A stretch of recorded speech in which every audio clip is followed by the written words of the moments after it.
wamva zimenezo kuchokera kwa Mtumiki. Ayi, izi sizolipikira kwa thumba langa. Choncho Abu Halil adachita manyazi kunena kuti iye ndi amene adasonkhanitsa This is an hadithi example of zimenezo. how shaitan Ichi can ndi lie to chitsanzo us cha and tell us momwe right to shaitani our eyes that he is angatiseke liar. ndi He is not kutiuza even maso embarrassed mwathu kuti ndi wabodza. to believe him anyway. Tachita manyazi Do you know kuvomereza why? chifukwa tidzamukhulupirira Because we kodi are women. mukhudzidwa chifukwa chake, When we don't chifukwa learn the tikakhala opusa of ofoka Islam komanso ourselves, but rely osadziwa on someone else, and tikapanda heed someone kuphunzira else's zenizeni. mindsets and beliefs, we become in the hands of shaitan. And he is so sure of his power over us that he laughingly tells us this to our faces. So what? Has anything changed nowadays? Abu Huraira, a fellow of that very Umar, is laughing and saying that those hadiths are from his own sect. That is, he invented them. They are recognized as authentic, and we are taught them since childhood.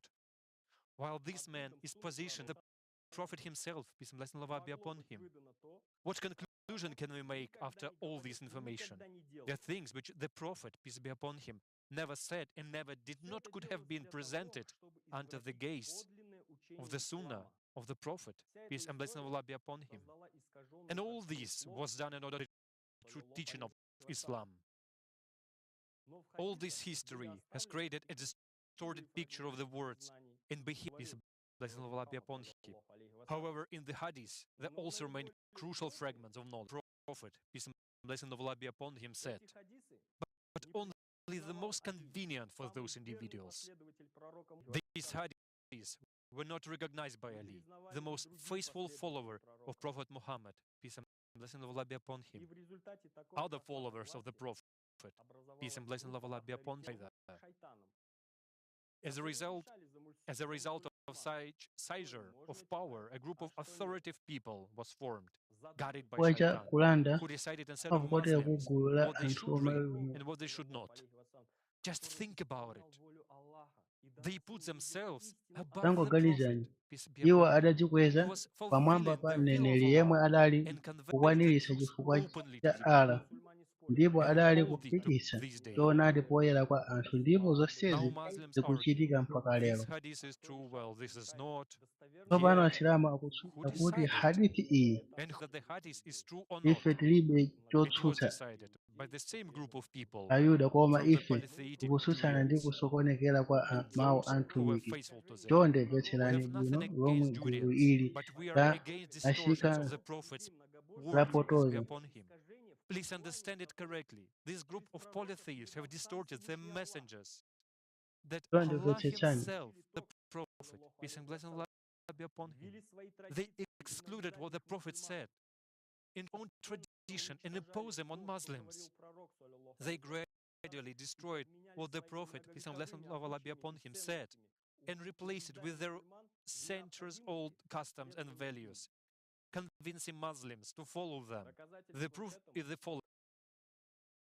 Given in Al-Dur al-Mantur, when polytheist Umar began to ask the Prophet, peace and blessing of Allah be upon him, for permission to record the hadith of the Judeans, Umar said, O Messenger of Allah, here are the people of the scriptures, Judeans, narrating hadiths that remain in our hearts, and we have decided to write them down too. He said, O son of Khattab, have you gone astray as Judeans have gone astray? By him, in whose hand is the soul of Muhammad, I have come to you with what is pure and clear. Umar suggests that the Prophet, peace and blessing of Allah be upon him, write this. But the Prophet, peace and blessing of Allah be upon him, calls Umar misguided, as he did many times. What conclusion can be drawn from this?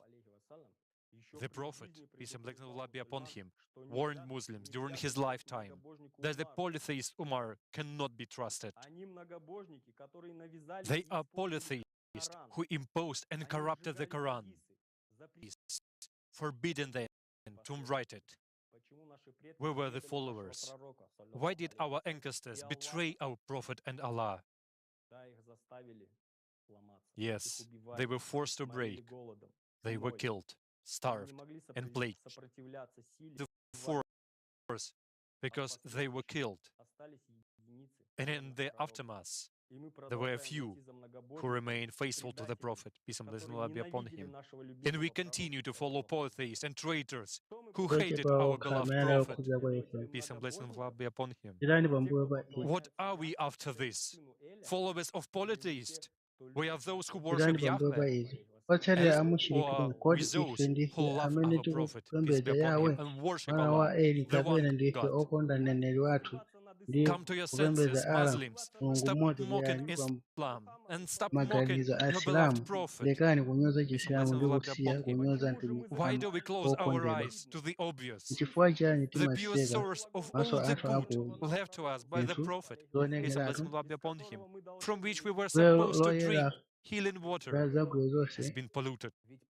For the Prophet, peace and blessing of Allah be upon him, warned us kumweramo that there madzi would be otsiriza people spreading zotsiriza pakuti hadith and interpreting ayah adatichenjeza kuti that would padzakhala mislead anthu ofalitsa people and bring mahadisi them ndi into kumasulira the maaya disgrace of Allah. njira yosokonekera anthu ndi Thinking and kuwalowetsa reflecting, manyazi some a hadiths Allah cause a feeling of rejection and doubt inasiya and contradict what the kuyama Prophet, peace kuganiza and ndi blessing of Allah be upon him, said. kulingalira ngakhale mahadisi We've been ena taught even not amaziletsa to ask maganizo questions. adzikana ndi kukayika Isn't it the komanso case amatsutsana ndi that when zomwe we ask about those inconsistencies and contradictions we find, kuti the zizime answer we often hear that we can think about it? kuti timafuna zosagwirizana ndi zotsutsana ndi And if you answer yankho such lomwe questions limamva out nthawi of zambiri ndi the loti religion altogether, tingathe they forbid us to think because they're kudziganizira afraid of exposure. ndipo ngati tingafunse mafunso oterewa Only the truth, choonadi chokha and it has the answer to all our tichingaope questions. kalikonse For example, ndipo such chili ndi yankho hadiths which ku call for mafunso high athu morality, onse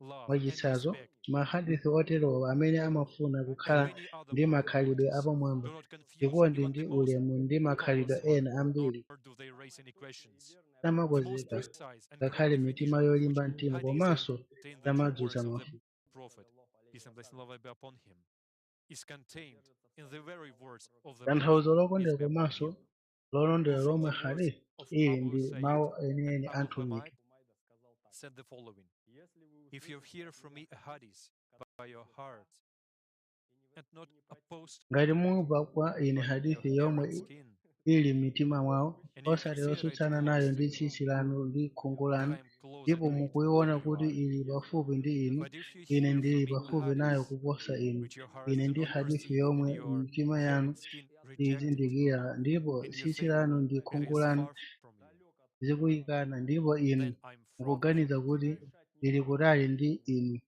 ndiye kuti ine ndili kutali nayo Therefore, dear kuposa brothers inu and sisters, choncho no abale matter okondedwa what we meet on our way written from tilibe the kanthu Prophet, kuti peace and blessing of Allah be tingakumane upon nazo him, pa njira we should yolembedwa always kuchokera remember kwa the main mtumiki then you won't nthawi make a zonse mistake tizikumbukira and you won't fundo get lost. zazikulu za chisilamu ndiye May Allah grant simudzalakwitsa us ndipo useful simudzachokera knowledge about his blessed simudzasochera Prophet mulungu Muhammad, peace and atipatse blessing of Allah be ziphunzitso upon him, zothandiza and make our knowledge zokhudza mtumiki wake wodalitsika Thank you, Muhammad Nizam. It is now more tikuti important than chidziwitso ever chathu to remember chipereke and be guided in every day by the core values of Islam. Let's discuss another issue that causes controversy and conflict. Why do Muslims wear a beard? And is it obligatory in Islam? An entire one-man science has been formed around this, which Islamic scholars are concerned with.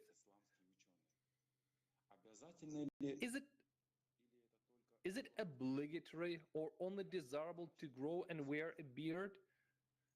Is it forbidden or condemned action to shave it?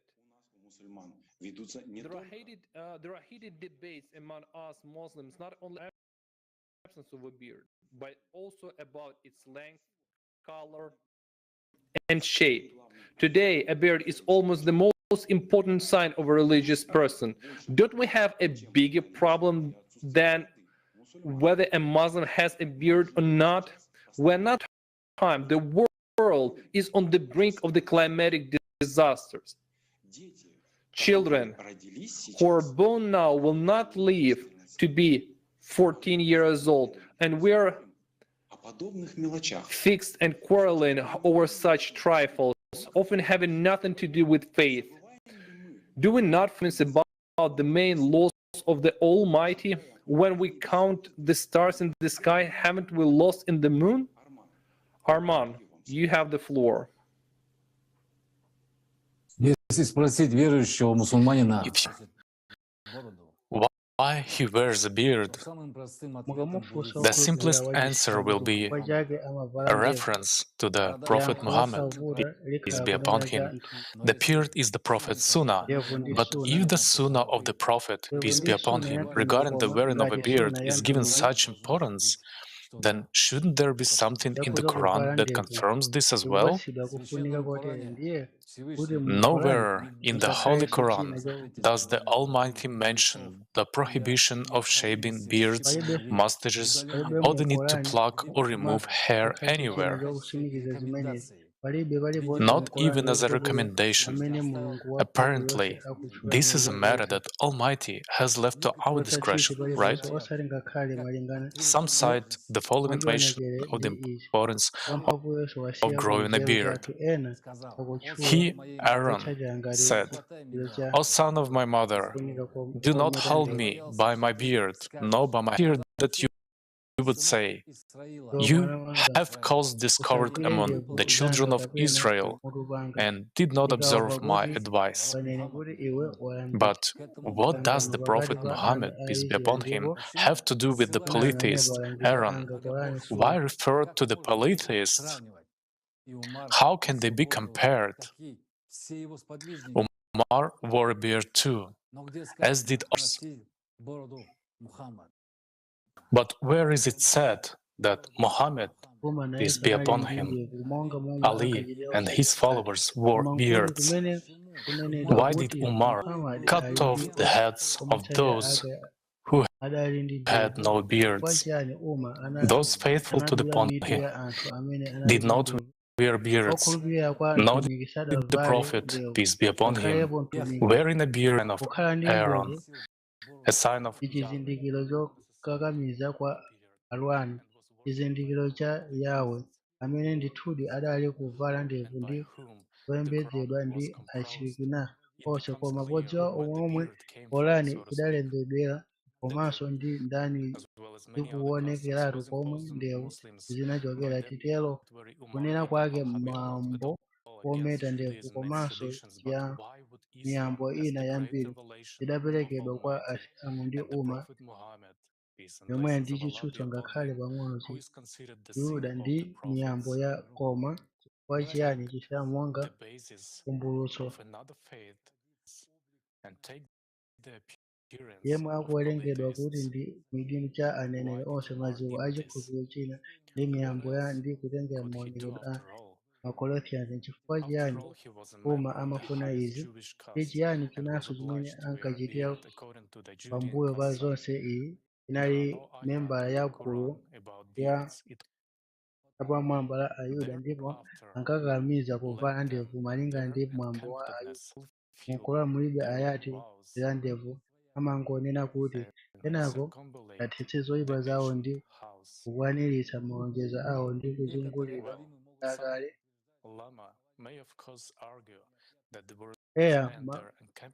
Maulama anganenedi kuti mawu oti kuthetsa chiletso amatanthauza kumeta mitu yawo, kudula zikhadabo ndi kufikitsa mashaudu ndi ndevu zawo. Koma awa ndi maganizo awo okha, ndipo Qur'ani ikutsimikiza bwanji surayi kunena za kuyeretsedwa kwa mwambo, ndipo mutu saganizire za chivumbulutso cha wamphamvu zonse. Ndipo ichi ndi chinthu chachikulu chomwe ndikufuna kunena. Sura 17:127 ya Qur'ani imati, nena khulupirirani kapena musakhulupirire, ndithu amene adayeretsedwa nzeru isanadze ikawerengedwa kwa iwo, amagwa ku zigwaso zawo akugwada. Qur'ani the beards, ndipo apa ifenso because tikutsimikiza it kuti is ndi impossible ulama to kuti fall mu down aya mawu that is to oti perform a kugwadira earthly worship, so that the zibwano Jew which has no akutanthauza beard ndevu chifukwa osatheka kugwa ndipo it is kupembedza not nthaka at all kuti clear why chibwano the Almighty chimakhudza never pansi said koma beard ndiye instead of chin. Dear tikudziwikiratu Muslims, chifukwa this chake ayah can only prove that the Prophet, peace and blessings of Allah be upon him, did not wear a beard, and let it not shock you. Touching the floor with the chin while praying is a direct proof that a Muslim had with his chin while praying, while polytheists touch the ground with their forehead while praying. This is completely different. So it turns out that Muslims have a blister on their foreheads as a sign of worshiping the horned shaitan, which means you are a follower of a polytheist Aaron. And is that what we are bragging about? Look what we are doing.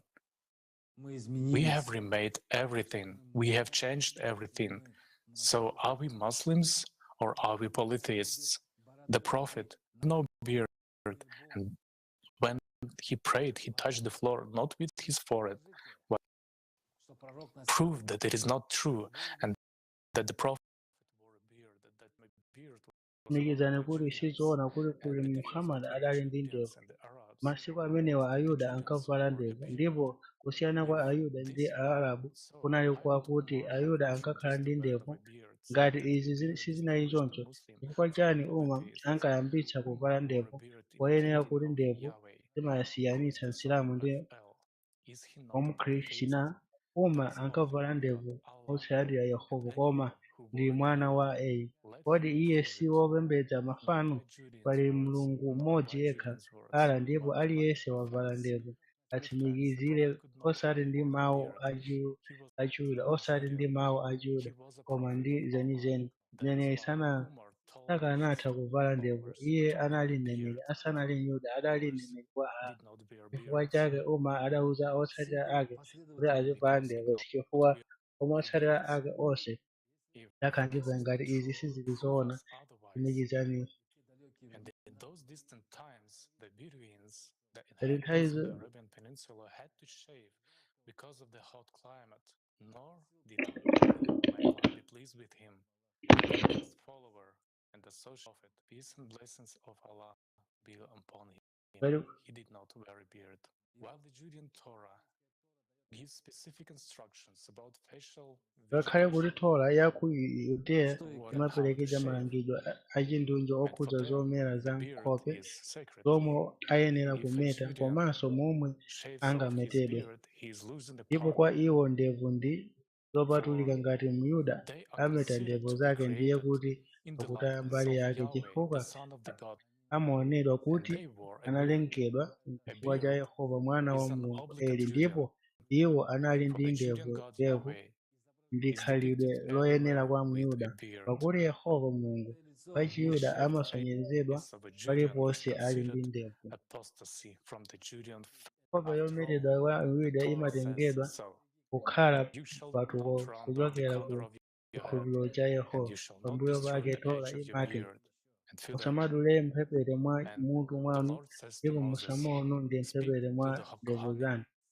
Ndipo anapitiriza kuti, ndipo Yehova anati kwa Mose, nena ndi ansembe a ana Aaroni mmene nawo asachite zigamba pamutu. Isn't it familiar to you, dear Muslims and our respected Islamic scholars? It only confirms the fact that in the time of the Prophet, sallallahu alaihi wasallam, worshippers, Judeans and Christians wore beards. It was their tradition, not that of Arabs or Bedouins. For example, in the book Society of Medina in the Age of Prophet Muhammad by peace be upon him, by Abd al-Idris, the author cites the manuscripts of ancient scholars, modern Orientalists providing database and historical documents, and he writes that a fire worshipper came to the messenger of Allah, and before that he got rid of his mustache and carefully shaved off his beard. These hadiths say, a fire worshipper comes to the Prophet, peace be upon him, of his mustache and beard in order to accept Islam. Islam, under the Prophet, peace and blessings of Allah be upon him, was beard. And the man even shaved off his beard and his mustache to accept Islam. The beard is a sign of polytheism, and this is a fact. The followers of the Prophet, peace be upon him, did not. A man even shaved off his mustache and beard to the Prophet, tolerated the beard Umar because of his humanness and kindness. Or in the textbook Human in the Quran and Pre-Islamic Poetry by Kudravtseva and Rezvan, we find that red-bearded Jews brought wine from. This is what scholars say. And then a reasonable question arises. If Judeans, who in fact are polytheists because they do not, but the Son of God El wore beards, then from whom should Muslims differ?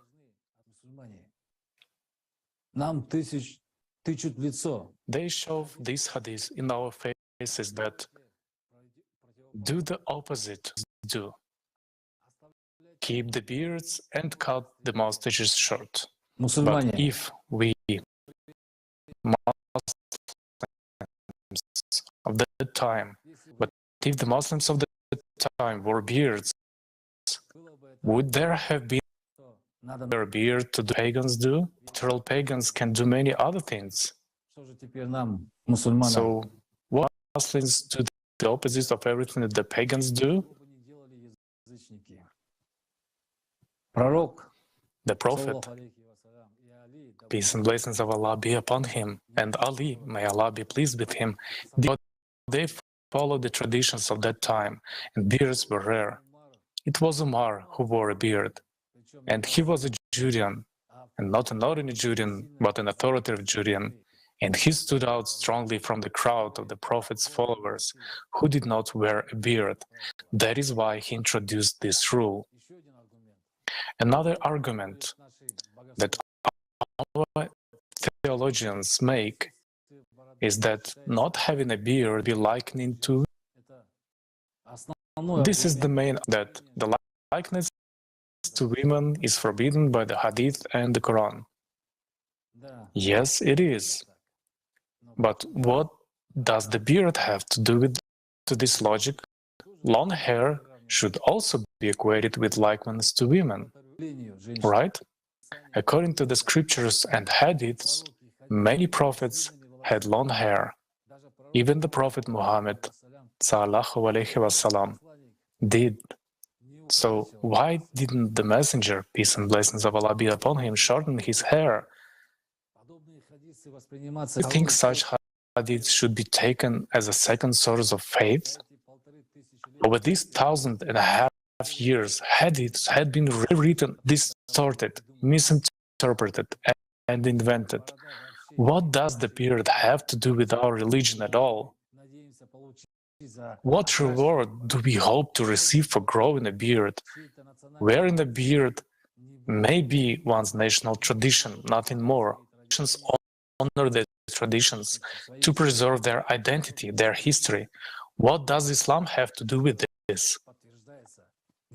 And that's how, once again, the greatness of Allah, our Prophet, peace and blessings of Allah be upon him, who tolerated the near him, is confirmed. But did the Prophet, peace be upon him, ever act as Umar or behave as aggressively as Umar did? Let me cite one hadith. If I saw you shaven, I would surely strike with my sword the part of your body where your eyes are. So his head. This story shows that Umar was ready to behead anyone who did not wear a beard. Umar was frightened by the absence of a beard because he saw such believers as followers of the Prophet ﷺ and not his own followers. He hated those faithful to the Prophet, peace be upon him, who wore no beard, and he spent his whole life in fear and killed those who were faithful, peace be upon him, and was ready to kill anyone who looked like the Prophet, peace be upon him, but did not look like a Judean, his God Yahweh. And that was the basic distinction by which one could determine who are you with the Prophet, peace be upon him, or are you a slave of the God Yahweh, son of El, and a henchman of Umar? How do the scholars of theology now argue the obligatory principle of wearing a beard in Islam? The main argument of proponents of growing shaving his beard, a man tries to change the appearance of Allah's creation and submits to the will of Shaitan, that such a man rebels against his nature. As confirmation of these words, an ayat from Qur'an is quoted, whom Allah cursed, who said, I will surely take hold of a designated portion of your slave. I will surely mislead them and hopes, and will order them to slit the ears of livestock, and will order them to change Allah's creation. Whoever takes Satan as a protector instead of Allah has surely suffered a manifest loss. Но ни в одном переводе аята of the ayah and will order them to change understood as shaving of a beard. For that matter, if one mustn't try to change the appearance of Allah's creation, why shave anything at all? Or cut anything at all, like mustache or trimming your hair, for example? Why shave one's armpits or groin? Isn't the person trying to change his creation in that case? Is he? Or what about circumcision? It is also an interesting question. If we mustn't change our bodies, why is there circumcision? Why change the original appearance created by the argument lacks all logic and common sense? So, whether to fulfill what Umar and his henchmen in the person of such Islamic scholarship invented, or to think with your head, it is up to you to decide.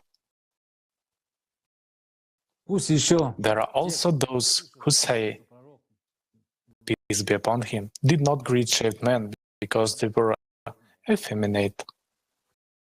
Who could nonsense at all? The Prophet was a model example of ethics, who respected every nation, denomination, and the appearance of every person. Moreover, he refused to direct a curse even at his enemies. Since loathing, food, has become religious attribute, a Muslim has the right to act according to his own desire, taking into account the customs and traditions of the society in which he lives. In an authentic hadith, it is reported that the Prophet, peace be upon him, cursed men who tried to resemble women in communication style and behavior, and perhaps in dress style too, as well as women who tried to resemble men. But tell me, does a man who shaves try to resemble a woman? He shaves to look neat. Does a man, when shaving, have the intention of looking like a woman? Brothers, have we gone mad? Who are we listening to? Who do we follow and who we do imitate? And their bearded God Yahweh? Yes, this information is hard to accept, but we Muslims have to tell the truth. We don't want to offend anyone. A person is free to choose whom to serve. It is their life, their right, but what does it have to do with us, the followers of the Prophet, sallallahu alaihi wasallam, and those who are faithful to Allah, have to do with us Muslims? Let us open our eyes and take an honest look at what Umar turned Islam into. go against the Prophet who did not wear a beard, do not resemble him and wear a beard, go around the Kaaba counterclockwise, dress women as Judeans. So it turns out that in the Judean tradition of Muslims wear a beard, praising the Judean God Yahweh, making our face of a Muslim, of a Judean. Are we not ashamed to emphasize this before Allah, the Almighty, since the time when the traitors of the Prophet, peace be upon him, made this up to this day? And to go out with a beard. So it turns out, we should go out with a beard so that everyone, not a Muslim but a Judean, so that Allah can see who you are, not a follower of his Prophet, peace be upon him, but a follower of a polytheist. What does it mean that a Muslim is not the one who honors the precepts of the Prophet, sallallahu alaihi wasallam, but the one who follows Umar in the Judean traditions and honors Judean God, instead of covering our women's faces with hijab, better hide our beards in order to hide our Judean face before the Almighty. A Muslim prays before Allah and wants him to see him, but the Almighty does not recognize him because as he has a beard like Umar had. That is why we have to wear the hijab then, so that Allah doesn't see who is praying. Me to say it, but this is true. Come on, Muslims, let's come to our senses. How has it become possible? There are no gods in Islam other than the Almighty, whom we worship all our lives. He is Allah. There is no God but He, knower of the unseen and the seen. He is the compassionate, the merciful. The times are changing and the traditions and matters are changing, but the laws of the Almighty passed down through His Prophet, peace and blessings of Allah be upon him, the best of all humans, the worthiest of the worthy, do not change, remain unchanged. The Prophet Muhammad, sallallahu alaihi wasallam, and who should we follow? May Allah the Almighty guide us all to the right path and grant us unwavering favor in this direction and allow us to act according to commandments. May Allah bless us all. Amen. Yes. May Allah give us the strength to change what is happening and move May Allah from give us the external to strength to internal change ways, what is to forget our happening great internal path to that internal the Prophet, values. peace be upon him, showed us. Aziz, the floor is yours. This is one of the interesting things that is evident in our Ummah. We have moved from an internal comprehension of the truth to existence. When the messenger conveyed the revelation from the Almighty, he did not make a revolution either in terms of dress or. I have nothing against the beard now. It is about personal freedom to look the way you want. It is not a testimony of faith. We must stop judging people by that appearance constrains the will of other people. It's like if I had a beard and I told you, don't accuse me of disbelief because I have a beard and therefore I pray. As if someone who had a beard has a divine permission to practice what he wants to practice, not be divine path, but because he believes that he deserves to speak on behalf of God more than anyone else. For example, even many preachers have to wear a beard in order to become Islamic preachers. Those who have no beard have no right to pray to God, as if they are not servants of God. I think things are nonsense. It is a personal freedom that has absolutely nothing to do with religiosity and does not reflect personal spirituality. To every Muslim Humanian, I suggest you start thinking logically and rationally and reread the Quran with your mind, not with a method that our predecessors used to read it. Thank you for sharing your insight. In the name of Allah, the most gracious, the most merciful, all praise and thanks to Allah. Peace and blessings be upon His Messenger. Today, a Muslim seeks refuge in a prayer. Namaz has become an integral doctrine. It is believed that in prayer, the heart of a Muslim finds inner peace.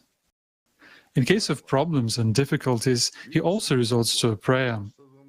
When a Muslim starts praying, he is having a personal conversation with Allah. Allah in the Quran says, "Establish prayer, for indeed prayer restrains one from immoral acts and wickedness." Of Allah Almighty, peace and blessings of Allah be upon Him, said that prayer is a Muslim's shield. Our Prophet, peace be upon him, gave great importance to prayer. In nothing else did he find so much comfort and pleasure in prayer. He used to address the Almighty with these words, "O Allah, the love of those who love you, and deeds which will cause me to attain your love. O Allah, make your love in myself, my family, and the cold water." This was the Prophet's, peace be upon him, appeal to Allah. He prayed to the Almighty only to be admitted to His house, paradise. The Prophet, peace be upon him, showed by his own example the true essence of prayer, what one should ask the Almighty for. Remember what the Prophet, peace be upon him, said about the end times in which we now live. Mosques will be full of worshippers, but as far as the truth is concerned, they will be empty. During the coming of the Mahdi, people will disregard the prayers and divinity bestowed upon them. And in fact, mosques today are full of believers. We perform 5-time namaz, but have we preserved the true essence of prayer? What kind of prayer do we pray? The one prayed by the Prophet, peace be upon him? What do we ask Almighty for today? We pray for material things. We ask the Creator for all kinds of blessings because we were taught to pray this way from our childhood. Tell me, is Allah a genie who grants prayers for material things reach only Iblis, as he's the whole material world, not Allah. True prayer is a prayer for the bestowal of love, as the Prophet, peace be upon him, the Almighty for. But it is not a request for material things that are inherently mortal. Allah, out of a bottle, to ask Allah for earthly goods and yet do nothing yourself? Is this what the Prophet, peace be upon him, taught us? Here is what the theological websites recommend us. Dua is the weapon of a Muslim in all circumstances. Loves those who call upon him. For whatever you need, ask Allah, even if it's a shoelace for your sandals. Where did this tradition of asking for material things come from? How is that we, who know the true purpose of prayer, communication with Allah, have descended to begging Him for cars, flats, successful businesses, etc.? Did the Prophet, peace be upon him, do that? Why did he leave the Sunnah and say, "Follow in my footsteps," so that we would follow him in everything? Follow him in everything. But what have we done? Often we forget true worship, the giving of closeness to the divine light of the Creator, the support in the accumulation of high morality. We have prayers for everything, for health, for a good husband, for an obedient wife, for success in business, and many other prayers.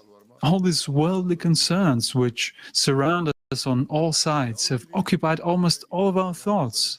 Have we decided to relieve ourselves from these worries by entrusting the solution of these problems to the Almighty? No, dear brothers and sisters. This is not Islam. The habit of begging the Creator for worldly, material things is a Judean tradition. The basic idea of Judaism concerning prayer is that even if you deserve something, God Yahweh will not give it to you unless you ask Him nicely. And the core value of the Judeans is that no material wealth comes first. And in Rabbi Shimston Pinkus's book of preaching, The Gates of Prayer, the following can be found. A very important truth was laid at the heart of our reality in the 6 days of creation. Nothing is given without a prayer. Everything material and physical is waiting for man, and open with his prayer the gates of heaven, which are an obstacle to all the goods of the world. Think about it. The tradition of asking God for material possessions comes from the traditions of polytheists. You can get what you need if you ask Yahweh nicely, even if it is not deserved. When we ask Allah for material things, we are going the way of polytheists. It was created a long time ago for a small group of people and was designed to have a consumerist attitude towards God. From the very beginning, Judeans told how to behave, what to do. They were allowed to many things, and there were many cases of connivance. But the most important thing was to be faithful to themselves and to God Yahweh.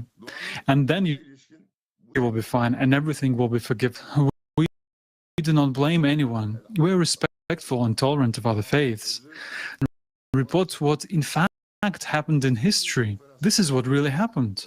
Everyone knows it and everyone can see it.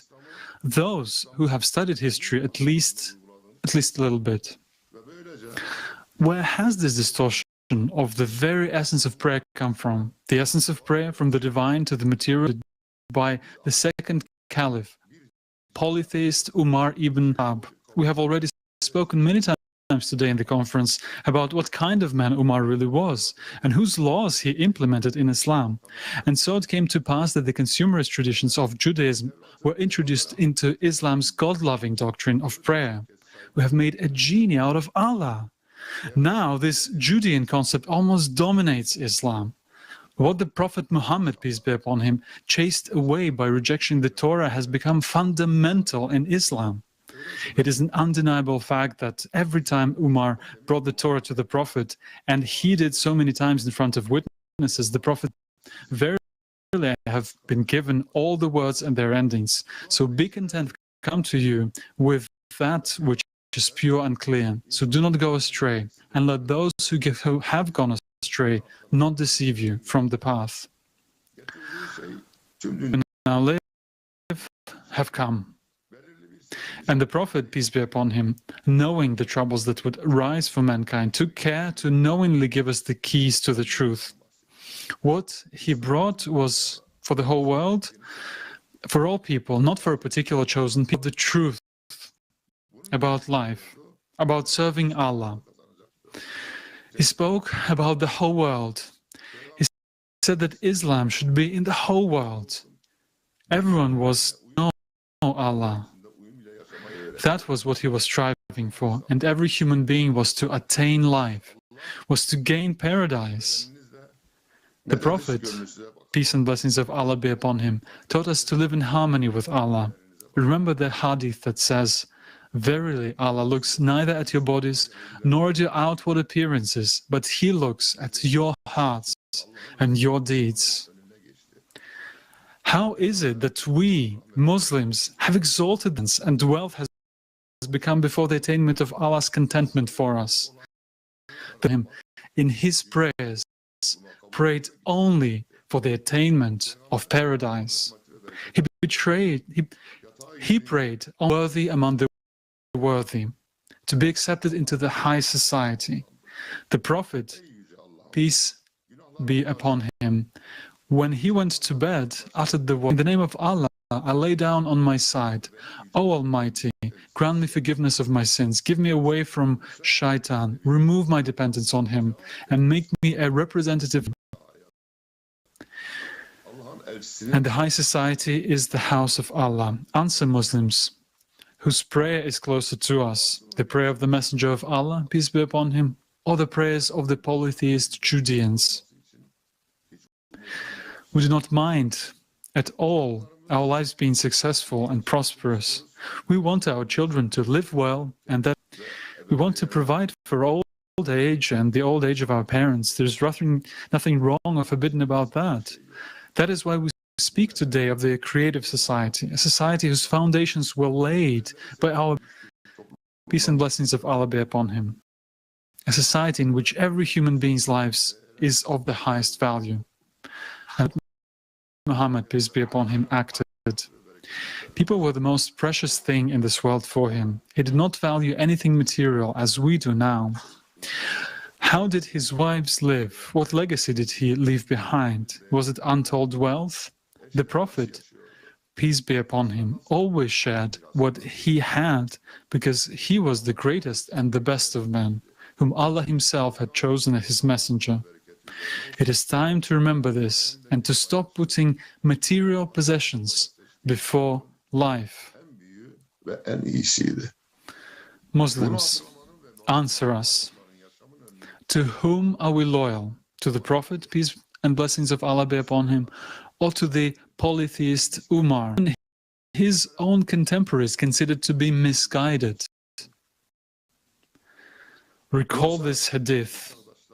Auzai quotes that Bilal came to Umar ibn Khattab and said, "It is time for prayer, time for preaching." Umar said, "We know better than you the coming of the time of prayer." Bilal said, Any image knows the time of prayer no better than you, for you are more foolish than a donkey and more misguided." The Prophet, peace be upon him, rejected the Torah every time he brought, because the time of the Torah has passed. One has to think of all mankind, not just a small group of people. It is clear that, according to their religion, they are obligated to take care of a small group of people and their interests.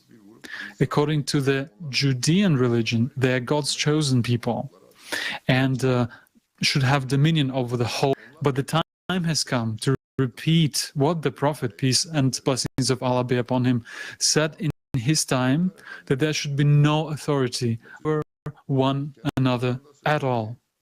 There is only one authority, that of Allah Almighty over all. And He is the only one we should all serve and worship. But whom do Muslims, whom do they worship? Do they boast of having bumps on their foreheads from bowing, according to the traditions of polytheists? But in reality, we're showing by the adoration of the horny, and we resemble the horny one, not the Prophet. Peace be upon him, touched the floor with his chin while praying. Let us look at what happened to the collective. In the time of the Prophet, peace and blessings of Allah be upon him, people would come to the mosque and sit in a circle. If the angels discover people gathered in a circle and praying for the Prophet Muhammad, peace and blessings of Allah be upon him, then the angels will surround them and shelter them with mercy. Some were praying, others could discuss something of the Prophet's, peace be upon him, speeches. The polytheist Umar decided to change that. In my opinion, I would better collect these people under the leadership of one Qari, reciter. Let them pray in congregation. So he made them behind Ubay bin Ka'b. Then, on another night, it went again in his company, and the people were praying behind their reciter. On that excellent bid'ah, innovation in religion this is. However, a hadith from Muslim narrates what the Prophet Allah be upon him said about this. He who innovates things in our affairs for which there is no valid reason commits sin. And these rejected. What about Umar's innovation to line up people for prayer in rows? That is, praying together in a circle was replaced by the collective prayer in rows, the one we perform nowadays. It came about after Umar saw the beautiful marching troops on the battlefield in battle order. It looked very intimidating, a kind of psychological, gleaming with the force of men marching on you, information, crushing everything in their path. But all these legionaries, they go to fight, they go to kill. And who are they war with during their collective namaz to line up? Can you imagine what destructive processes Umar has set in motion in the very body of salawat, the namaz? And why exactly did the military scheme come to the mosque, where people come to commune with God and not to fight in rank? We have a common belief that it is so because the shaitan must not slip between those standing in a mass. So you have to touch shoulders. Then again, has the shaitan come out of the blood and started to shuttle between them? Or have we forgotten where, according to the creed, the shaitan is hiding? The question arises, who is this all designed for? That's when we were divided. Now it is time to become one. Yes, it is frightening, it is scary to think about it. Yes, it is a huge responsibility on every true Muslim that is faced with peace and blessings of Allah be upon him, to give up all ambitions, strife, disunity, as the Prophet said, and to come together. Stop dividing into all divisions and doctrines brought by shaitan and polytheist Umar, and finally follow the Prophet. A Muslim feels and understands this inside. Everyone who has sincerely prayed to the Prophet and sincerely recalled the name of Allah understands this. It was shaitan who divided us, through the polytheists who intervened and changed everything. And our task is to put things back in place. We are one, we have nothing to divide. And today's conference with the truth in 70 languages is nothing but purification of Islam. And this conference was held at the behest and blessing of Allah. Prophet, peace and blessings of Allah be upon him, is with us today. Because this is what he spoke about. He foretold that the strangers would correct what had been distorted in Islam. The Prophet, peace and blessings of Allah be upon him, said, "Indeed, the religion began as something strange, and it will return to being strange. So Tuba is for the strangers who correct what the people have corrupted from my sunnah after me." If you are a Muslim, if you have watched this conference, spread the word. Recommend it to all your brothers and sisters in the faith. Download this conference to show it to those who have nothing to watch it on. Go to remote areas to bring this information even to those who have no opportunity to see and hear it. The Prophet, peace and blessings of Allah be upon him, himself went to everyone and spoke about the truth.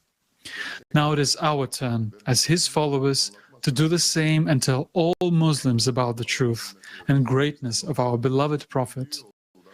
Time returns to the path of the Prophet, peace and blessings of Allah be upon him, walked the path of piety, respect, and love for one another. May Allah illumine the truth and grant us blessings in this world and the hereafter. Peace upon you.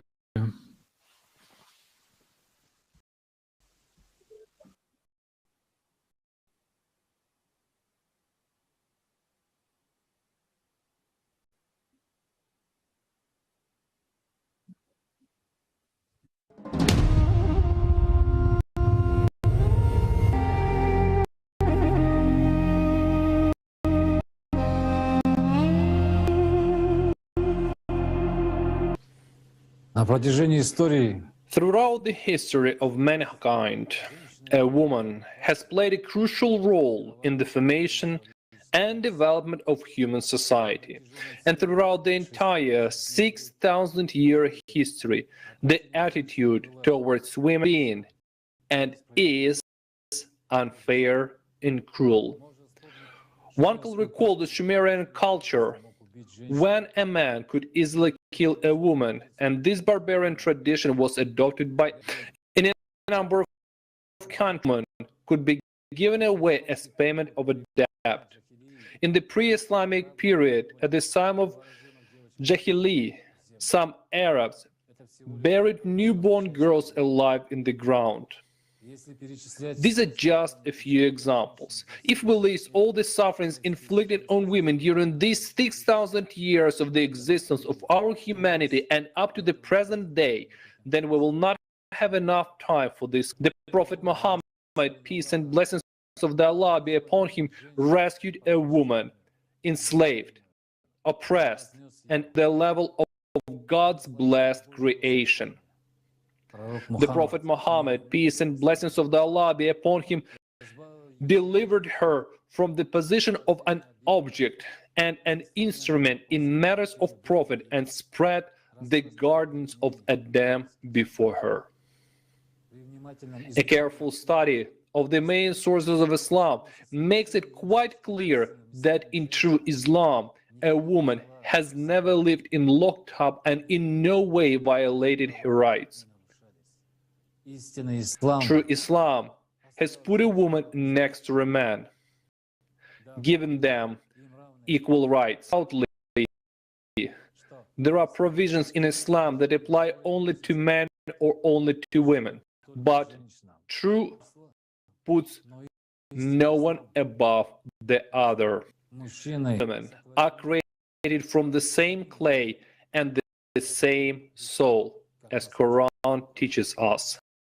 Islam has eliminated discrimination in the rights of men and women. There is no mention in the Holy Quran of anyone having greater rights or the right to special use of divine favors.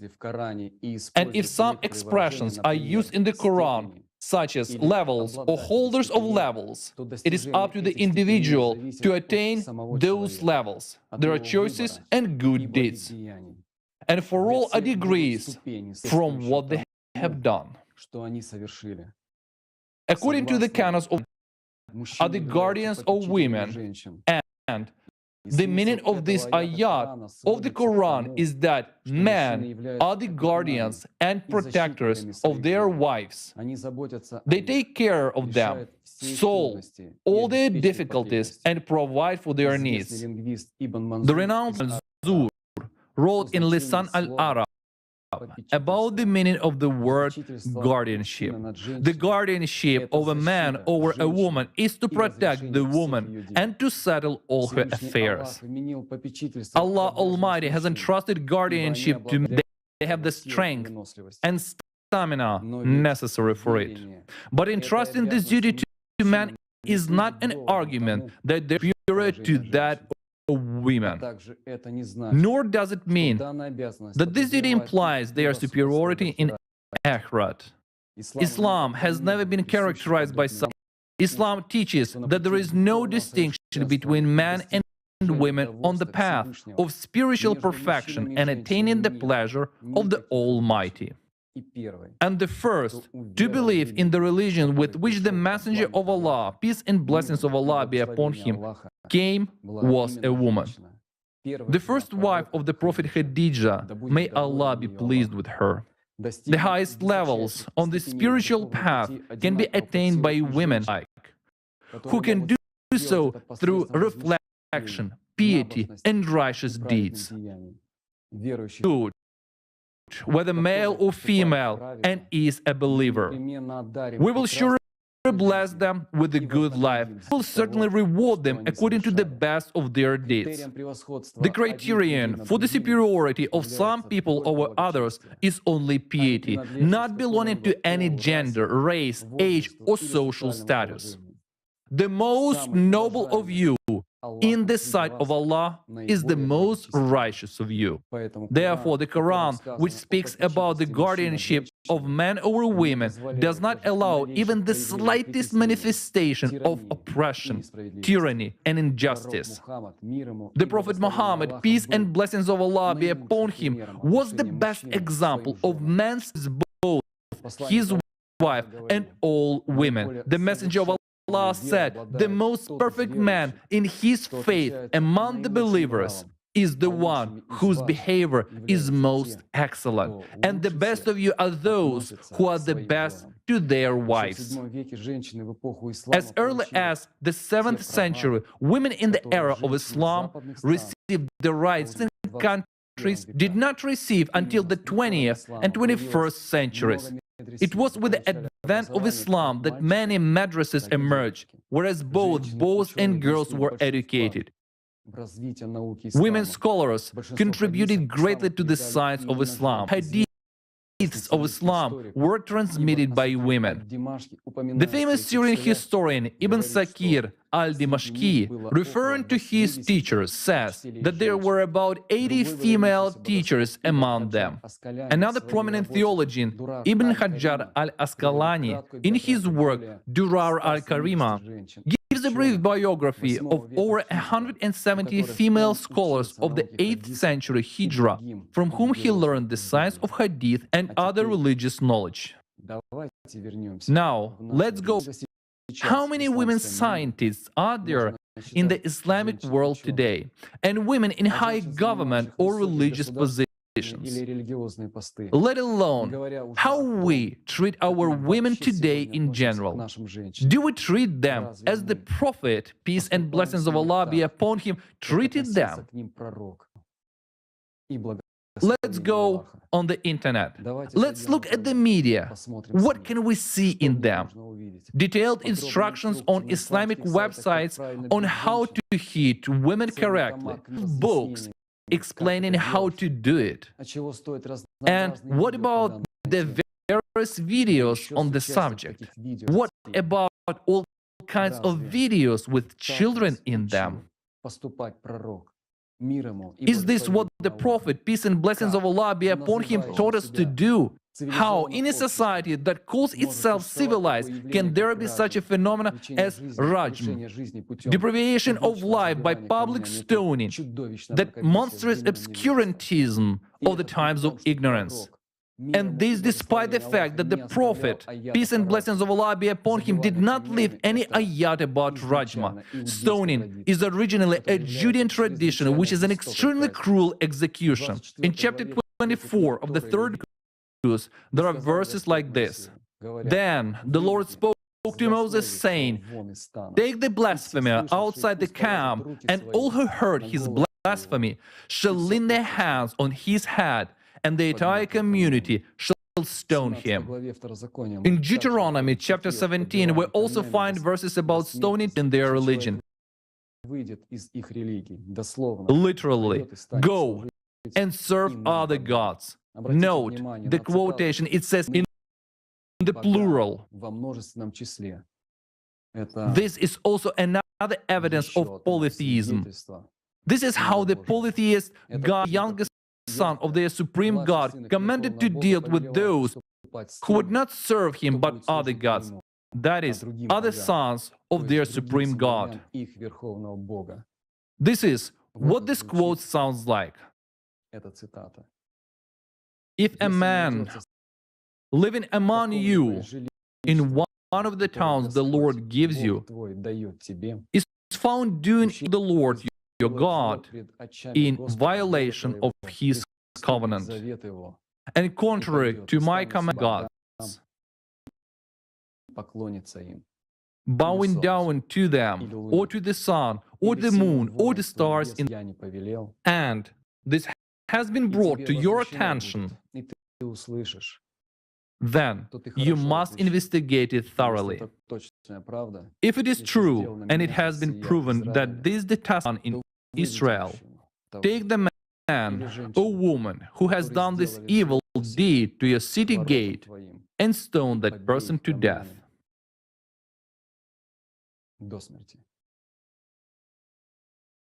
Do you see where this tradition comes from?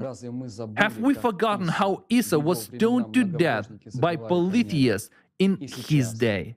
And how the followers who call themselves followers of Muhammad, peace and blessings of Allah be upon him, do so according to the customs of the polytheists. Prophet Muhammad, peace and blessings of Allah be upon him, never taught, teach such things.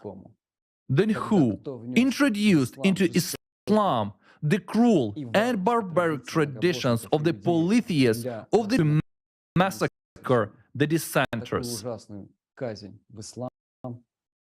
Such a horrible execution was introduced into Islam by Umar ibn al-Khattab. States.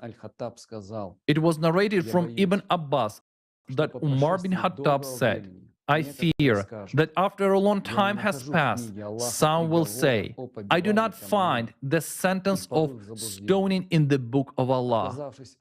And they will go astray by abandoning one of the obligations enjoined by Allah. Rather, stoning is a must if a man is married or previously married and proof is established, or if pregnancy results, or if he admits it. Read it in the Quran. And if an old man and an old woman commit adultery, stone them both. The Messenger of Allah, peace and blessings of Allah be upon him, stoned adulterers, and we stoned them after him. This is how Umar introduced these barbaric traditions of polytheists. But the Prophet, peace and blessings of Allah be upon him, did not leave the ayats about Rajam. So why is this terrible phenomenon taking place in Islam? Who are we following? Answer, Muslims. Apart from Rajam, women are strangled, shot, burned, drowned in a tradition called honor killing. There are many reasons: refusal of marriage, adultery, dishonor husband, disobedience, and even unsubstantiated rumors can be a reason.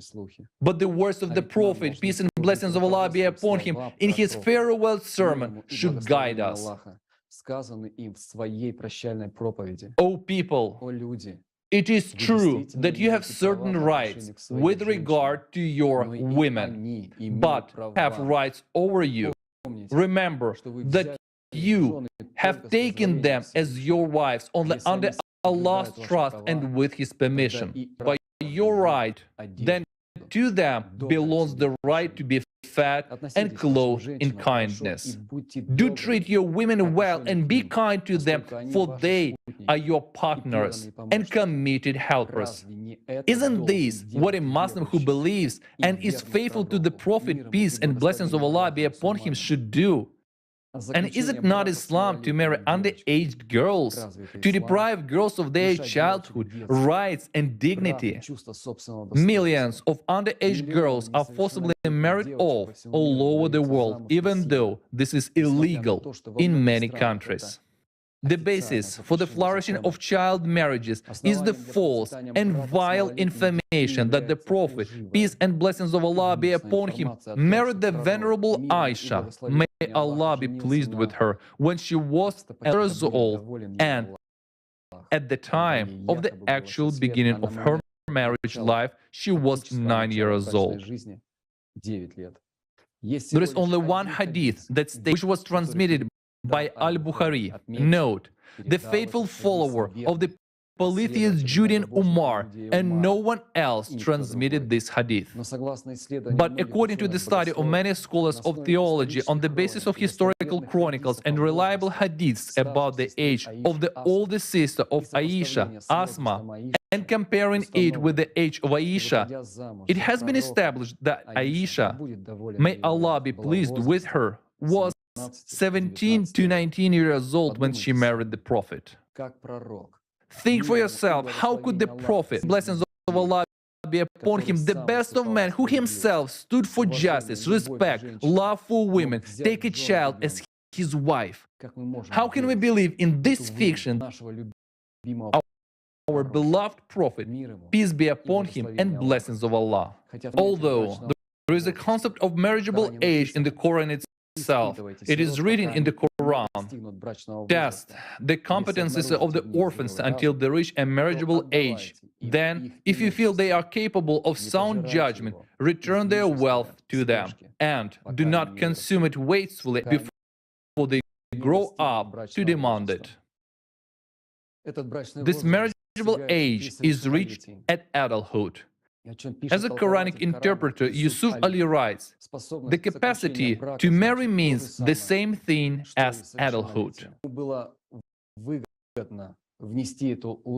Who benefited from the introduction of this false story? Someone who himself had little girls as wives and wanted to justify his horrible actions, but who in those days was allowed to have sexual relations with little girls. After all, the Quran does not allow Judean, according to the Torah, was allowed to have sexual intercourse with underage girls. The Judean oral Torah, that is Mishnah, says that a girl of 3 years and 1 day of age is betrothed through sexual intercourse. Rabbi Yehuda Anasi said to her, she must be at least 3 years and 1 day old.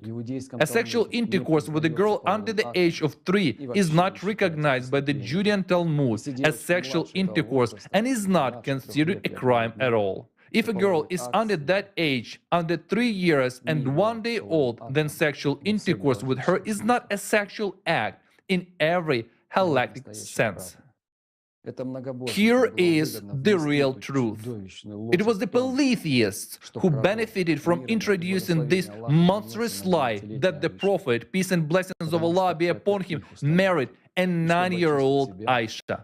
Because this is theirs, purify themselves. They denigrated the Prophet, peace and blessings of Allah be upon him, so that they can say to people, the Prophet did this, and if the Prophet was like, how dare you condemn our Torah? But the Prophet, peace and blessings of Allah be upon him, never acted like this and did not young children in his wives, because he was the Prophet, the best example of piety. Best of children are righteous girls. Whoever has one, Allah will make her a shield for him from hell, and whoever has 2, Allah will paradise through them. Even if they are 3 or the same number of sisters, jihad and alms will be removed from him. Dear brethren, have the heart of their young daughters into marriage, these unripe blossoms of paradise, to be crushed, traumatized psycho for the rest of their lives, as such marriages are often accompanied by physiological abuse. Moreover, babies are forced to give birth at an early age in childbirth because their bodies are not yet properly formed and adopted for childbirth. Until when will the threat of early marriage and the threat to their lives hand over baby girls? The Prophet Muhammad, peace and blessings of Allah be upon him, would never allow this. Why would we allow it? Those who marry baby girls are going against that and are following the polytheists. In the name of the Prophet, they hide their abominable deeds.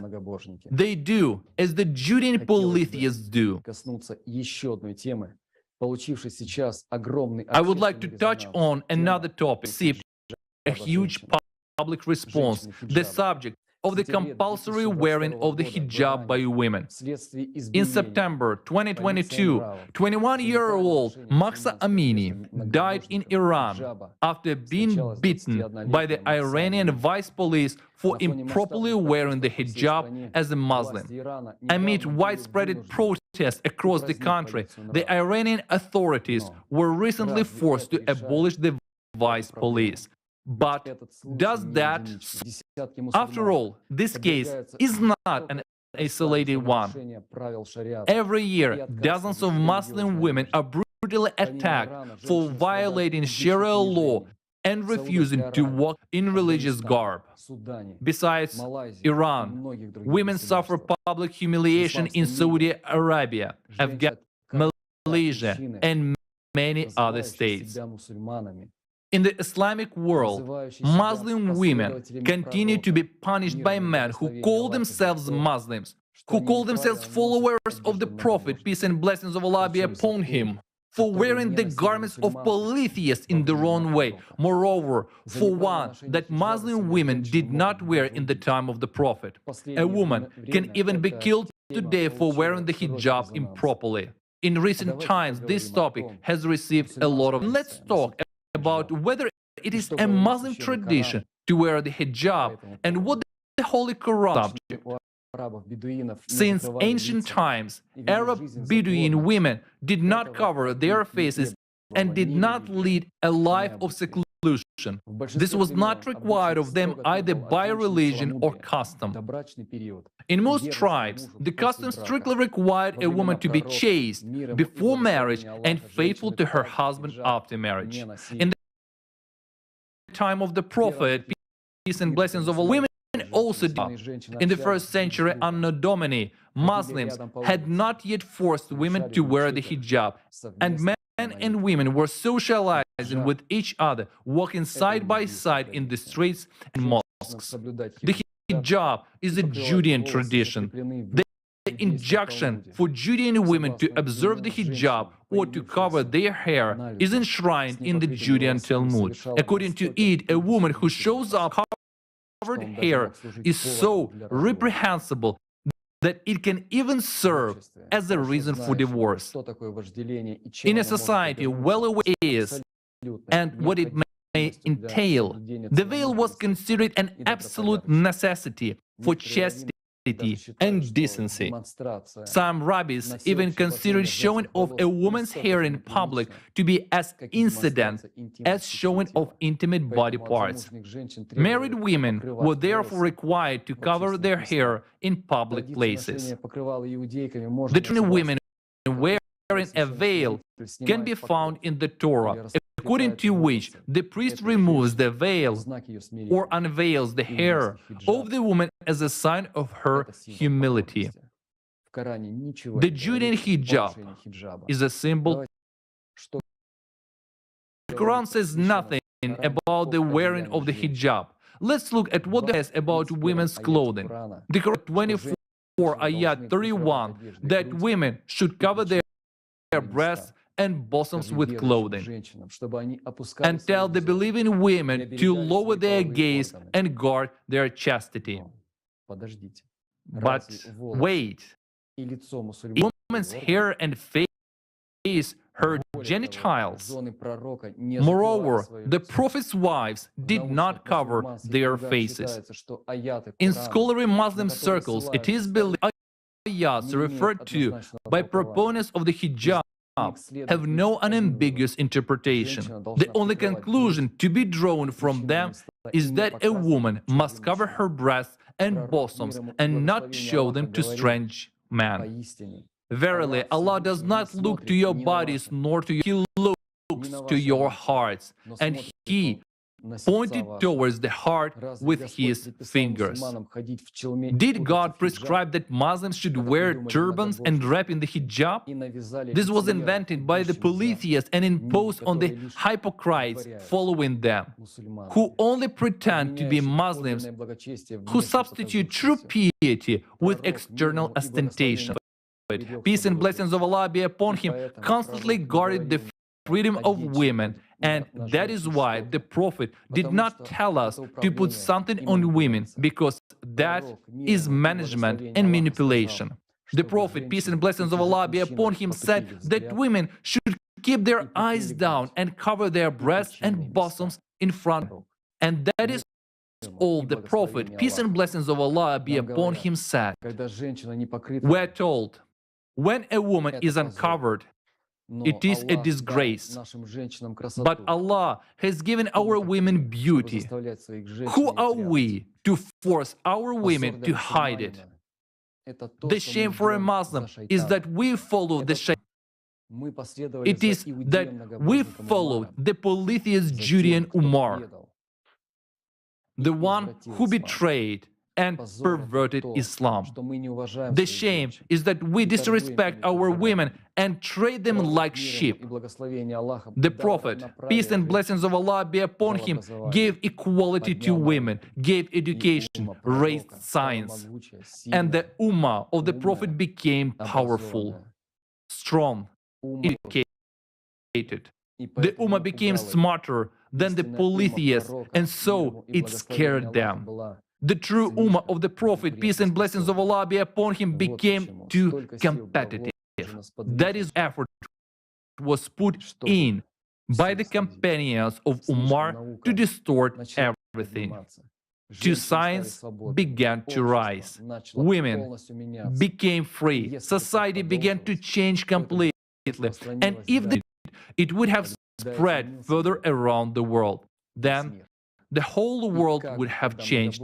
And then, how would the polytheists make money, lend money at interest? The shame is that we don't do the will of the Prophet, peace and blessings him, who only instructed women and their privates.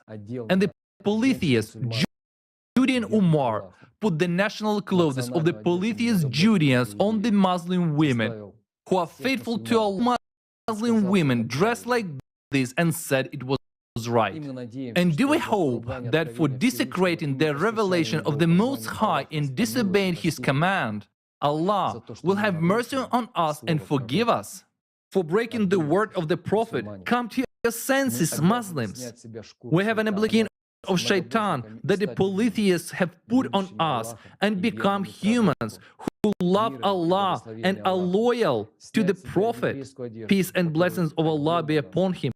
Take off the Judean garment that the polytheist has put on us. Imagine what is sin that is. The Prophet, peace and blessings of Allah be upon him, only said, let women cover their breasts and private parts in front of strangers. In the language of modern, a bra and panties, and not a Judean sack with holes in it. That is all the Prophet, peace and blessings of Allah be upon him. That is enough. But we have been forced by the polytheist Judeans to put on our women in shapeless sacks, so that our women who love Allah are no different from the women of polytheists. Because the polytheists who tried to kill our Prophet, peace and blessings of Allah be upon him, and seized power, said so. Now, we purify Islam first and foremost within ourselves. Purify by truth, allowed before Allah, as true Muslims and faithful followers of His Prophet, the best of man, peace and blessings of Allah be upon him. This is the moment of which the Prophet spoke, and now every true Muslim feels that he should bring this truth to everyone and perform this real Hajj before Allah. We need to bring everyone to the house of Allah, the house of the Prophet, peace upon him, to earn the right to look into the eyes of our Prophet as one who is faithful to him. Muslims, why should we knowing the truth, and knowing the truth continue to follow the police, thereby denying the love of Allah, to follow a polytheist, to hell, but not to Allah, to keep the traditions, to act like our grandfather and great-grandfathers, where our grandfathers and great-grand only been told by the followers of Omaliza that our great-grandfathers were faithful to the traditions of the polytheists, and allegedly, because of that, they are in the house of Allah. But are they around the Prophet? Who would let them in there? How would Allah recognize them? By Aaron's horns?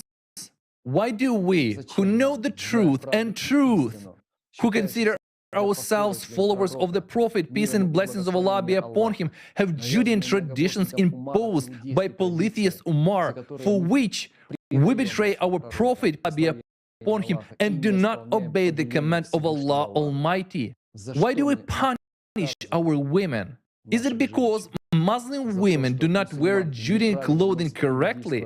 It's not about observing the Judean rituals of polytheists, nor is it about putting on hijab and wearing a beard. Muslims started wearing beards following the Quranic ayahs about the Judean bearded prophet Aaron.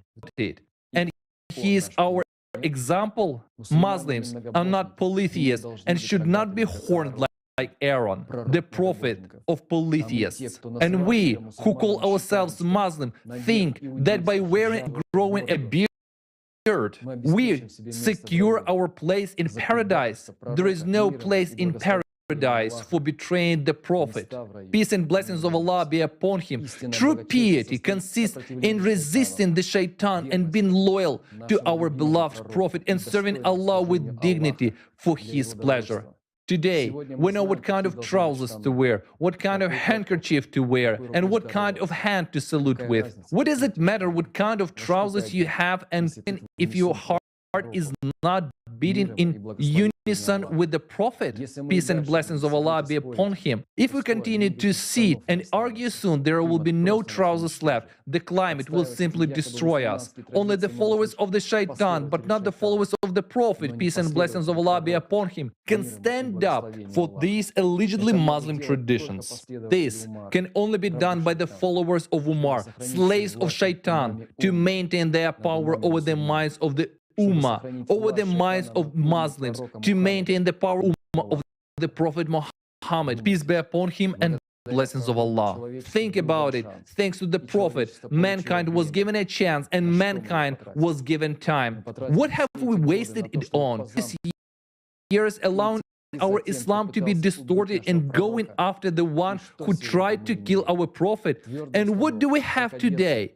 Rigid attitudes, how to dress, how to present our that we are Muslims. But in fact, we are just shaitans if we do that, because we went against the Prophet, peace and blessings of Allah be upon him.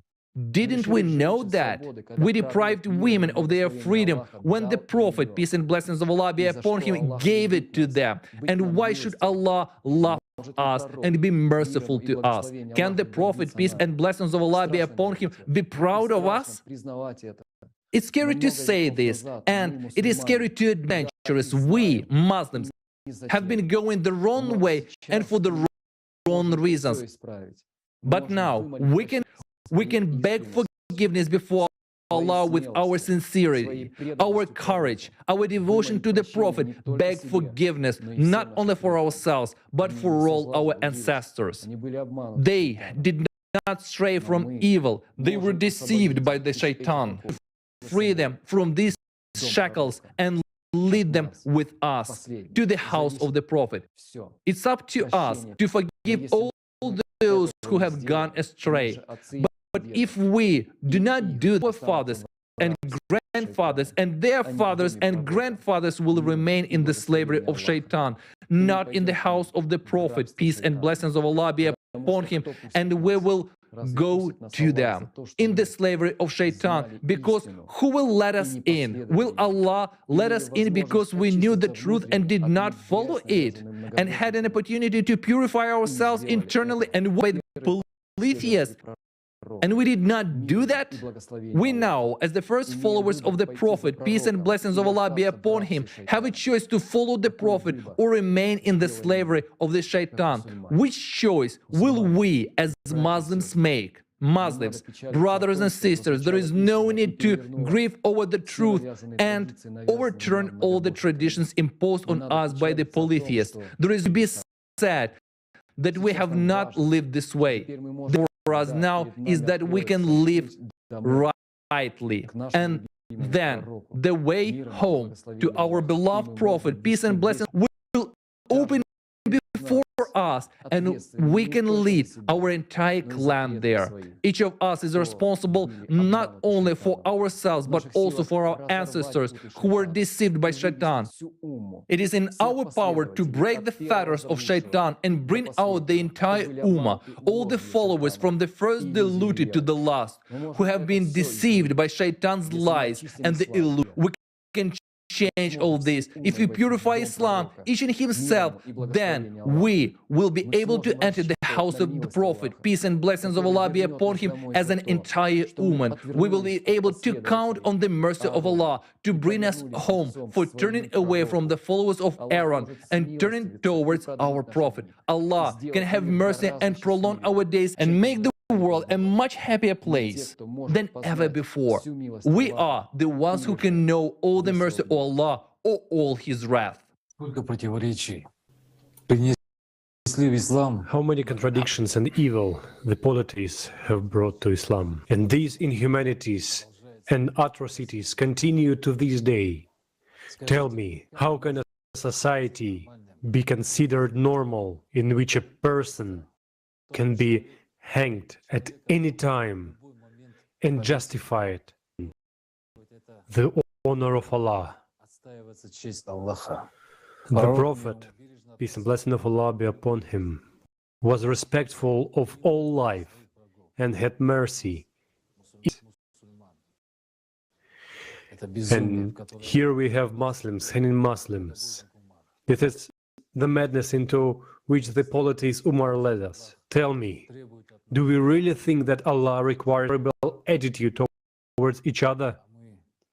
Do you really think that Allah requires us to threat women this way?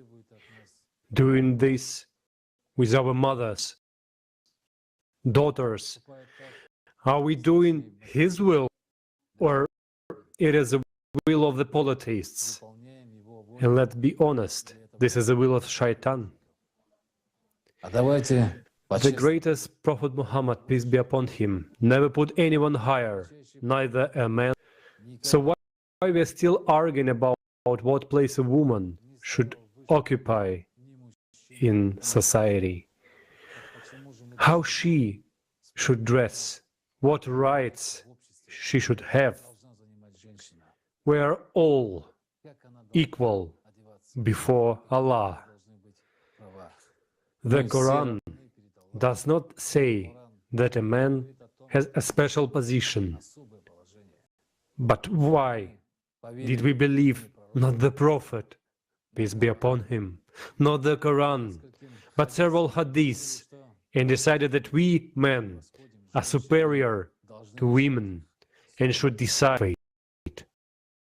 The position of women in Islamic society, which has caused great disagreements.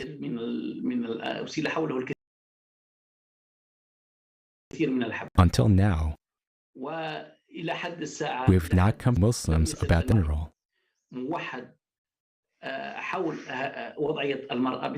Based on the Islamic law, we find that the Messenger made a revolution.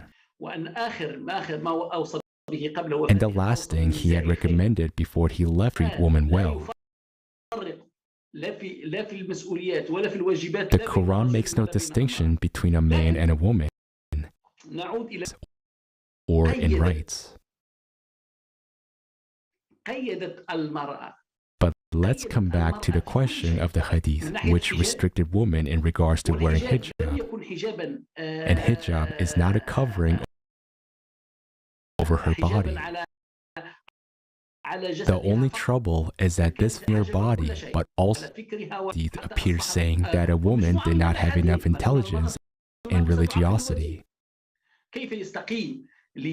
How can a religion be a right one if it first tells women and men, and after that, it also states that a woman lacks intelligence and religiosity? Something is not right here. What we're saying is that the text of the Quran and the events in the world are very different. There is a wide gap between them, and the position of women in some countries now is such that they're not allowed to drive.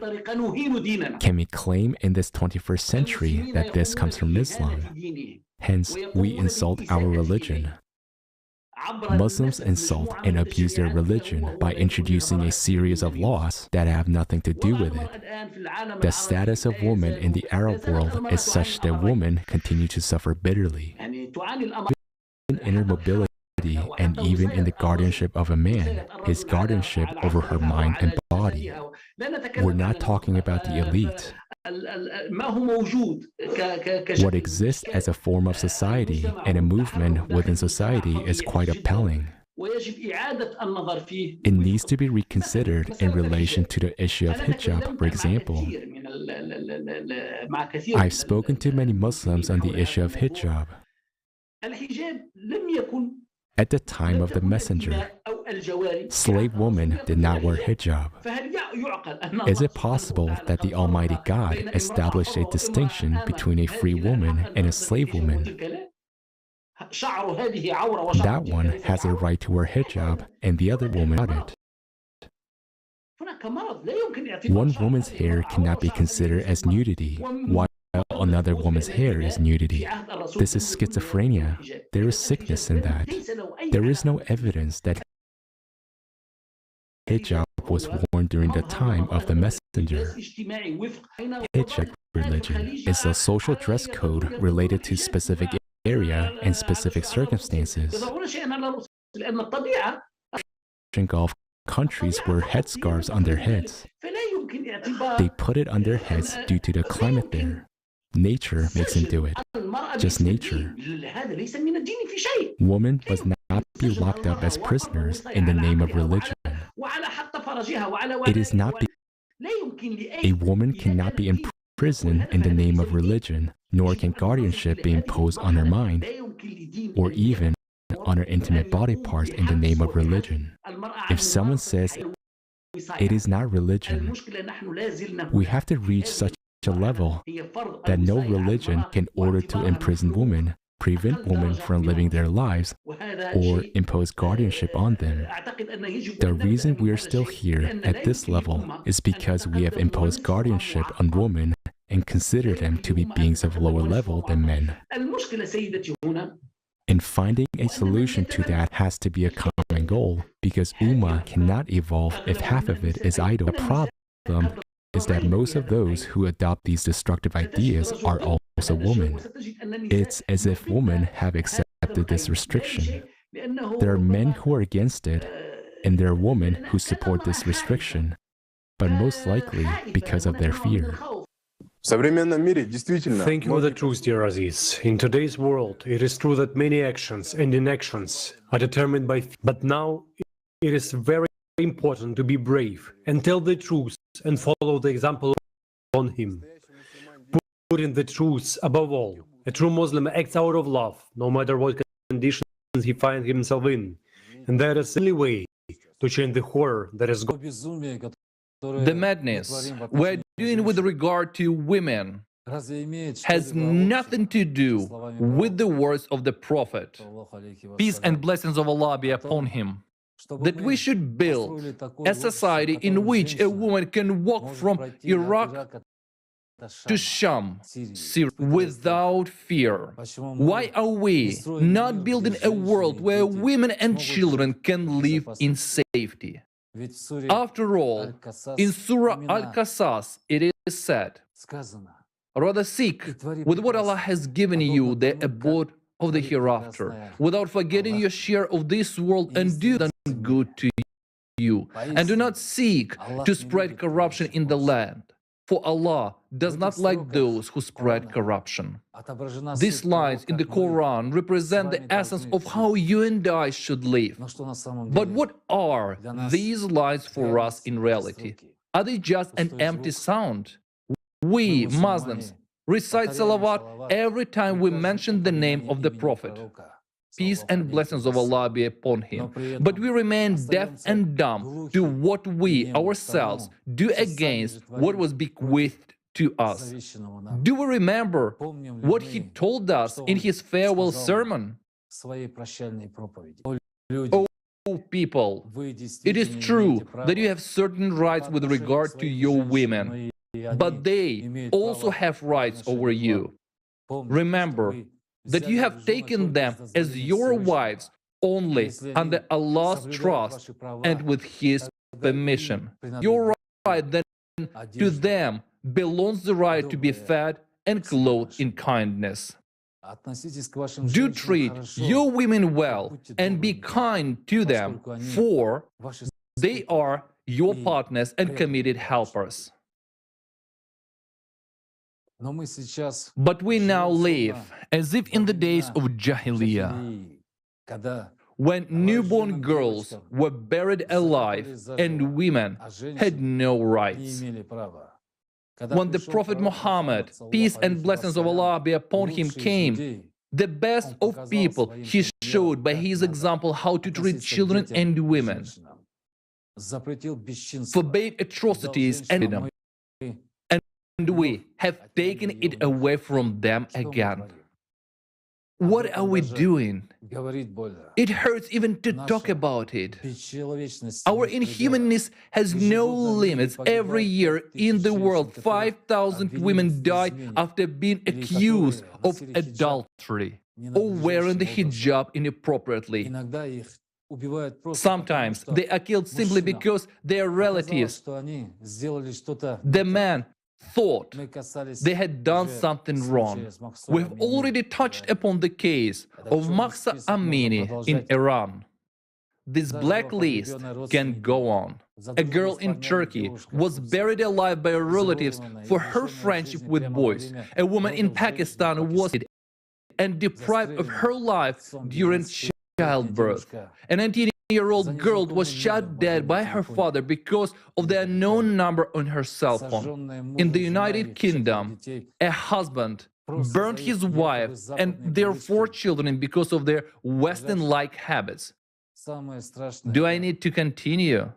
The worst part is that they are defied by the fact that they are committed in defense of the family honor. But what's the essence of honor?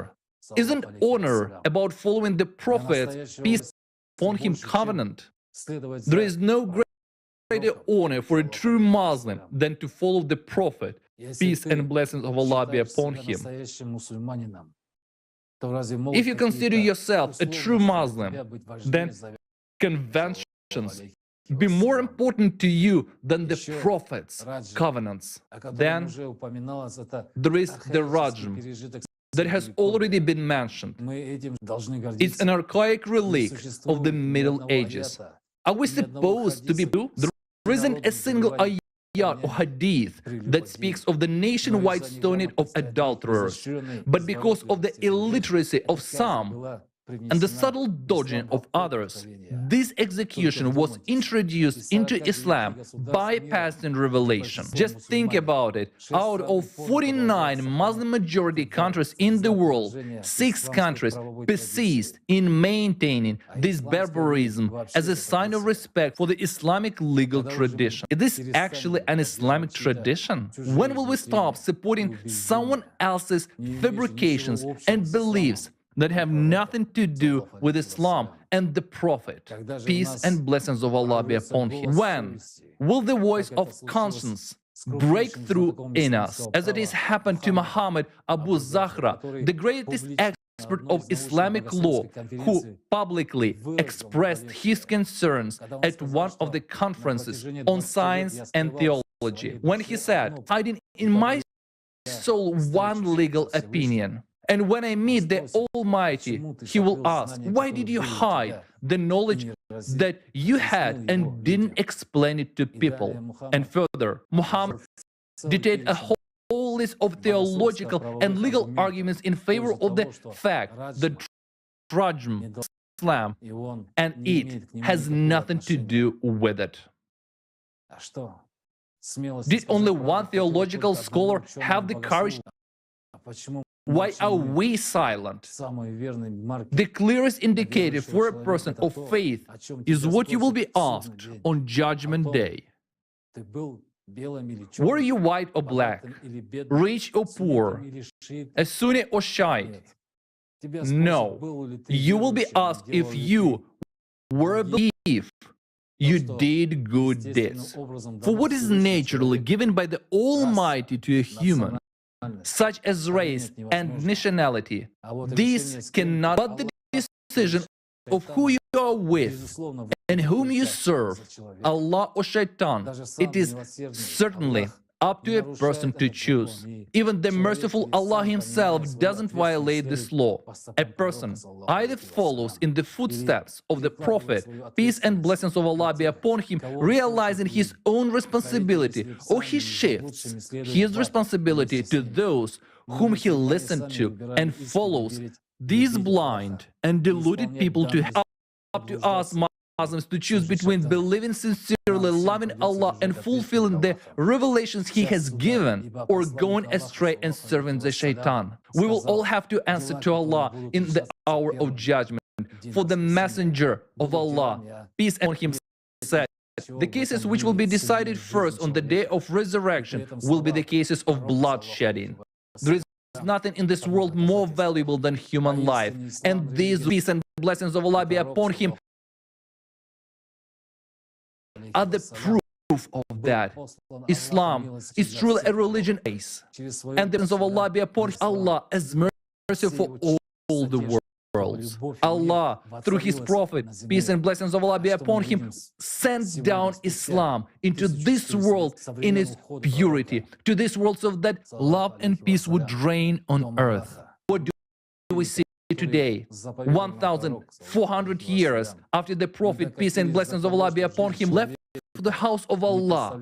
Are we living in the world that the Prophet, peace and blessings of Allah be upon him, commanded us? We have reached the point where a human's life has no value whatsoever. Where is the world in which a child can grow and develop? It is our responsibility, dear brothers and sisters. Is a woman giving birth to a child sure that her child will have a happy childhood and a safe life? Children are always the most unprotected and vulnerable. And in Syria, the inhumans who consider themselves Muslims execute an 11-year-old child and film it. What kind of shaitan's bread should one be to cut a child's throat while shouting, Allah? Is this our Islam?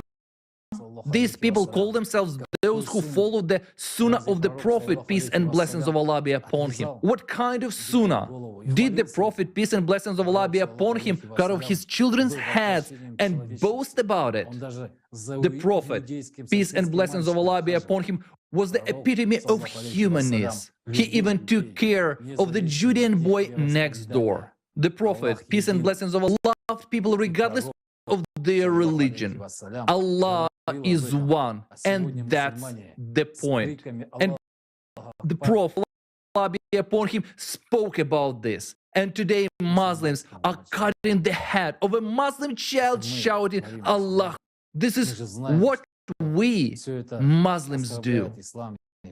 We know that all this insults Islam and the Prophet, peace and blessings of Allah be upon him, but we continue to act as we did.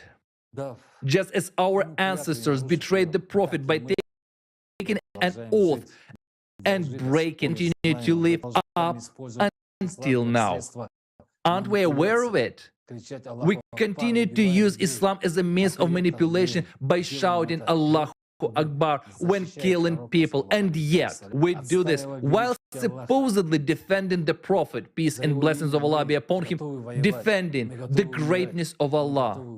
In his name, we're ready to die, we're ready to kill, But are we ready to love? The Prophet, peace and blessings of Allah be upon him, learned to love until his last day on earth. So why don't we follow his example and learn at least the most basic thing, to become humans, learn to be humane, learn to love? What have we come to? We allow children, whom the Prophet, peace and blessings of Allah be upon him, called the fragrant flowers of paradise, to be used in the games of shaitan, to break their psyche, and allow the servants of shaitan to teach and force children to participate in wars, killing other people. We're indifferent when we see pictures and photos of children holding weapons or playing with the severed heads of their victims. Being very young, are not conscious of their actions and cannot be morally responsible for all these monstrous things.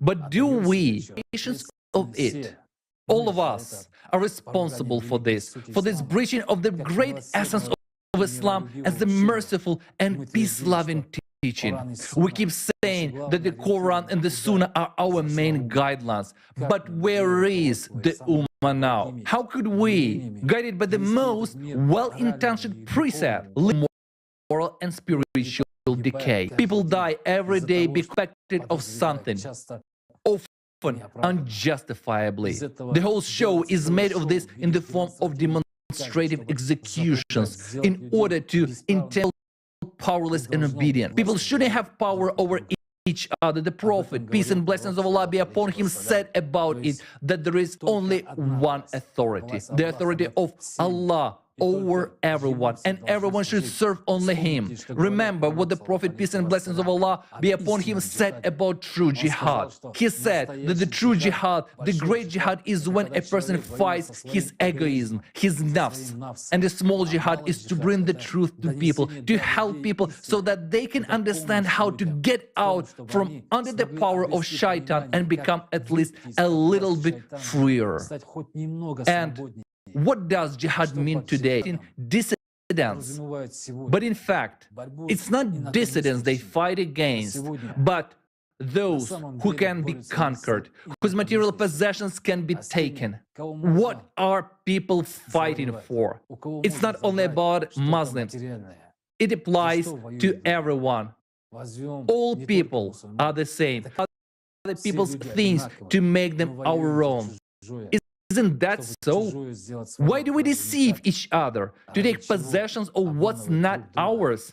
Even though we cover it up with slogans and ideas, we often cover all this with religion. In fact, religions are not run by the Almighty, but by us, people. By the usual consumerist motives, expansion of the sphere of influence, lust for power and money. One of the preachers, Muhammad Nasiruddin al-Albani, said, Islamic State in your hearts, it will be established in your land. Unfortunately, religious texts often become a means of manipulating people's minds. Devoted to their religion can make any sacrifices, up to sacrificing their property and lives, thinking they're doing it all for the sake of pleasing the Creator. This is how we get crowds infected with the virus of extremism, radicalism, and limited texts, behind which skilled manipulators may stand. Such methods of manipulating people are used not only by radical groups, but also by governments of various countries. This year, 2022 alone, 81 people were executed in one day in Saudi Arabia. And according to previous years, the dynamics of demonstrative executions in this country is growing year by year. What's the true purpose of public executions? Why do people become more and more embittered and aggressive every year? Psychologists claim that videos with demonstrative executions, given the range of emotions they evoke, can have an effect on a person similar to watching pornography. And the emotional dependence in a person with the desire to repeat in real life what is done on the screen. Muslims. A question for all of us. How is it that there are now 70 currents in Islam, often at odds with one another? Is it not absurd who consider themselves Muslim, believe in one Allah, honor His Messenger, peace and blessings of Allah be upon him, and the sent down Qur'an, and have one foundation for an unshakable faith, could allow a religious view over minor disagreements? For the true essence of Islam is obedience to the Almighty, not the domination of some people over others.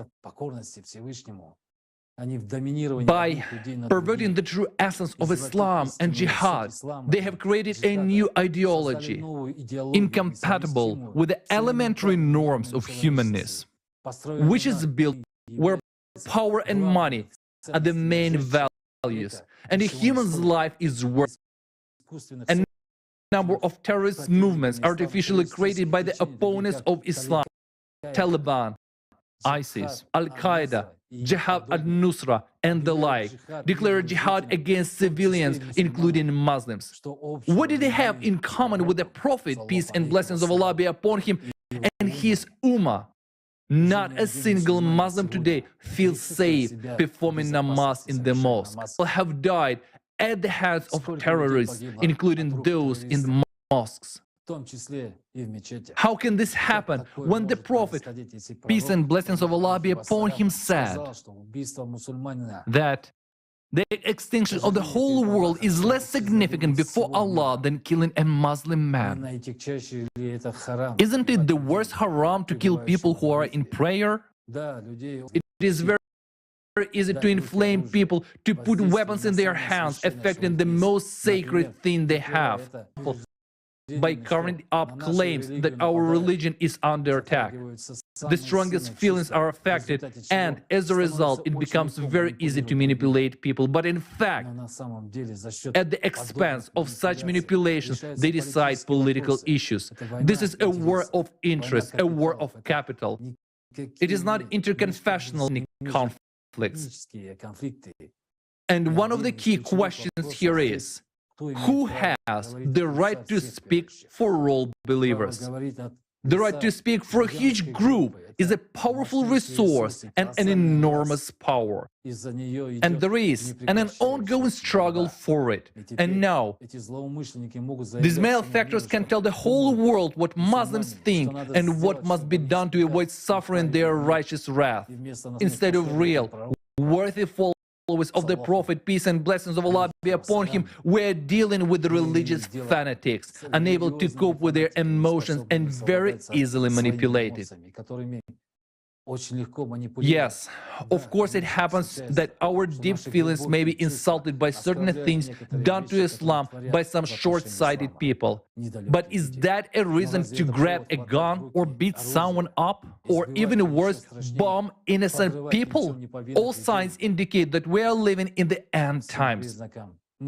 Back in those ancient times, the Messenger of Allah, peace and blessings of Allah be upon him, said about the iniquities that would happen in the Ummah.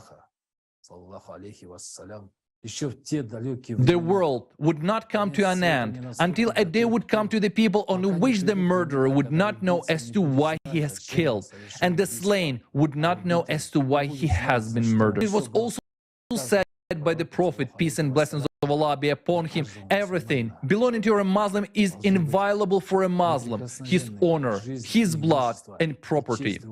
But today, blood flows like a river, murders, executions, attacks. It is not only property that is seized, but also power, cities, and entire regions, while people are tortured and murdered. We, who should have followed in the footsteps of the Prophet, peace and blessings of Allah be upon him, have brought Islam to a worse position than it was before the time of Jahiliyyah, ignorance. We have been creating atrocities, if not then by our silence and by turning a blind eye to all of the lawlessness. It was our responsibility because the Prophet, peace and blessings of Allah be upon him, left us clear instructions on how to build the golden millennium. But we have chosen a different path. All of this is a consequence of the mistakes that our ancestors made when they betrayed the Prophet, peace and blessings of Allah be upon him, and followed the polytheist Umar. And to this day, we are paying for it, and we will continue to pay for it. Not only we, Muslims, but all of humanity, because all of humanity should have been in Islam long ago. Our Prophet, peace and blessings of Allah be upon him, bequeathed us to do this. He bequeathed us to build the creative society, but we did not do it. Who doesn't know about it? We all know about it, but we all remain silent while calling ourselves Muslims. The Prophet, peace and blessings of Allah be upon him, wanted all peoples to become one ummah. In modern language, the Prophet wanted in the brothers, where all are equal and human life is the main value, and where love for Allah is in the first place. Today, we have not only returned to the times of ignorance. Muhammad, peace and blessings of Allah be upon him, led the Muslims, but we have also led ourselves into even more ignorant and terrible times. And now, more than ever, it is important for us to answer ourselves this question: who are we following? Are we following the Prophet who valued the life and loved all people? Or are we going against him, making evil on earth, being the servants of Shaitan? Look in the eyes of the truth. For the Prophet is looking at each of us through our souls in the hope that we will come to our senses. Allah, most gracious and most merciful, gives the last chance. The only question is what we will choose: the Shaitan or the Prophet. Peace and blessings of Allah be upon him. Of course, a true Muslim will choose the Prophet, peace and blessings of Allah be upon him. I will never betray him. But in order to understand what it means to choose the Prophet, peace be upon him, it is necessary to honest answer to the question: who is the true Muslim? Today in society, there are many stereotypes that created the image of a Muslim. If it's a man, he must have a beard. If it's a woman, she must wear a hijab. He or she performs namaz, pays zakat regularly, and fasts. What else? We may have missed something else, but it's basically these external rituals, action that create the image of a Muslim. The question arises: can such image, once formed, be considered a true Muslim? No matter what we will say or what say those who have been elevated to the rank of the knowledgeable scholars, theologians, sheikhs, and other authorities of Islam. Let us put all this aside for the moment and turn to the revelation and to the words of Muhammad, peace be upon him, the Messenger. If there is anyone other than the Almighty and his messenger who have defined, no one. What does the Almighty say in the Quran about the Muslims are, who Muslims are? Say, O Prophet, if you sincerely love Allah, then follow me. Allah will give you and forgive your sins. For Allah is all forgiving, most merciful. That is, say that those whom Allah will love and those who will, that is, we do not create an outward image of themselves or say that we follow. They actually love and are devoted to the Prophet, peace and blessing of Allah be upon him, because they fulfill the covenants he left us. He truly followed the Prophet, peace be upon him, not in words but in deeds. Or for example, here is more: there has certainly been a messenger of Allah, an excellent partner for anyone whose hope is in Allah and the last day, and who remembers Allah often. That is essentially the same meaning. The Prophet is the best example to be followed by the one who surrendered of the will of Allah, hopes and trust into hope, trust, and surrender to the will of Allah. Does it mean that I do nothing else, nothing except the external rituals? Let's say the prescribed traditional actions, and what if that's enough? I perform perform namaz 5 times a day, go to regularly, God willing, I will perform Hajj. Is that all? I do not sin, I do not do evil, I do not commit adultery. Does it mean that I will have surrendered to the will of Allah and I am guaranteed His pleasure? Of course it doesn't.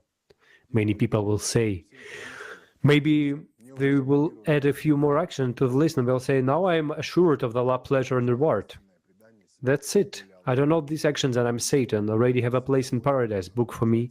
But is it really so? What does it mean to truly surrender yourself to the will of Allah? To truly surrender to the will of Allah means that I first of all do my inner jihad. That is, I strive for have peace and tranquility within me. Meaning of the word Muslim. Yes, Islamic scholars often interpret the word Muslim primarily as the one who submits. And that is also true. The word has such definitions. But why the emphasis is placed on the submission? Maybe because it's necessary to instill in a person, first of all, the necessary of submission. Because when they call a submission to the Almighty, they instill in a person the necessity of submission to themselves, the servants of the Almighty. This is how, if I'm submissive to God, then I'm also be submissive to those who allegedly serve God. I should listen to their sermons and instructions, bring them the cut so they can distribute it to the poor, right? After all, basically, these are their tasks. Not a lot of people will say that I do not obey anyone except Allah, that Islam is the only religion that has no intermediaries and all the rest. But let's give ourselves an honest answer. Are we really independent in learning and understanding the essence of Islam? Are we really free from other people's beliefs and opinions? We understand as Islam actually an imposition of someone else's opinions on us. Are we free in our convictions, or do we look at ourselves, the world, and the people through the prism of those stereotypes that are very subtly imposed and instilled on us by those who most often speak on the need for their submission? Of course, some will say that yes, I am free, but are we not lying to ourselves? I'm not talking to Muslims who are the mercy of images and stereotypes, but feel like something is wrong, who are suffocated like a bird in captivity, who feel that something wrong is happening, who see inconsistencies, indiscrepancies, that are something that are told is often not consistent with that what Prophet, peace and blessing of Allah be upon him, said and did. That is, this does not resonate in the heart, who ask the ulama and the sheikhs inconvenient, but do not find honest answers. My appeal is to such Muslims. Can we rightfully consider themselves a true Muslim if we do not follow the Prophet, peace be upon him, but follow people who think they are mediators? And this is the question to which everyone who seeks the pleasure of the Almighty should honestly answer himself. Can we consider ourselves the true Muslims if we commit the greatest sin before the Almighty by giving him associates? If instead of fully surrendering to the will of Allah and living this will, a person fulfills the will of those who declare themselves intermediaries in the interpreting the relation of the Almighty. It is clear that in word they can be no intermediaries, but in fact we follow their words in almost everything they teach us and preach about. In all aspects of our life, we are not guided by the will of Allah within us, but we are guided by the words of people who in religion, as an organization built by polytheist Umar and his henchmen, occupy the role of managers of religion. So who are we following? And the honest answer of each person to this question is that the future that all humankind depends on. And this is how I define a true Muslim. A Muslim is the one who strives within himself to be reconciled with the will of all the Almighty. Peace and reconciliation, that is what a Muslim is. That is, a Muslim is the one for whom inner peace and gratitude and contentment within the blessing given by Allah are above everything else. He does not seek the world. What matters to him is the only peace in his soul. He is the one who makes the inner effort so that in his thoughts, words and deeds, there is not that which is whispered by shaitan. It means that in your heart, within you, if your inner world is stand up for the will of Allah, for the love for him and his messenger, for whom all earthly things and are only means, which is the goal is the only one. Of course, on this path it is not always possible to achieve these tasks. That is why the Prophet Muhammad, peace be upon him, said that the most important and the most difficult jihad is the greater jihad. That is, zeal their own nafs and to achieve the pleasure of Allah, that the one who strives for this is already a Muslim. But there are also, it is necessary to stipulate with these, does not mean that in everyday affairs nothing should be done for people, for society. No. Along with the greater jihad, a person should do a lesser jihad. That's to the uphold oneself and to uphold his will in the outer world. To do good to people, to try to avoid reprehensible things, and to only which that brings a person closer to the pleasure of Allah. A true Muslim who is faithful to Allah and follow his prophet is a person whose life is one single jihad, both the greater and lesser. And all of these, the Prophet Muhammad on him, but treated by his life and his personal example is the best among all men. That's why the Prophet bequeathed, my life was to be an example to my true followers. Follow the Prophet. Upon him, if we even in extending as far from our beloved Prophet as from the sky, but we are very close at the time that we somewhere, and the fact follow him. Is it not so?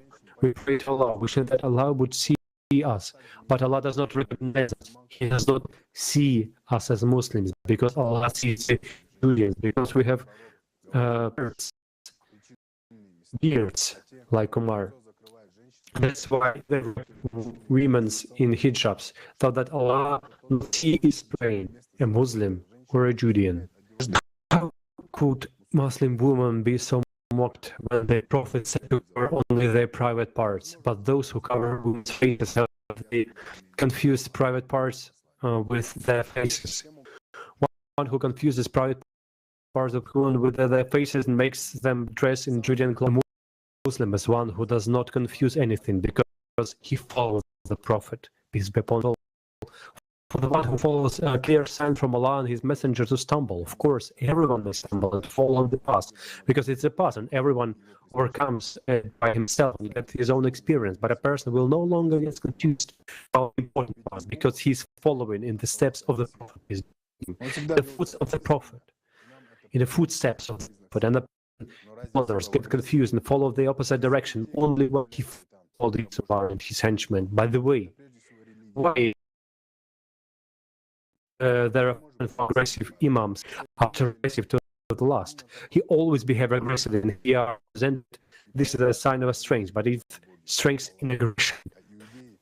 Who are ruled by shaitan, who are aggressive. Islam, the first of all, a religion of love.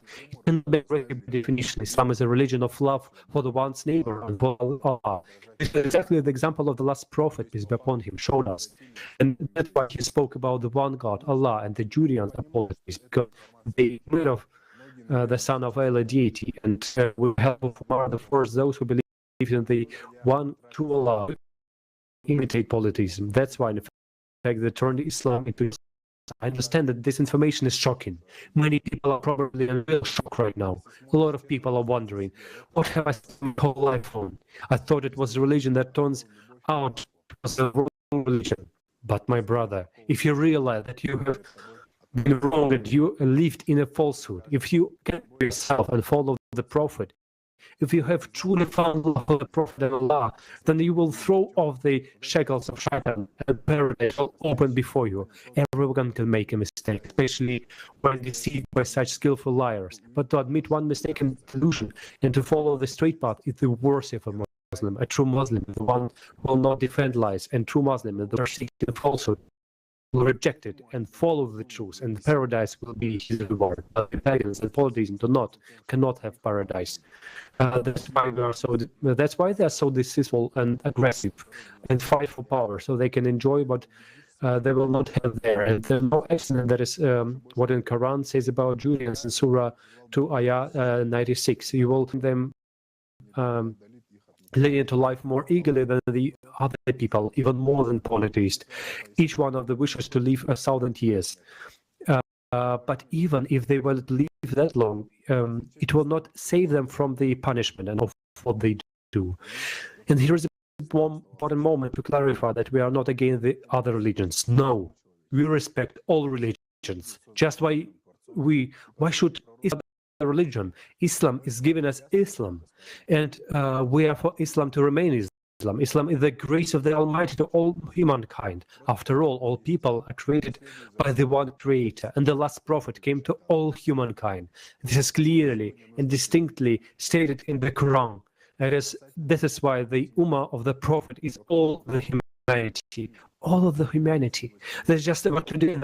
Those who follow the Prophet follow Shaitan. And all decide today who are we following.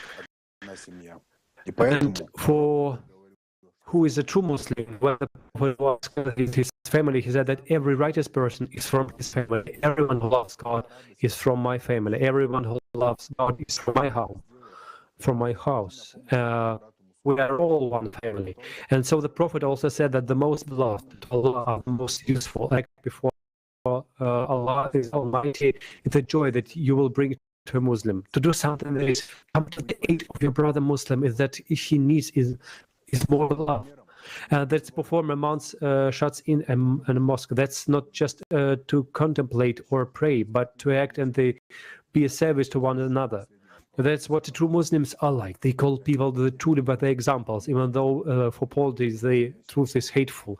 I would also like to know the character traits inherited in the last Prophet, peace and blessing of Allah be upon him, acquisition of which, in my opinion, will compete the notion of true Muslim, modesty and fearlessness.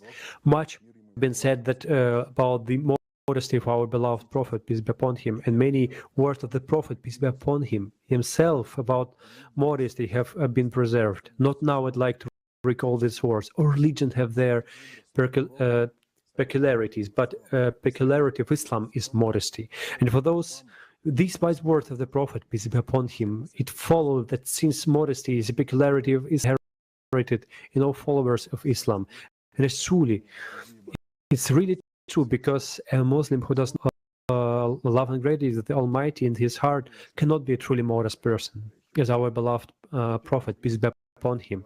And the first glance, it seems illogical and inconsistent, along with all the Prophet gentleness and kindness. His distinctive feature was fearlessness, which proved that the truly fearless person is a good person.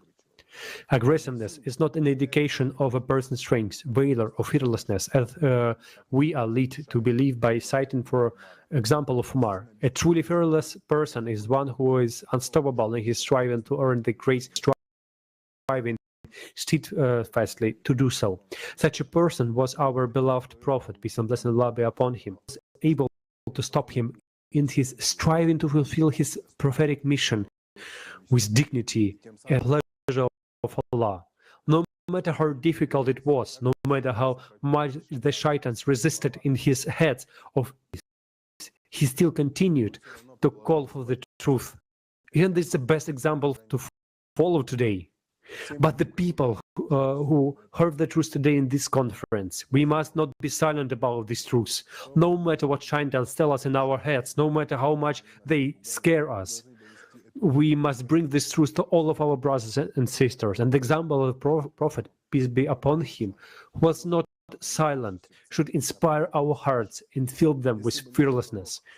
If our Prophet, peace be upon him, was silent, there would be no Islam in the world today. And if we remain silent, Islam will completely die in lies and hypocrisies, which mean that we will betray our beloved Prophet, peace and blessing of Allah be upon him. If we do that, if we do not purify Islam, it means that all his life, all his suffering, all his striving to make his Ummah lead in the world to prosperity and pleasure of the Almighty have been in vain. Therefore, if we really love our Prophet, peace be upon him, if we strive for the love and pleasure of Allah Almighty, this we really are Muslims, then we have no right to be silent. A true Muslim is the one who does not keep silent or tells people the truth.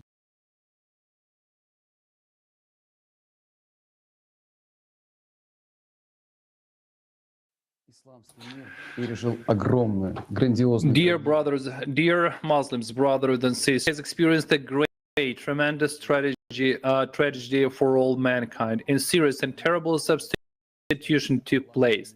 The best of the man, the greatest Prophet Muhammad, peace and blessings of Allah be upon him, was replaced by Umar, and we followed the shaitan. The teachings of the Prophet Muhammad, peace and blessings of Allah be upon him, full of the greatest ideas of humanity, of which the Islamic Ummah was founded, have been replaced by a distortion. Everything that is absorbed, the signs of the times of Jahiliyyah, ignorance, obscurities, violence, that is what made Islam today persecuted throughout the world. They wanted to take the main thing in essence, what is called the revelation of Qur'an, which was supposed to create a unified Ummah as a civilization and a prosperous, happy society, have been taken away from the people. The Quran and the Hadith texts have been reduced to the level of human fabrication. They interpret the Quran to whoever they want, saying that without an interpreter, it is impossible to understand the Quran. Everyone claims that the truth is only in his hands, but can people have an opportunity, have a monopoly on the truth of the Creator? Only Allah the Almighty has the truth. The spiritual decline of society and the violent and unstable world around us are the consequence of our subjugating the teachings of the Prophet, peace and blessings of Allah be upon him. One of the reasons for it is that the official led into the opposite direction. We have been sent wandering in the desert in search of the jinn instead of Allah, going not to paradise, to the most high, where the Prophet, peace and blessing of Allah awaits us, but to the shaitan. Islam has gone astray, and this happened because our ancestors turned out to the traitor. The Prophet, blessings of Allah be upon him himself. They turned away from Allah, they turned away from the Prophet, peace and blessings of Allah be upon him, leaving only their names and praises, and it followed the moral Judean, mortal Judean, and bowed down their secret desires to the shaitan instead of Allah. Don't we understand this? Didn't we know it? To dismiss the truth is to dismiss the Prophet and Allah. It means admitting in the face of the Prophet and Allah that you are a devotee of polytheists, that you are down. There is no other way, for that is the truth. Muslims continue to use Islam as a means of manipulation. Now people who call themselves faithful Muslims and Sunnah of the Prophet, peace and blessings of Allah be upon him, are fighting each other, cutting off heads of children with cries of Allahu Akbar, stoning and mocking women. What right do they have to praise Allah when they serve the shaitan? Who are they after this, and why do we allow Islam to be this? We love more our selfishness. Dear brothers and sisters, who is the Prophet Muhammad, peace and blessings of Allah to us?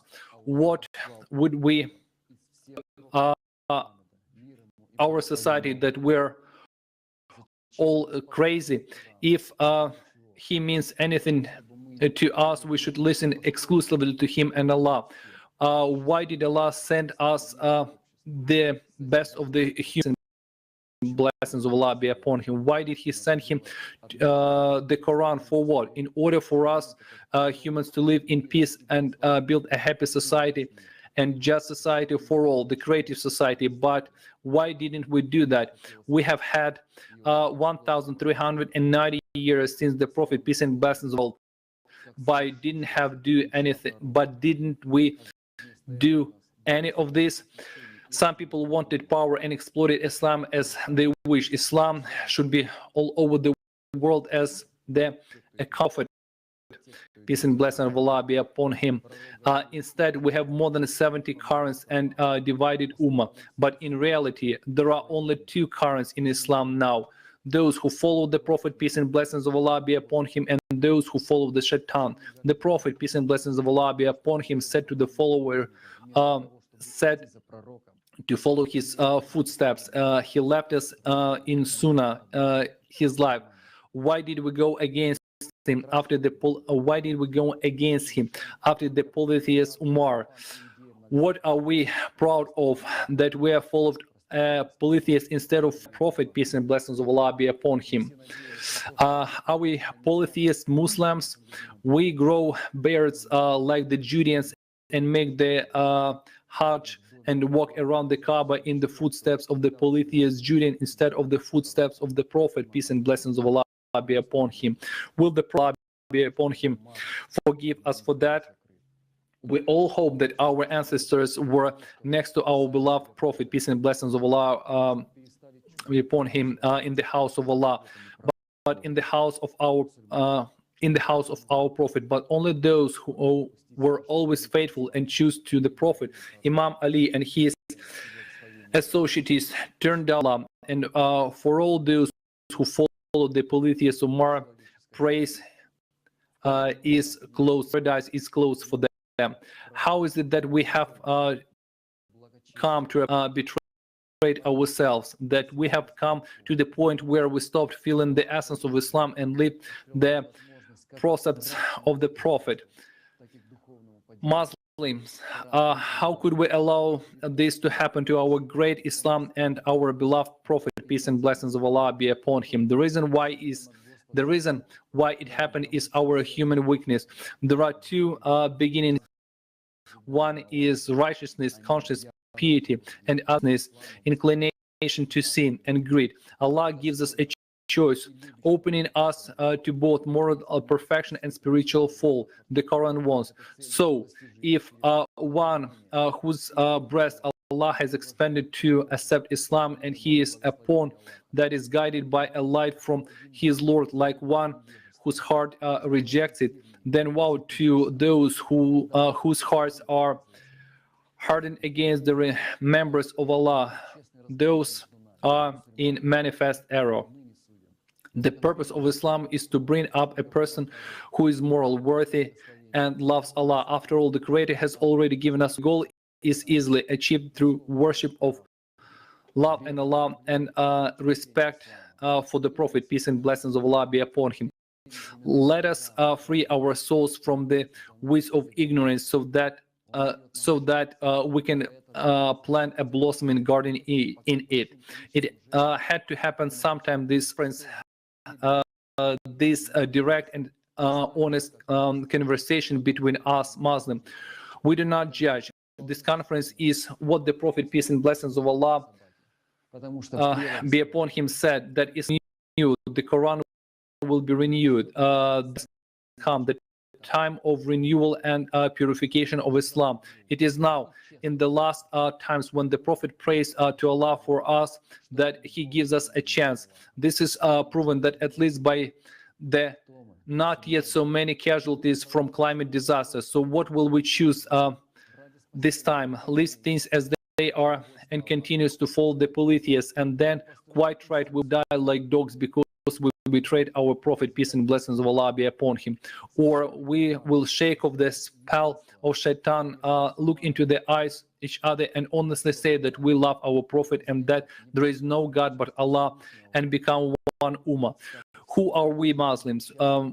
Will we continue to our rifles, or we will unite for salvation and reconciliation of Allah's pleasure and to build true Islam throughout the world and build a creative society? The Holy Quran calls unity and recognizes the direct involvement of Almighty in this. For just as in a family, parents are unhappily in their forbidden, are not freely and even fight for our Prophet Muhammad is waiting for us to drop our disputes, to rise above our own interests, and to unite. Now it's time of great trials for us, which has no equal in the history of mankind. Scientists are already saying that the time of the judgment day is upon us, and we have heard it today. One of the signs of doomsday is the appearance of animal dabbars, which will come out of the ground before doomsday comes. It's written that in the hadith of the emergence of this animal from the earth will put an end to disputes and contradictions. And so it does. We can see how connected it really is, and what was predicted by the Prophet, peace be upon him. What has happened before our eyes, as Cerberus has appeared. He has already come because people have forgotten the commandments of the Allah and replaced the true religion with a lie. The Cerberus, or as they call it, the Dabba al-Ard, will be a sign of the approach of the Day of Judgment. And what should we do? be true Muslims, be true followers, share information from this conference with other people, get involved in building the creative society. For this is the society that our Prophet, peace be upon him, dreamed of. If you consider yourself a Muslim, be, but you stand on the side engaged in building the creative society, then what kind of Muslim are you? Each person must conquer the Dajjal in himself, and with the Prophet Muhammad, peace be upon him, what did the last proclaim? The truth one like himself. Let's watch a fragment for the video Beyond the Consciousness with the participation of the respected youth.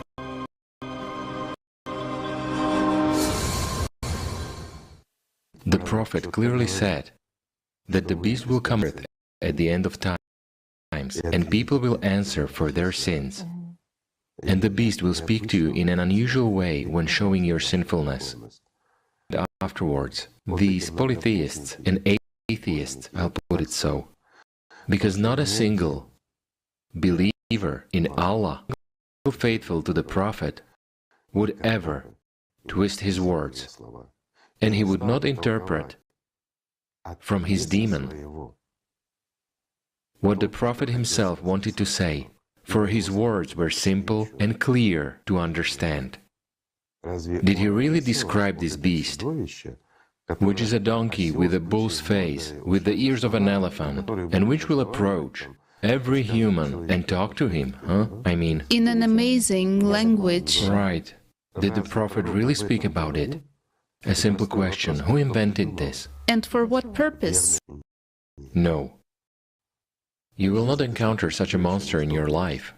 Therefore, you will certainly not encounter such an Antichrist which was described. It means he doesn't exist. Thus, you can do what you want, because you are no longer not fit him. Exactly what the Antichrist does. When you oppose the Prophet himself, when you go against him, Jesus Christ, when instead of love you impose violence, pain and suffering, but you are not the Antichrist, are you? After all, you don't look like him. Isn't it is this? The end of times is coming. The world is collapsing, and the beast is in the wild. That beast which the Prophet himself spoke about, the Cerberus. The beast which came with earthquakes, with droughts, and with volcanic activity, which is really devouring now. So far, it is devouring mostly that which is materially valuable for us. But it takes few people. A little time will pass, everyone will start answering for their sins. This beast will start eating people without distinguishing between friends or foes. It doesn't have friends, we are just fodder for it, and this must... And it speaks to us in an amazing way, and it forces us to answer for the sins we've committed. Isn't that true? And let us look from the perspective of the best of men. What did he say regarding the beast? The beast will not appear from heaven, it will come out from the bowels, that is, it will appear from under the earth. Isn't that how it happens? We have scientifically proven that now, even at the conference. So the Cerberus is already walking in our courtyards, and it will make each of us answer for our sins. It will talk to people in the most unusual way, talking to us in the most unusual way now. It seems to me that a more unusual language than the one which the Cerberus speaks to us now is scary to think of. It is the language of destruction of our home, of our planet. This is the most frightening and the most unusual language, when each of us, those who have realized the extent and the kind of danger we are already in, and that tomorrow the Cerberus can come to us and simply destroy us along with our city, along with our country. It seems to me it is extremely unusual language, which forces us to think about. It is scary, but it is just, and that's the point, justice. When we get what we deserve, we as humanity. When you're waiting for precisely this image which was described, you're missing what is happening right now. And that's the essence. You do not see the truth because you're waiting for this heat to come to you and start talking to you. That's when there will be the end of times. But when the invisible Cerberus walks around and makes each of us answer for our actions. All those who lived before didn't obey the prophet. But why? That's where the key point is. After all, the prophet left a foundation for us to build a creative society. You can call it whatever you want, but it's a new beautiful world in which all of us should have been united. The whole world should have become one ummah, where love and respect reign. Isn't that what the prophet spoke about? Isn't that what he taught people? To respect, to love, to be brothers, to help each other, and that the most human life. Right? In other words, this is the creative society. If we as people would have listened to the and followed him, followed his disciples, followed Ali, instead of guests, those fantasists who create images for people, let's put it so. Do you understand? Long-eared donkeys and the like. Crooked and squint-eyed Antichrist, so that they themselves would not match them. If we as humanity back then, there would have been a different world, and now the Cerberus would not have come. That's the point, friends. And this is true. We would have already developed scientifically and technologically a long time ago. Long ago we would have become a united civilization. Long ago we would have been, at least, at the first level, or who knows, maybe even already at the second level of our development. We would no longer care about this cyclicity, and no Cerberuses, no one except Chihuahuas would walk around here, so to say, along with other breeds, but not fairy dogs. Devour. That's the point, and that's what the Prophet was talking about. Another question, how could he know if he's an ordinary man, right, as some people say? He's an ordinary Torah, he used the Bible and so on. Based on that, he created the teaching and then told it. But if he is such an ordinary man, how did he know what would happen? My friends, except from Allah, he couldn't know anything. After all, you do not know what will happen tomorrow, while the Prophet knew what would happen even in our times. Not just tomorrow, everyone.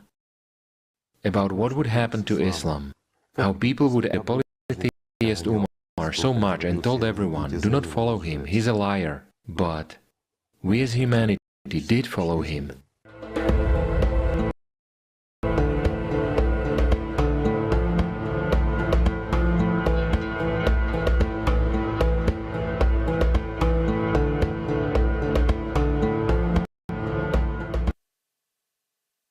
Мы живем в сложные времена. We live in difficult times, and who can we rely on, if not ourselves? In the 14th century, since the Prophet, peace be upon him, left for Allah, but he is with us, and he still supports us because the Prophet, peace be upon him, knew about these times, and he knew that there will be those who can change everything, who are those people who will be able, following the will of the dream of the Prophet, peace and blessing of Allah be upon him. The Prophet, peace and him, the greatest of men, knew that he will be betrayed and people will follow not him but the polytheists, that they will destroy the teachings he had brought for all humankind. But also, the Prophet, peace and blessings of Allah be upon him, knew that in the end times Islam will return and there will be people who will purify and revive it.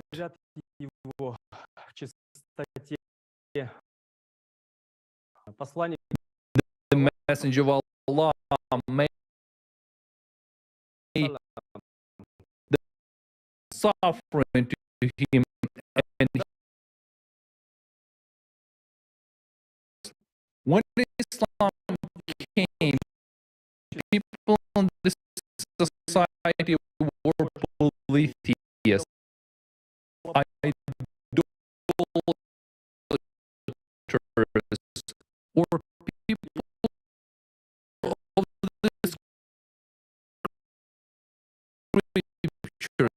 who have forgotten the truth from those scriptures. Therefore, the messenger of Allah be upon him became strange families and communities. Islam remained the number of Muslims.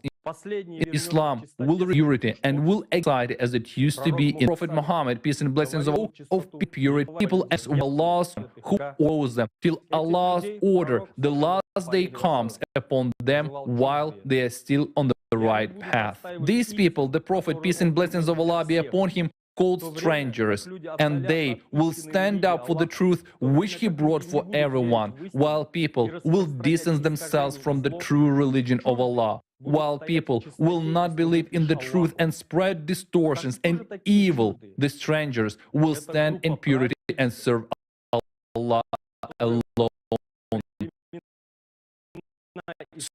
So who are the strangers?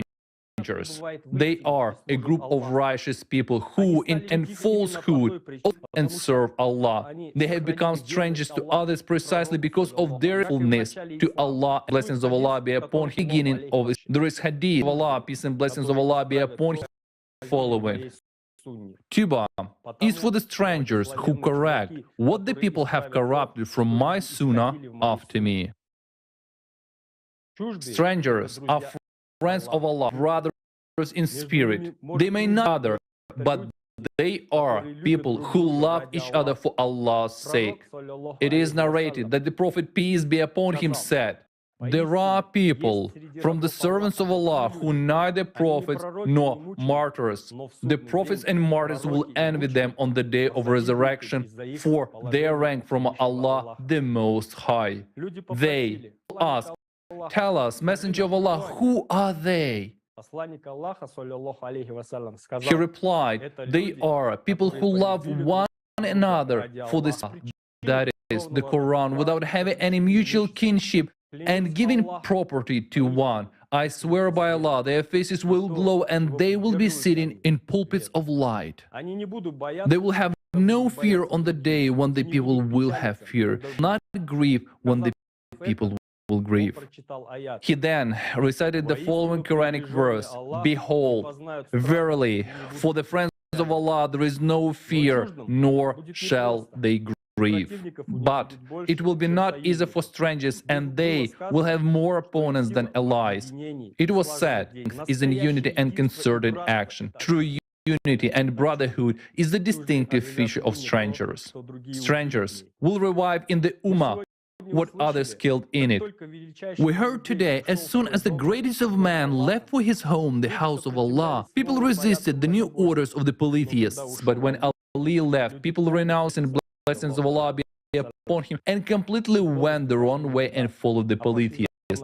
But today, everything has changed thanks to the Messenger of Allah, peace and blessings of Allah be upon him, knew this and said so. Strangers are more devoted, peace and blessings of Allah be upon him, and Allah.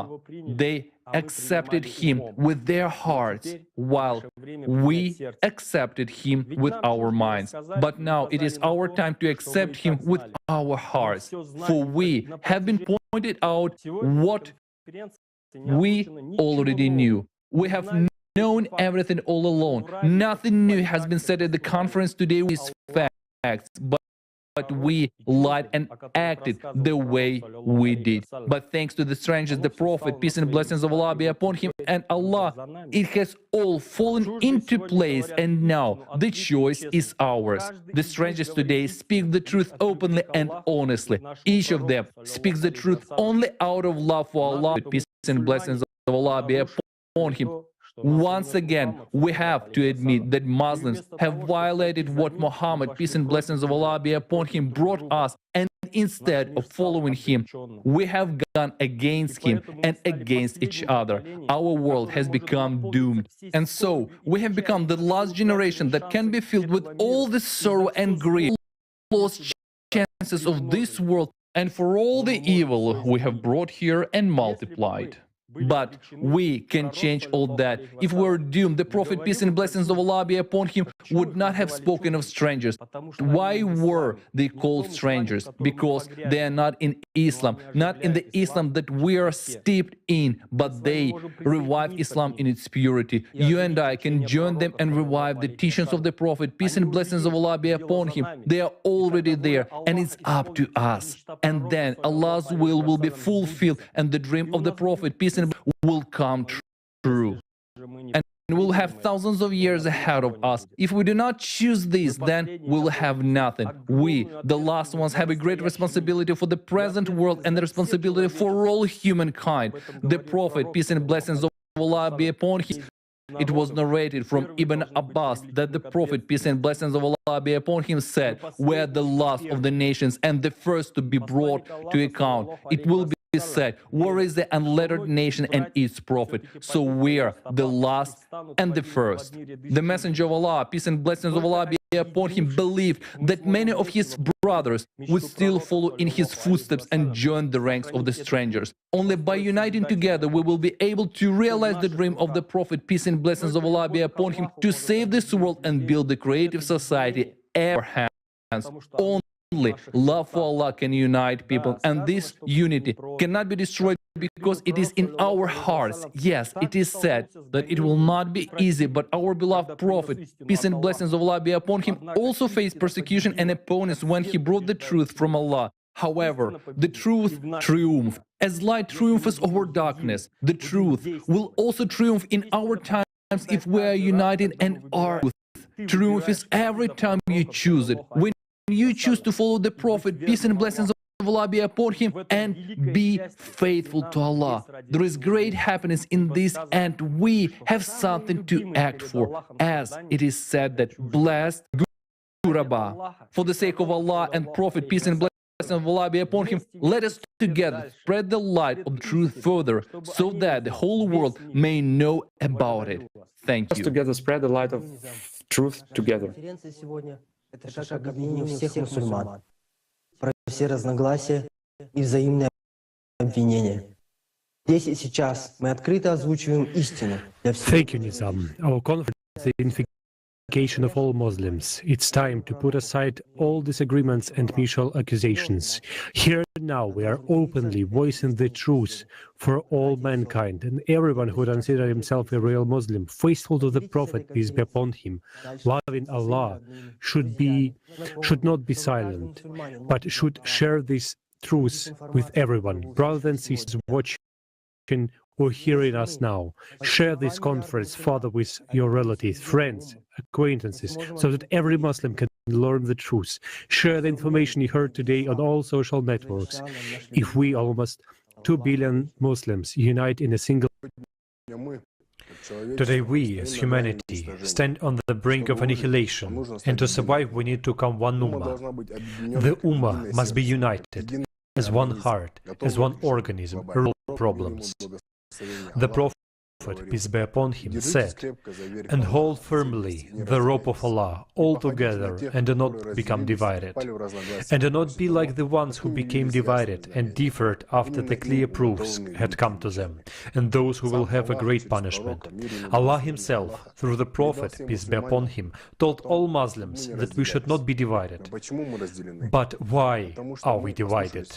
Because we disobeyed the Prophet, peace be upon him, and betrayed him, and followed the polytheist. The Quran says, "But they have broken their religion among them into sects, each group rejoicing in as its beliefs. We have lost the true essence to the point where a person who does not live by Islam, does not live by the Prophet's precepts, but pronounces his name.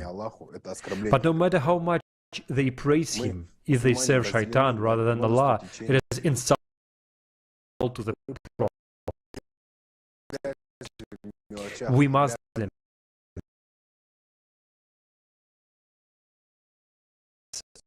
are divided into many streams.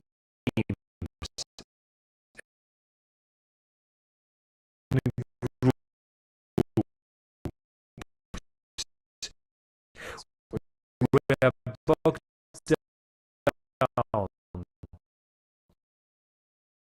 in trivialities and rituals, and we speculate, peace be upon the benefit, the foremost, and etc. The way of the length of Allah. But we meet up and claim us correct, have salvation every comfort. Imam Ali pleased with by did they call a law on the all formlessness for Prophet Muhammad, peace that. None of us called for fanatism. Asabiya, none of us fought for fanatism, and the one who dies for fanatism is not from us. And when the Prophet, peace be upon him, was asked what is asabiya, he replied, it is when a person helps his people to... We can no longer divide the whole. We cannot divide Allah and the Prophet into many streams. There are not those who follow in the footsteps of the Prophet to Allah, and there are those who call themselves Muslims but follow the shaitan. There is black and white, there is no grey anymore. There has been grey for centuries. We do not have to choose shaitan. We have only one last chance to return. There is no other option. The Prophet, peace be upon him, said, the Prophet, peace and blessings of Allah be upon him, said, a believer to another believer is different parts enforce each other. The Prophet, peace and blessings of Allah be upon him, have clasped his hands with the fingers interlaced while saying that. Here is another example.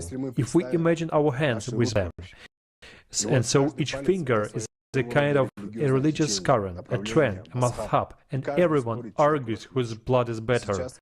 And now they are disconnected, and each one individually is weak. They join together. They just come together, they become strong, and their blood is one, and the essence is one. The Prophet, peace be upon him, put the reconciliation of the people above prayer, fasting, and almsgiving. He said, shall not inform you of what is more virtuous than salah and charity. They said, but of course. He said, making peace between each other. In his farewell sermon, the Prophet, peace be upon him, said, learn that every Muslim is a brother to every Muslim, and that the Muslims constitute one brotherhood. Remember one God, and answer for your deeds, so be careful not to stray from the path of piety after I am gone. No prophet or apostle loved me, and no new religion will arise. Therefore, hearken to me, O people, and take heed of the words I impart to you. I'll leave you two things, the Quran and my example. You will never go astray. All those who listen to me should pass on my and those to the next, and the latter will understand my words better than those. But have you heard? These are times when everyone who loves the Prophet Muhammad, peace be upon him, must take responsibility and unite in love for Allah. Times when only a free and united Ummah will be able to build the society that Prophet Muhammad, peace and blessings of Allah be upon him, dreamed of, and save the world. We can change everything, and we can repent and prove that we are faithful, that Allah may be pleased, that the Prophet, peace be upon him, may be proud of us. We can follow in the Prophet, may Allah bless him, by becoming one Ummah.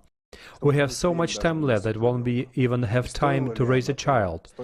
And was it worth it, serving the shaitan for so many centuries, knowing the truth, keeping silent, justifying the shaitan? And what is it like for our beloved Prophet, peace be upon him, from the house of Allah to see all the filth, suffering and pain?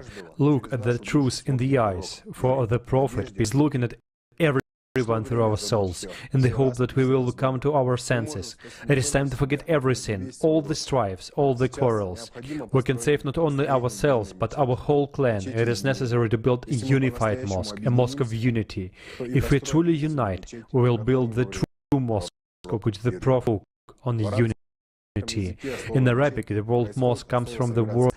The meaning of a mosque is unification, not the houses that we have built, where they say not only what the greatest Prophet Muhammad, peace be upon him, taught us, but what the polytheist after him has distorted. The Quran says, the believers are but one brotherhood, so make peace between your brothers. The best of humanity hope that there would be enough Muslims devoted to Allah and faithful to him in the last days of the world, to stop dividing and unite into a single Ummah. Do you know what would happen then? Then there will be Islam all over the world, Islam in its purest form, as the last Prophet bequeathed it. Allah gives us a chance. But what will we choose this time? Do we follow the polytheists and their teachings, or do we shake off the chaff of lies and deceit and honestly look into each other's eyes, say that we love our Prophet and there is no God but Allah, and will be one Ummah? Or we will leave it at that and deservedly just die like dogs because we betrayed our Prophet? If so, we deserve it. Shaitan always quarrels with families and friends to make them weak before him. But when we are together and the Prophet is in front of us and we follow him, then strong. Only a united Ummah can build the creative society and save all mankind, for our strength is in unity. We have said so many times today that we all need to unite. We have a responsibility to take the last step towards unity, regardless of religious differences. The task of all believers lies much behind the Muslim world. Our task is to unite the world. The two major world religions are Islam and Christianity. Today, it is like the two camps often opposed. But in fact, true believers in the one God have nothing to divide.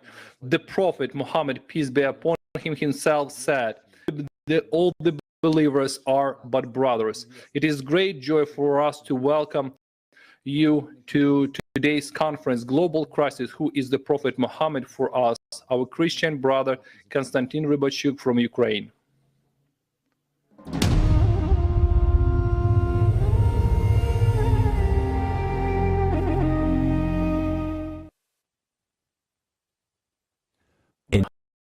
The most gracious, the most merciful.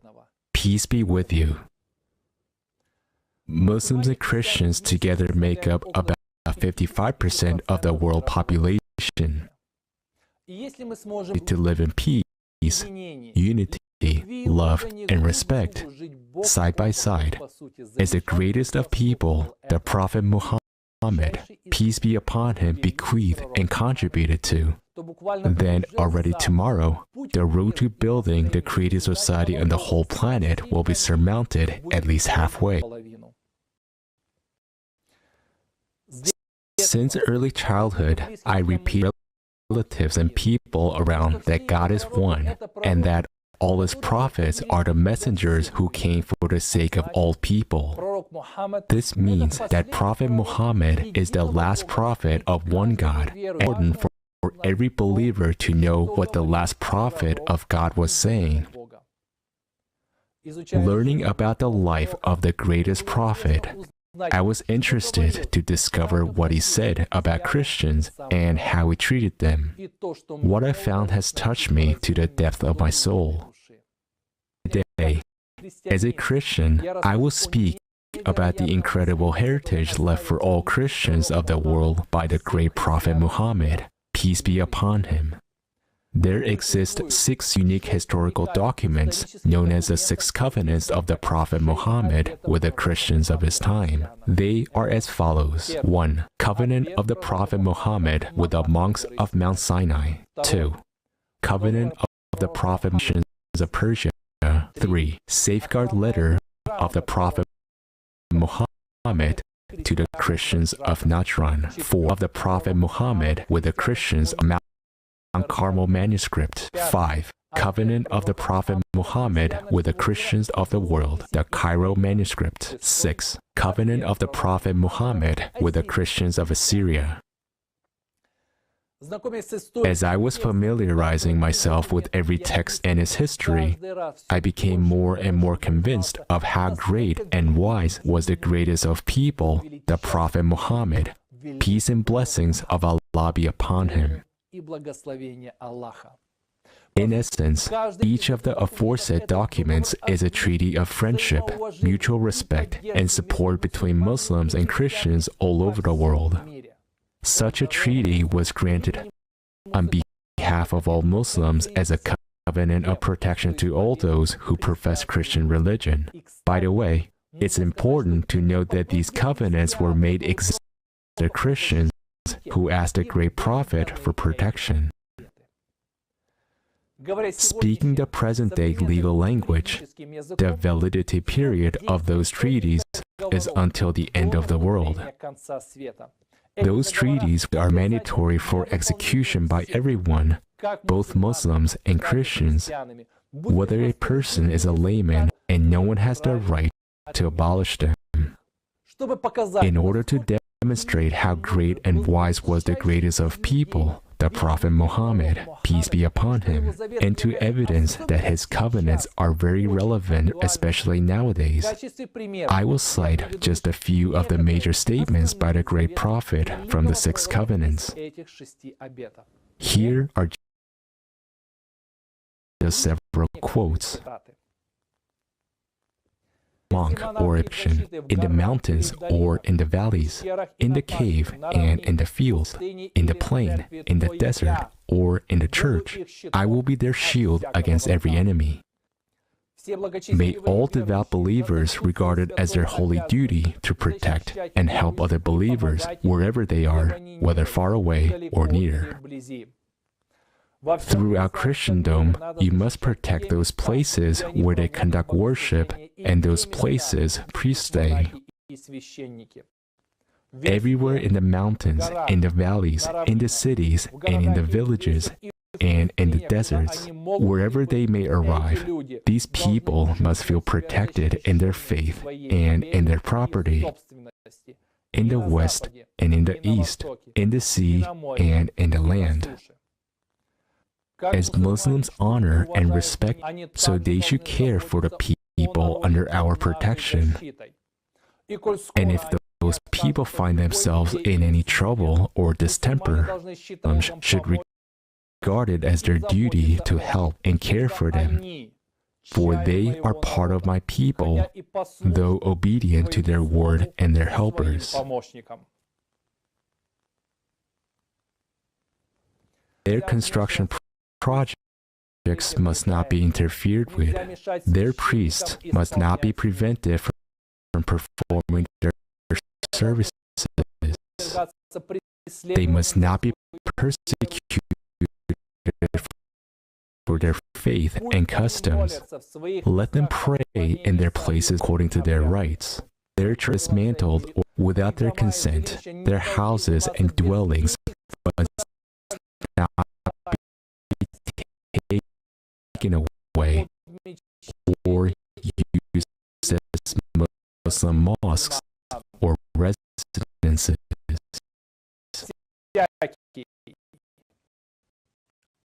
Whoever opposes my order and acts contrary to it will be deemed a breaker of the covenant and an apostate of the Prophet. The great blessing him also says, but never to it. Prophet first about religion.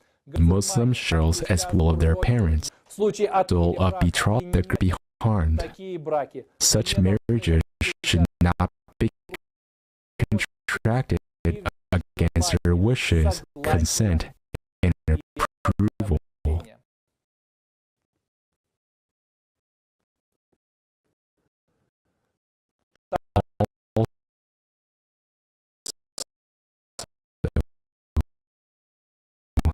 The messenger of Allah,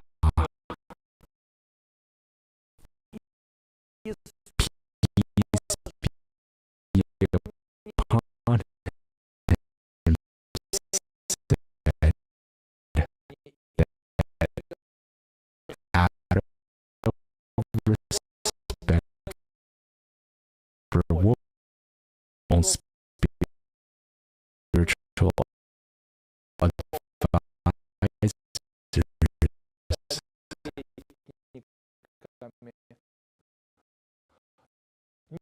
by no means should she be forced to leave her faith and laws by compulsion and against her. Whoever violates deemed and word of Allah and will in the eyes of covenant. A person who sinned against virtue of Christian liable protections and inference. In the Prophet Muhammad Muhammad with Christians of the world, the Cairo manuscript. The great prophet said the following regarding the covenants. These covenants must not be challenged, rejected, for they account both good and evil destiny. It has to be noted that the covenants were made on the basis of mutual commitment. If Muslims should address Christians for help, then for the sake of good relations with the Muslim community and their faith, Christians should not reject their request and should help to the best of their ability of friendship and goodwill. In cases when Muslims need help, accommodation for 3 days and 3 nights to any Muslims who would stay among them with their animals. They must provide them wherever they are and wherever they go with the same food they themselves eat. However, they are not obliged to endure any other annoying or burdensome difficulties. Covenants. The great prophet further said that if a Muslim is in danger and needs to hide from his enemies, it is the duty of a Christian to assist him therein, offer him hospitality, help him, and provide him with food throughout that he will be among Christians, and to do their best to keep him hidden and not let the enemy find him, at the same time providing for all his needs. Muslim women and children who have fled must not be handed over or pointed out to the enemy, and Christians must obey this order.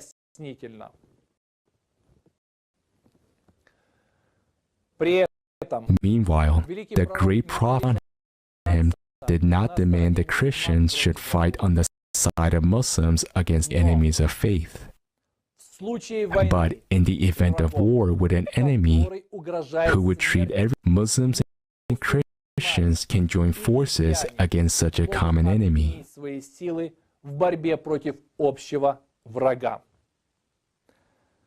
Dear brothers and sisters, Muslims and Christians, today, more than ever, the words of the greatest of people, the great Prophet Muhammad, about the unity of Muslims and Christians in the fight against a common enemy become especially relevant. Today, at this conference, you have found out that the climate Cerberus is threatening to destroy all humankind. It is our common enemy. And in the fight against this enemy, we must join our forces, stand side by side as two brothers, as one family, in love and respect for each other, fulfill the commandments of the great prophet, and save the whole world. After all, both Christianity and Islam are religions of love. I don't know how often such a thing sounds, or rather I should say, how long ago anything like this came out of the mouth of a Christian, but now, as a Christian, and being confident that a lot of Christians support me, I would like to express my sincerest gratitude to the greatest of people, the Prophet, peace be upon him, and tell to him, thank you so much. Thank you for your tremendous love and care, for the example of humaneness and kindness, for the example of how we should live. First and foremost, love God. After all, God is one for us, no matter what we call him. In conclusion, let me address all Muslims of the world in the language spoken by the greatest of people, the great Prophet Muhammad. Dear brothers and sisters, Muslims, may Allah reward you all with goodness and fill all our hearts with an ocean of love. Peace be with you, and let us unite.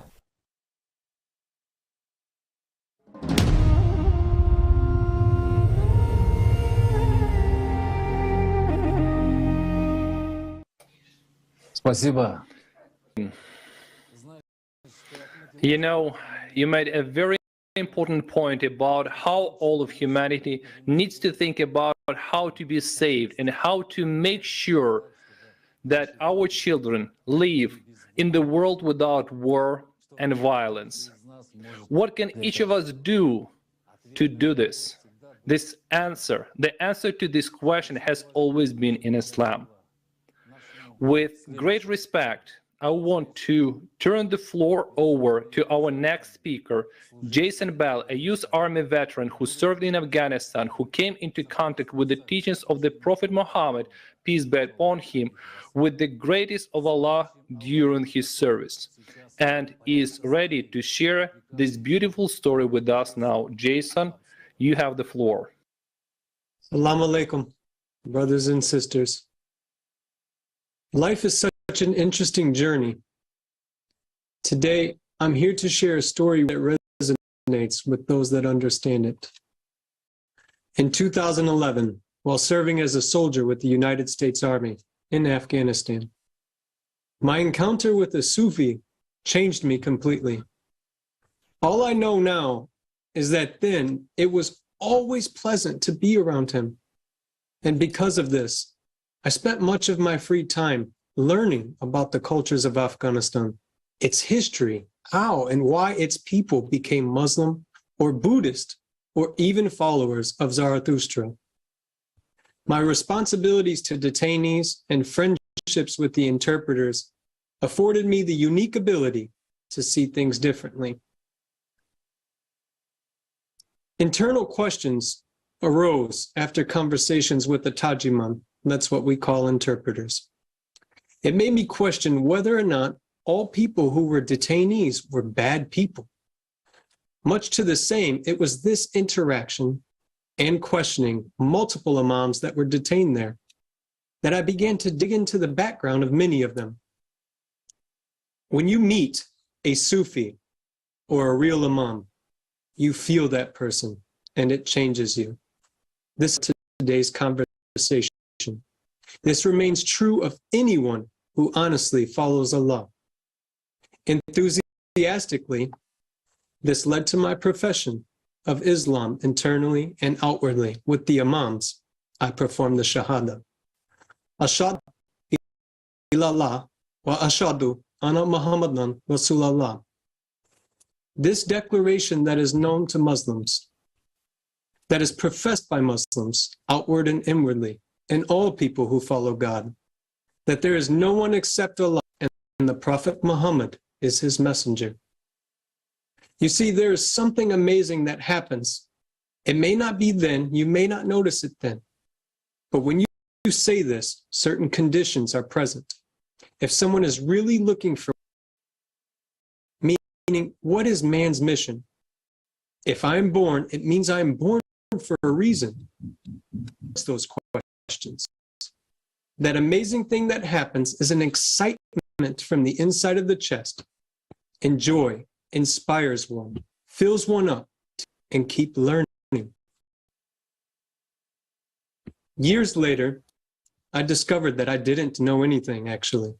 I mean, what exactly does it mean to be a Muslim? What does it mean to live a righteous life?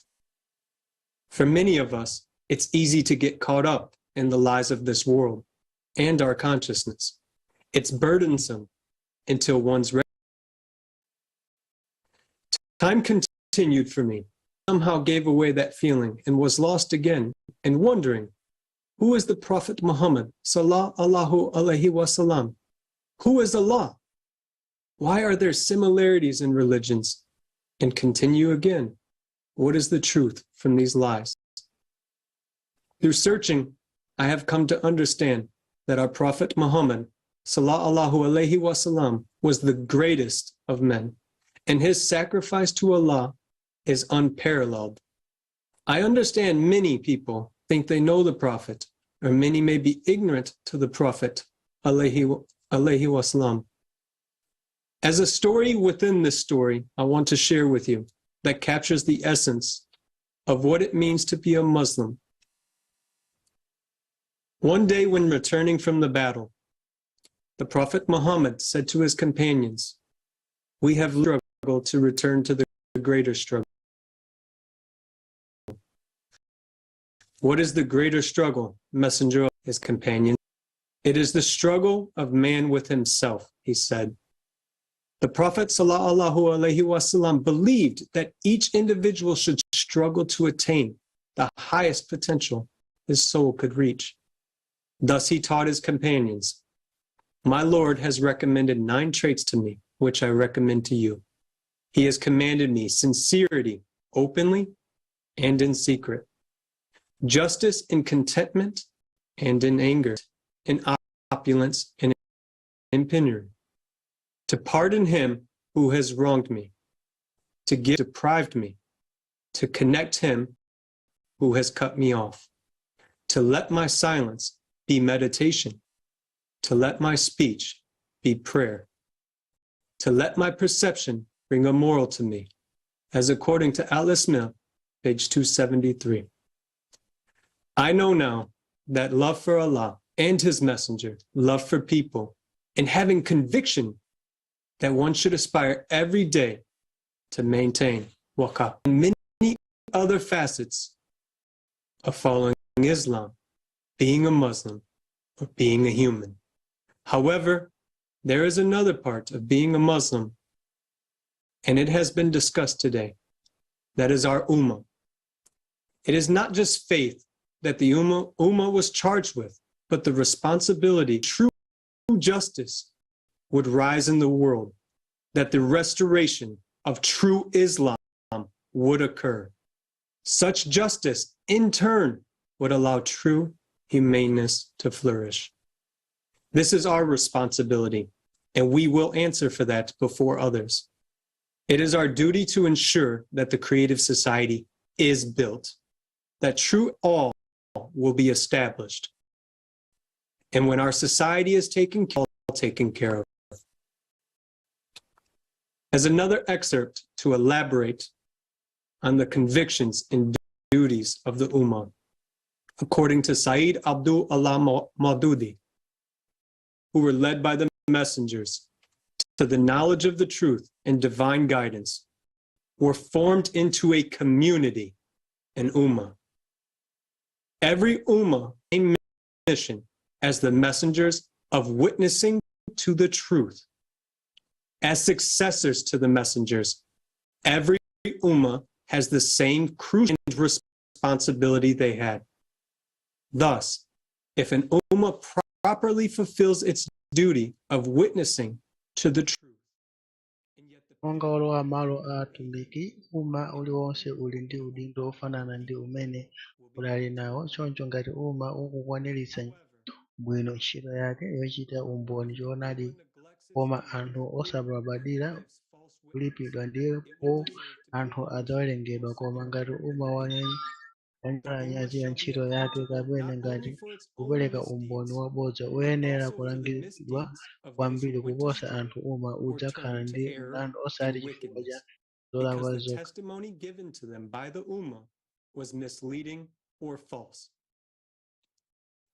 This, my brothers and sisters, zolakwa is the nature kapena and the kutembenuka logic kusokanya of ndi that grave kulira. and Abale crucial ndi duty which lies ichi upon ndi me chikhalidwe ndi nzeru za you, manda ndi udindo and all those waukulu who umene consider uli pa themselves ine, part of inu the ndi Muslim onse Ummah, or amene those who have become mukudziona kukhala mbali sufficiently ya aware umma wa of Allah's Chisilamu, book kapena and the amene guidance ali brought by his ozindikira messengers. mokwanira za buku So la given the Mulungu words we ndicho have heard today, chiwongoko I chimene look atumiki forward to ake each adzadza and nacho. every one of us Ndiye potenga mawu ensuring omwe that no one is tamva left lero, without hearing tikuyembekezera that we are aliyense wa ife responsible for kuonetsetsa this kuti society, palibe amene that we are atsala osamva, responsible for telling our neighbors kuti tili ndi that it udindo exists, womanga but it can gululi, only kuti exist tili ndi by the udindo choice every wauza single ane athu kuti person. alipo, koma zitha kungotheka Let our kukhalapo mwa actions be actions kusankha kwathu. and no longer lip service. Alhamdulillah. Munthu aliyense Thank you. zochita zathu zikhale zochita Спасибо, Jason. Thank you, osatiranso Jason. zakamwa atumiki, Our Prophet zapakamwa pa Muhammad, atumiki. peace be upon him, foundations Zomwe of kwambiri. justice, equality, and brotherhood in Islamic society. He showed by his own example how it should be. In Muslims building a creative society. And the next speaker will tell us why we're talking about the creative society. Almira, have the floor. Why are we talking about the creative society? Because the creative society is built entirely on the truths and wisdoms that the Prophet Muhammad, peace and blessings of Allah be upon him, gave to the world. He brought the knowledge according to which human life is an invaluable gift, and it is necessary to preserve everyone's life. The whole life of the Prophet is an example of this. All people, women and men, people of different nationalities and religions.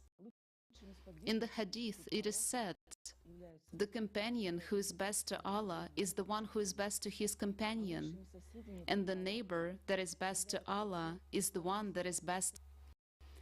The Qur'an says, compete with one another. Whoever kills a believer intentionally, his recompense is hell, wherein he will abide eternally. And of those who do good, so Allah gave them the reward of this world and the excellent reward of the hereafter. For Choncho Allah Mulungu loves adawapatsa the good malipiro doers. a dziko lapansi ndi The messenger of malipiro Allah, abwino peace tsiku and blessings lomaliza of Allah ndipo be Mulungu upon him, said, amakonda ochita treat the zabwino. people with good behavior. Mtumiki As adati, the Prophet, peace be upon him, and the people who lived chitirani near anthu him, his makhalidwe abwino. associates, they valued the life of Monga each mtumiki person, ndi anthu became amene brothers and amakhala sisters to pafupi each naye, other, azake treated ankalemekeza everyone moyo wa well, even munthu even the aliyense, enemies of kukhala Islam. abale ndi alongo Pagans who wina ndi insulted the mnzake Prophet and amachitira zabwino Muslims onse slandered ngakhale them ooneka and ngati adani a made various Chisilamu intrigues. achikunja Peace and omwe blessings of ankachitira Allah be chipongwe upon him, uneneri prayed ndi sincerely Asilamu, for everyone adawanyoza before ndi Allah. kuwapanga Muhammad, ziwembu peace be upon zosiyanasiyana. him, is the Koma greatest of mtumiki all Sowa human. He showed adamupempherera by his moona example all his life mitima that one should aliyense take care pamaso of pa everyone. ala The Muhammad Prophet, peace be upon him, ndi never fought wamkulu against kuposa anthu people. onse. Iye He fought anasonyeza against the mwachitsanzo shaitan in moyo order wake to wonse snatch the kuti souls of munthu people from his ayenera God, kusamalira aliyense. accept Islam as love for Mtumiki Allah and one another. sadamenye And it is nkhondo ndi this anthu, wisdom of the Prophet, peace and blessings of Allah be upon him, adamenyana that is ndi laid down in the Satana ndi first pillar cholinga of the creative chochotsa society, human mizimu life. ya Where the anthu human m'manja life mwake is the kuti highest anthu value. achivomereze Every human has to be Chisilamu kukhala protected as one's own. The goal of chikondi society is to kwa ala ensure and ndi wa guarantee the wina ndi value of life. mnzake. There is not Ndipo and ndi never can be nzeru anything imeneyi else ya more valuable than a mtendere human's ukhale life. pa iye If one yemwe human is valuable, yayikidwa then pa all people are mzati valuable. woyamba wa creative Islam society, considers moyo wa freedom to be munthu, the natural right of every pomwe moyo human wa being. munthu ndi Life is wa mtengo meaningless. wapatali kwambiri. Islam Moyo wa upholds the munthu rights to freedom of choice, aliyense belief, uyenera education, kutetezedwa movement, ngati and wake. labor. The Cholinga Prophet, cha peace and anthu ndi blessings of Allah be upon kuwonetsetsa him, never ndi infringed on kutsimikizira another kufunika person's kwa freedom of moyo choice wa and munthu never aliyense. forced anyone even into Islam. The Quran has Palibe the ndipo following words: sipangakhale had china all chilichonse those on earth cha would mtengo have believed wapatali koposa altogether, moyo wa will munthu. you then compel Ngati munthu people to mmodzi become ndi wa believers? mtengo wapatali, So render yakuti good anthu onse counsel, for ndi you are simply ofunika. required to counsel, and you are not Chisilamu invested chimaona with the kuti ufulu ndi authority to ufulu compel wa them. chibadwire wa The munthu Prophet, aliyense. peace and Moyo blessings of Allah be ulibe upon him, mtanthauzo ngati respected palibe the freedom ufulu. of choice of all Chisilamu people and chimalimbikitsa taught it ufulu to his companions. In the osankha, second pillar of the kukhulupirira, creative society, maphunziro, human kuyenda freedom, ndi it ntchito. is revealed that all people Mtumiki are born free and equal, and sadapanye therefore ufulu there can be no one and osankha nothing munthu on earth komanso to his freedom sanakakamize and aliyense rights. kulowa The Holy m'Chisilamu. Prophet, peace and Kulamo blessings of ndi Allah be upon him, mawu said, anu. Allah is at the back of his servant so long as the servant is at the back of his brother. The Prophet of Allah be upon him said, may that nation not be among whom the weak cannot get their rights without trouble. That is, the Prophet, peace be upon him, said that society should be completely fair and absolutely everyone by right of birth should be guaranteed everything necessary, regardless of profession, nationality, gender, and other. A famous hadith says, Muslim is the one who avoids harming Muslims with his tongue and hands. Islam forbids aggression even toward animals. This formed the third pillar of the creative society, which states that any person is ensured safety of life, health, and full social security and protection. The Prophet, peace and blessings of Allah be upon him, was always an honest and trustworthy person, and for this he was nicknamed Muhammad Worthy. He used to say to his companions, "Be with the truthful. Truthfulness leads to righteousness, and righteousness leads to paradise." The Prophet, peace be upon him, spoke many times honesty. He instructed not to misappropriate one another's property, not to bribe judges, not to give or take bribes. The value of truth is very well conveyed by the following words of the Messenger of Allah, peace be upon him. Indeed, fear of people should not prevent a man from speaking the truth if he knows it.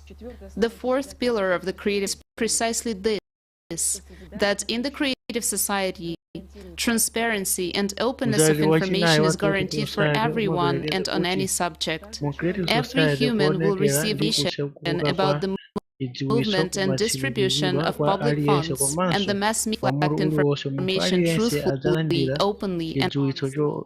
chodalirika chokhuza kayendetsedwe ka ndalama za boma ndipo ofalitsa nkhani za zonse zoonetsa zambiri zoona mtima omasuka. Nayenso mtumiki adabweretsa zikhulupiriro zauzimu ndi makhalidwe abwino kwa anthu, ndipo adaphunzitsa kwa maswahaba ake za Qur'an kukunena ku Muhammad, "Ndithu muli ndi makhalidwe abwino. Asilamu athandize ang'ono, osalungama, ofowoka ndi kuchitira chifundo ana amasiye ndi chifundo kwa anthu onse." Mtumiki adati, "Palibe amene angapambane amene sachita chifundo ang'ono. Khazikitsani mtendere pakati pa abale."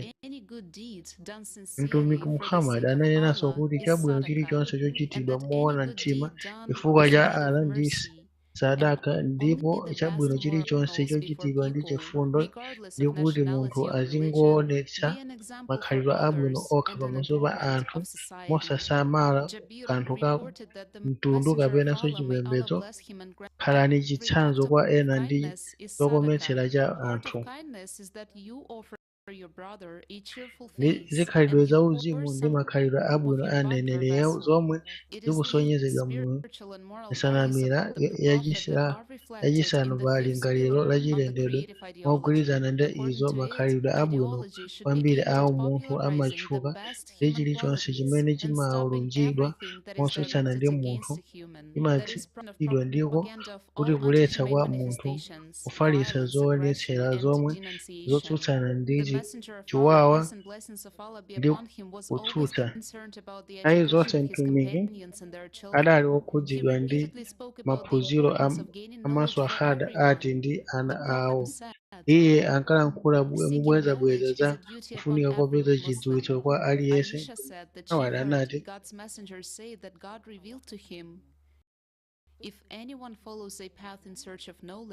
ndipo kuti Mulungu adamukumbutsa kuti ngati aliyense atsatira njira yofuna nzeru, zidzafewetsera njira yopita ku paradizo, kupambana nkuzindikira kuti bwino kuposa kupembedza. Mtumiki wa Allah adapereka kufikira kwa padera kwa kudziwika komanso kukula kwa uzimu. And understands that glory and majesty belong to no one but Allah. The value of knowledge in the development of personality is dedicated to the sixth pillar, which states that in the creative society, education is free and equally accessible to all. Everyone is ensured the right to implement all their creative abilities and talents. In Islam, the term justice, in Arabic adl, is one of the key terms. Muchisilamu mawu akuti justice ndi amodzi mwa mawu ofunikira, ndipo dzina lakuti adi ndi limodzi mwa njima ina 99 a Allah m'Qur'ani kunena kuti, to return trusts to their rightful owners, and when you judge between people, judge with fairness. pamene mukhala simungafuna chilungamo ngakhale pachibale panu, patsani muyeso ndi yesani mwachilungamo. In his farewell sermon, the Prophet, peace be upon him, said about the equality between mulaliki humans wake that no one nation or wachitake race ndi can have mtumiki any superiority ananena za over kufanana another. pakati pa The anthu only kuti palibe distinguishing mtundu feature of a kapena righteous person uliwonse can be umene only the ungakhale good morality, wopambana which kuposa does wina. not depend Chinthu on the color of the chokhacho skin or chosiyanitsa nationality. cha munthu Also, the wolungama Prophet, peace be chingakhale upon him, said that makhalidwe we're abwino all okha omwe and no one sadali has any mtundu wa advantage over khungu lake anyone kapena dziko. else. Komanso And in the mtumiki seventh pillar, it adanena is kuti revealed in detail ife that all tonse natural ndife resources ochokera belong kwa to Adamu him, fairly ndi Hava, distributed among ndipo all palibe people, amene regardless of ali ndi nationality, ubwino place kuposa of wina. residence, Ndipo mzati social status, wachisanu and ndi other chiwiri distinctions. Monopolization of resources is prohibited, and income is limited by the individual's capitalization amount set by the society. The Prophet, peace and blessings of Allah be upon him, always admonished that no human is superior to another. He mtumiki said, adali kuchezera learn that nthawi every zonse Muslim kuti is a palibe brother to munthu every woposa Muslim, and mnzake. that the Muslims Iye adati constitute one brother. Also mphunzitsi implies that kuti no one has power phunzitsirani kuti over another msilamu aliyense person. ndi m'bale ndi The msilamu Prophet, peace and aliyense, blessings of komanso Allah kuti be upon him, did asilamu not build a ndi society in abale ndi power, munthu nor did he mmodzi. build a caliphate. The caliph Izi zikutanthauza kuti palibe its amene ali ndi beginnings after the mphamvu Prophet left pa for the wina. house of Allah. The Mtumiki nzaye Prophet, peace be upon sadalenge him, kuti built pa a society mphamvu of komanso friendship, justice, sadamange mutual aid, and ukhalifa. equality. He Ukhalifa was not a adalengedwa king. The ndi Prophet, peace be upon him, told the people, ndi I'm not a uma king, ndi son of omutsatira a ake. woman. Mtumiki atachoka ku The nyumba Prophet ya Muhammad, peace be upon mtumiki him, lived simply, slept on a mat, went to the market, and gave away his last dinners to the people before he left, not take anything with him. The Prophet, peace be upon him, was not different from his companions in appearance, so him from afar could not recognize Muhammad, peace be upon him, sadali among his wosiyana ndi companions and friends, maswahara and ake asked, Who amongst you pamaonekedwe is kotero kuti Muhammad? ngakhale anthu It was omwe also part of the adachokera character of kutali Muhammad, peace sadathe be upon him, himself to kumuzindikira consult with Muhammad. others, and this is one of the important sunnahs of the Prophet, peace be upon him. Despite his wisdom, his closeness to the Almighty, and the divine revelations sent down to him, he liked to seek the advice of his companions and friends. In the Qur'an, brought the habit of counsel in line with prayer and almsgiving. This knowledge brought by the Prophet Muhammad, peace be upon him, formed self-governing society, according to which the concept of power in the creative society is absent, since the responsibility for society as a whole, its development and living conditions lies with each human. Everyone has the right to participate in the management of the affairs of the and in the adoption of laws that aliyense improve ali ndi human ufulu life. kutengawo mbali pa kayendetsedwe As ka we can see, creative the 8 society pillars ndi of the creative society is kukhazikitsa what kwa the Prophet, malamulo peace and opitiriza blessings of Allah patsogolo be moyo upon wa him, munthu. brought to all humankind. Tikaona The Messenger of Allah, monga peace be upon tikuonera him, laid mizeti the 8 ya foundation creative of the society creative ndi zimene society nene back in the mtendere ndi Medina agreement. letso zikhale naye. Even Mtumiki 14 ala centuries mtendere ago, ukhale naye mu we, mgwirizano Muslims, wa could have Madina. built a society of love, Ngakhale mu zaka brotherhood, 14 and zapitazo justice, and ife spread it Asilamu throughout the world. tinamanga gulu We la had followed in chikondi, the ubale ndi footsteps of the chilungamo Prophet himself, ndi peace and kufalitsa blessings of Allah pa be dziko upon lonse him, and lapansi. supported Talib. Tikadatha We pa could have mapazi been a living in the mtumiki creative mwini society, mtendere ukhale naye and maybe even ndi an ideal kumuthandizira society. ali After all, the chikwi, creative ndipo society is mwinanso just a bridge kukhala to the gulu ideal labwino. society, when Pambuyo all pake people will not only creative be society provided with ndi everything they need, mulatho but wopita ku everyone will live in ideal harmony and society pamene safety. anthu onse But all adzapatsidwa will zonse live in zomwe harmony akufunikira, for Allah and pamene aliyense for all of adzakhala ndi moyo wabwino the ideal society ndi wotetezeka. Koma pamene padzakhala chisilamu chikhalidwe chake chenicheni, chikondi chidzakhala chikondi. with the spirit of sincerity, honesty. Anthu abwino ndi pamene anthu onse amakhala abale ndi nzake, ndipo aliyense amakhala moyo Such a society worships Allah alone. The Prophet, peace and blessings of Allah be upon him, wanted everything to be good, so that the whole world is one ummah. Mtumiki adafuna kuti chilichonse chikhale chabwino, kuti dziko lonse likhale ngati umodzi. Mawu amakono adafuna kuti anthu azikhala mu creative society monga abale, kumene palibe munthu wapamwamba kapena wotsika, kumene moyo wa munthu ndi wamtengo wapatali kwambiri, kumene chikondi kwa Allah ndi choyamba, chikondi kwa anthu ndi chachiwiri, kulemekeza aliyense ndi chachitatu, ndiyenu inu nokha tsopano ndi njira imodzi yozungulira. Mankind will be faced with a choice to live or to die. That is, to unite and build a creative society, and then Allah will give us the golden millennium. Or if we do nothing, then the day of judgment will come, and then no one will have a chance to survive. We choose whether or not there will be a future for all humankind. We must follow the Prophet, peace and blessings of Allah be upon him, and build the creative society.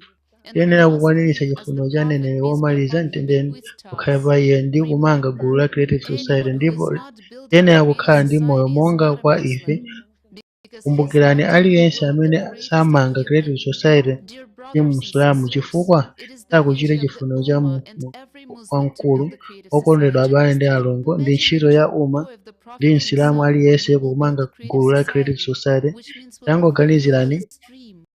chisangalalo cha mneneri mwini wake mmene tingamange Creative Society zomwe By the zikutanthauza kuti we have a tikukwaniritsa chance to change maloto the ake. world so that Kwa the zaka Prophet will 14 be proud of us, yatsala and Allah otsiriza koma himself lero will be pleased with mwa us. chisomo cha We, Allah ili ndi Muslims, mwayi will go wosintha to the dziko Prophet lapansi Muhammad, peace kuti be upon him, tumiki at the forefront adziyandikire of those who will build the dream society of the Prophet, ndipo peace tikhale and blessings of Allah omveranso be upon him. Prophet wathu.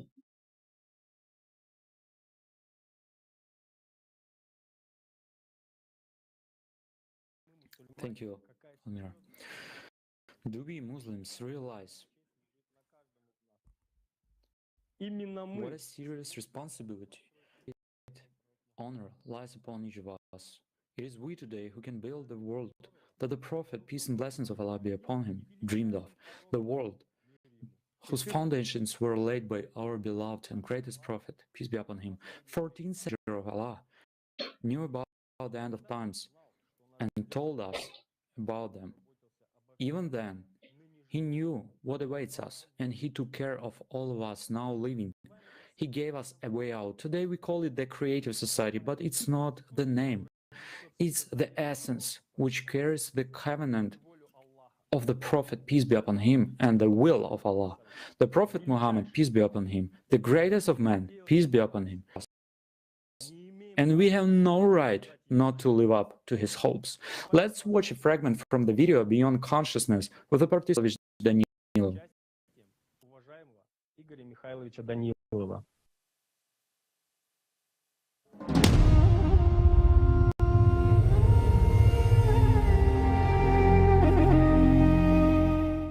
Meanwhile, the Prophet had very high hopes for the last people, very high hopes for those chosen ones who live now at Nthawi imeneyo anali ndi chiyembekezo chachikulu kwa anthu otsiriza, chiyembekezo chachikulu kwambiri kwa osankhidwa omwe akukhala masiku ano. Inde chabwino ali ndi chiyembekezo osati adali nacho. Iye ndi wamoyo wosiyana ndi amene adatsata Asilamu. Akuyembekeza kuti anthu adzatha kuvomereza Chisilamu mu maonekedwe ake oyera, kuti umma adzatha kugwirizana ndiwo. Komabe pali anthu amene alibe okhulupirira kwa iye okonda Allah. Tikamakhalaniza malinga ndi zomwe zaperekedwa lero, momwe mungawamvetsere kuti Yesu adzagonjetsa otsutsa Khristu nthawi ya manje. Mukuona kwachiwiri pali kutanthauza kotere kolembedwa ndi okhulupirira milungu yambiri ndi otsatira awo omwe apotoza ndi kutembenuza chilichonse. Kotere kutengera kutanthauza kwawo tiyenera kukhala chonchi. Pamene Mahadi abwera ndipo iye akadali obisika, otsutsa Khristu adzabwera, ndiye Yesu Khristu adzabwera amene adzagonjetsa otsutsa Khristu, kupereka malo kwa Mahadi kuti adziulule yekha ndi kuyang'anira zithunzi zochita ndi zina. Ndichoncho pamene anthu amangoona, pamene anthu akudikira, koma ziyenera kukhala bwanji? Ziyenera kukhala bwanji poona zomwe ziyenera kukhala zenizeni adalongosola mtumiki kuti mali adzadzionetsera yekha. Pamene anthu asintha dziko lapansi kuti kapena pophweka kumanga gulu la Creative Society, kumanga gulu lomwe anthu abwino kwambiri, mneneri Muhammad wa onse olamulidwa kumanga mosasamala za chikhulupiriro za chipembedzo. Ndinena motere chifukwa anali mneneri wa Allah mwini wake. Pakali pano tili mu mulungu mmodzi mosamala kanthu kuti timamutcha dzina ili, ndipo Muhammad mneneri ndi sichoncho ndi mneneri wa anthu onse. Ndiloleni ndifotokoze mophweka ngati anthu angagonjetse chilakolako chawo, kunyada kwawo, chikhumbo chawo chofuna kulamulira ndi kulamulira wina ndi malingaliro monga mphamvu, kusakhutira ndi umbombo. Ngati anthu angakhoze kuchita izo ndi kumanga ndi kusintha dziko lapansi, kupulumutsa anthu kenako madi adzadulula ndi ndondomekoyi ikuchitika, koma ngati idzachitika kapena ayi imadalira munthu aliyense.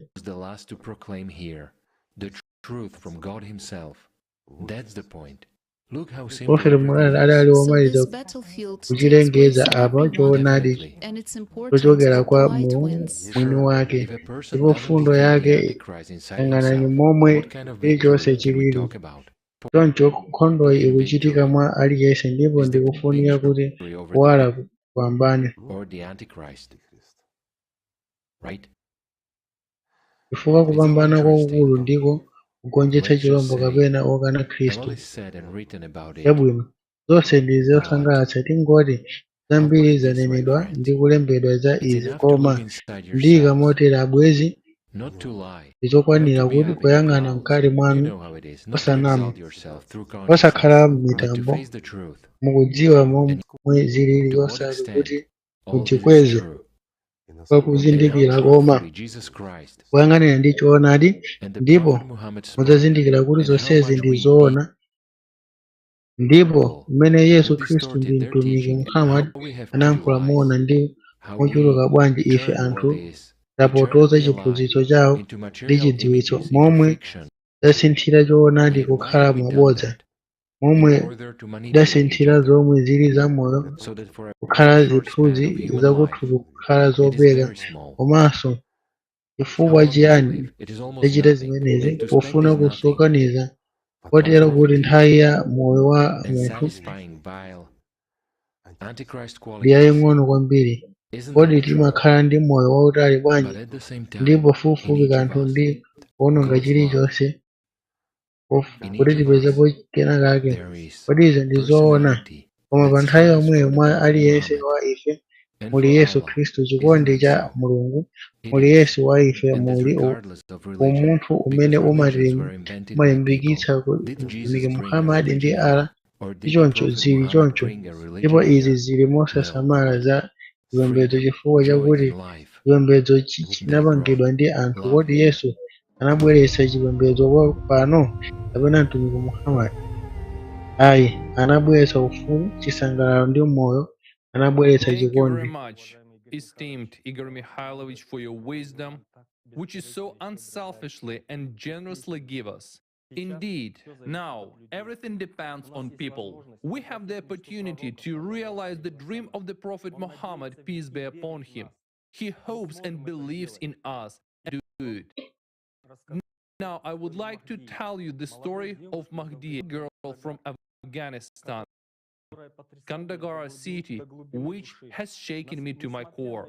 Despite her young age, the girl's life is filled with the love and wisdom of Allah. At the age of 16, Mahdi understood the true words of our great Prophet, peace be upon him. She understood that the creative society Prophet, peace be upon him, dreamed of.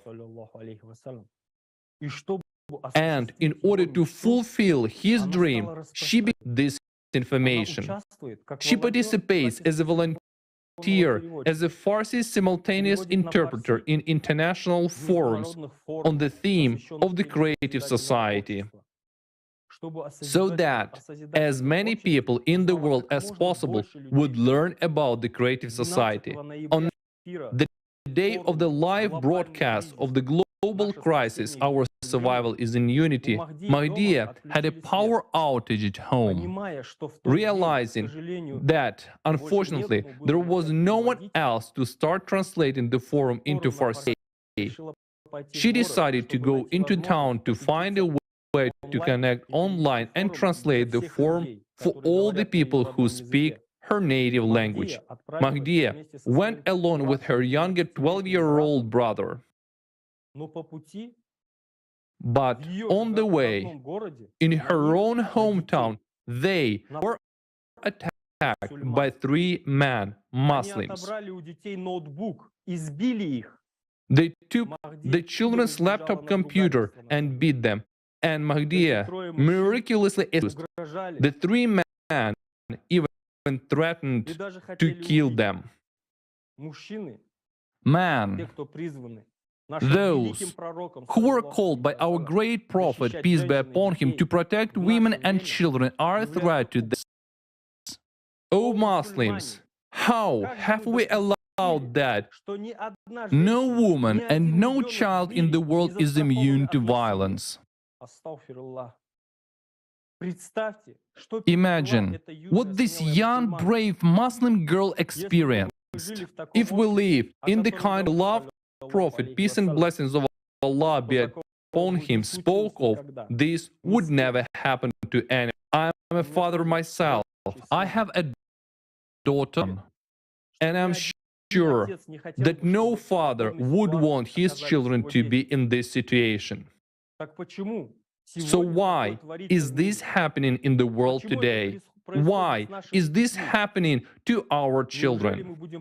Are we just going to watch it? Be outraged, angry, but do nothing?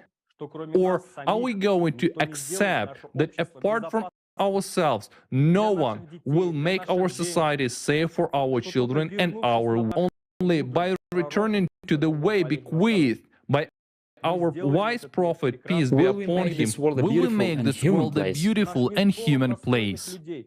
Our world is full of decent people capable of making the dream of the prophet, peace be upon him, come true. And we have this. And Mahdiya is one of them. Do you know what was extremely striking and fascinating to me about Mahdiya's story?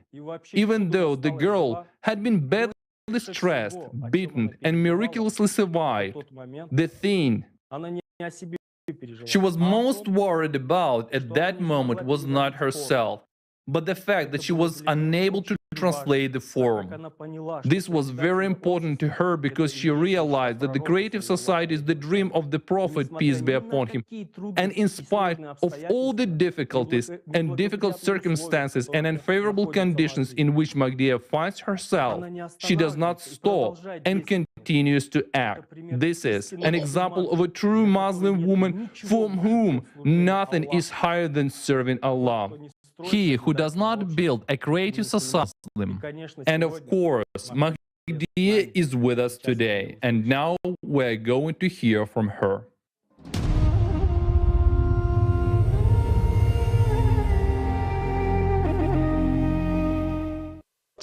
As a Muslim, I'm 16 years old girl, and until now, I heard a Monga lot Asilamu about ndine Prophet tsikana wa zaka Muhammad. 16 Prophet ndipo Muhammad ndinamva was zambiri za one of the Muhammad. messenger of God for the Muslim and for all the people Mtumiki of the Muhammad earth. adali He mmodzi was mwa the mtumiki teacher of wa love, Mulungu wa compassion, Asilamu ndi intelligent, anthu effective, onse pa dziko lonse lapansi. Anali kind mphunzitsi wa person in chikondi his ndi wa words. chifundo.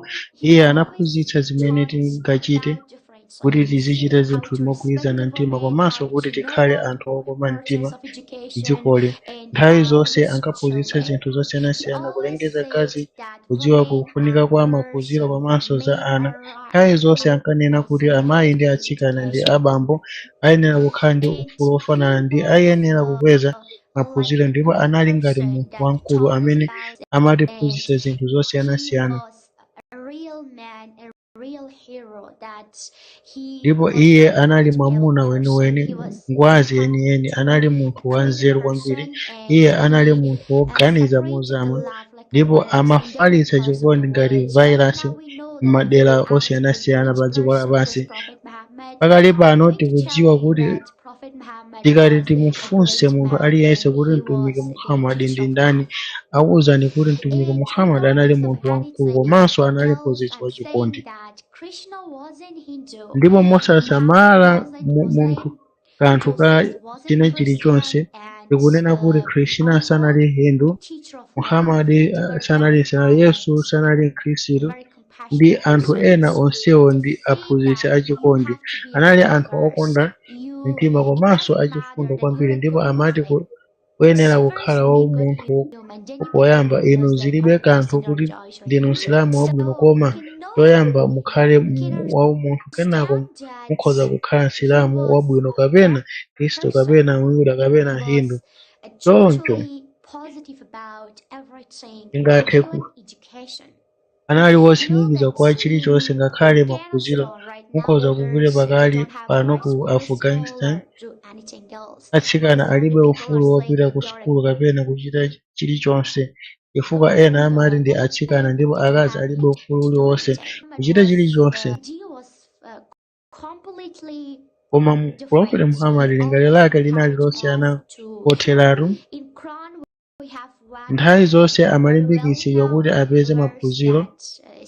Mu Qur'an muli ndime imodzi yodziwika bwino yomwe ikunena kuti ikra, kutanthauza kuphunzira maphunziro ndi ufunika kwambiri mayiko a Chisilamu, koma chifukwa cha umbuli komanso anthu omwe akutsutsana ndi izi adzanena kuti atsikana akuyenera kalikonse, koma ayi.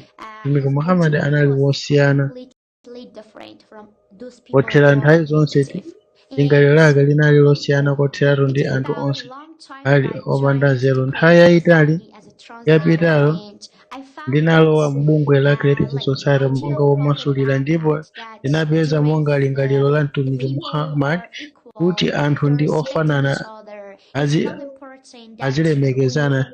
Tikufunikira kuti ndinu ochokera ku dziko liti, koma mukunena za inu nokha. Ndiwuzeni za inu nokha, mukufuna chiyani chomwe chili chofunikira kwambiri kwa inu.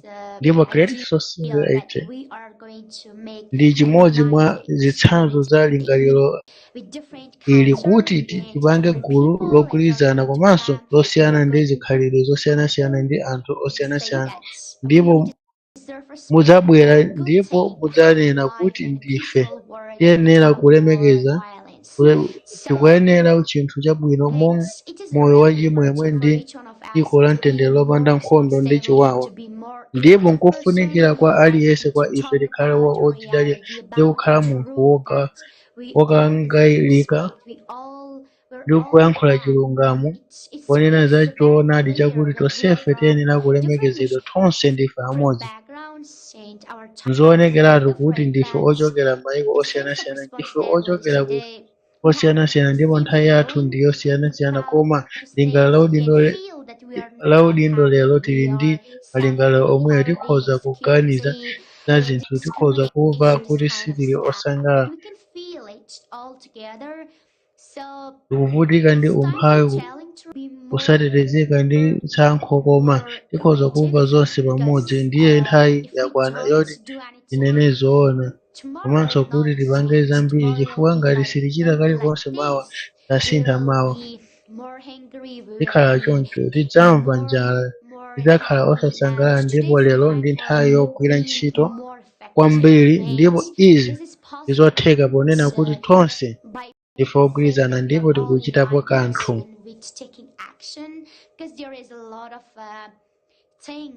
Chifukwa pali zambiri zomwe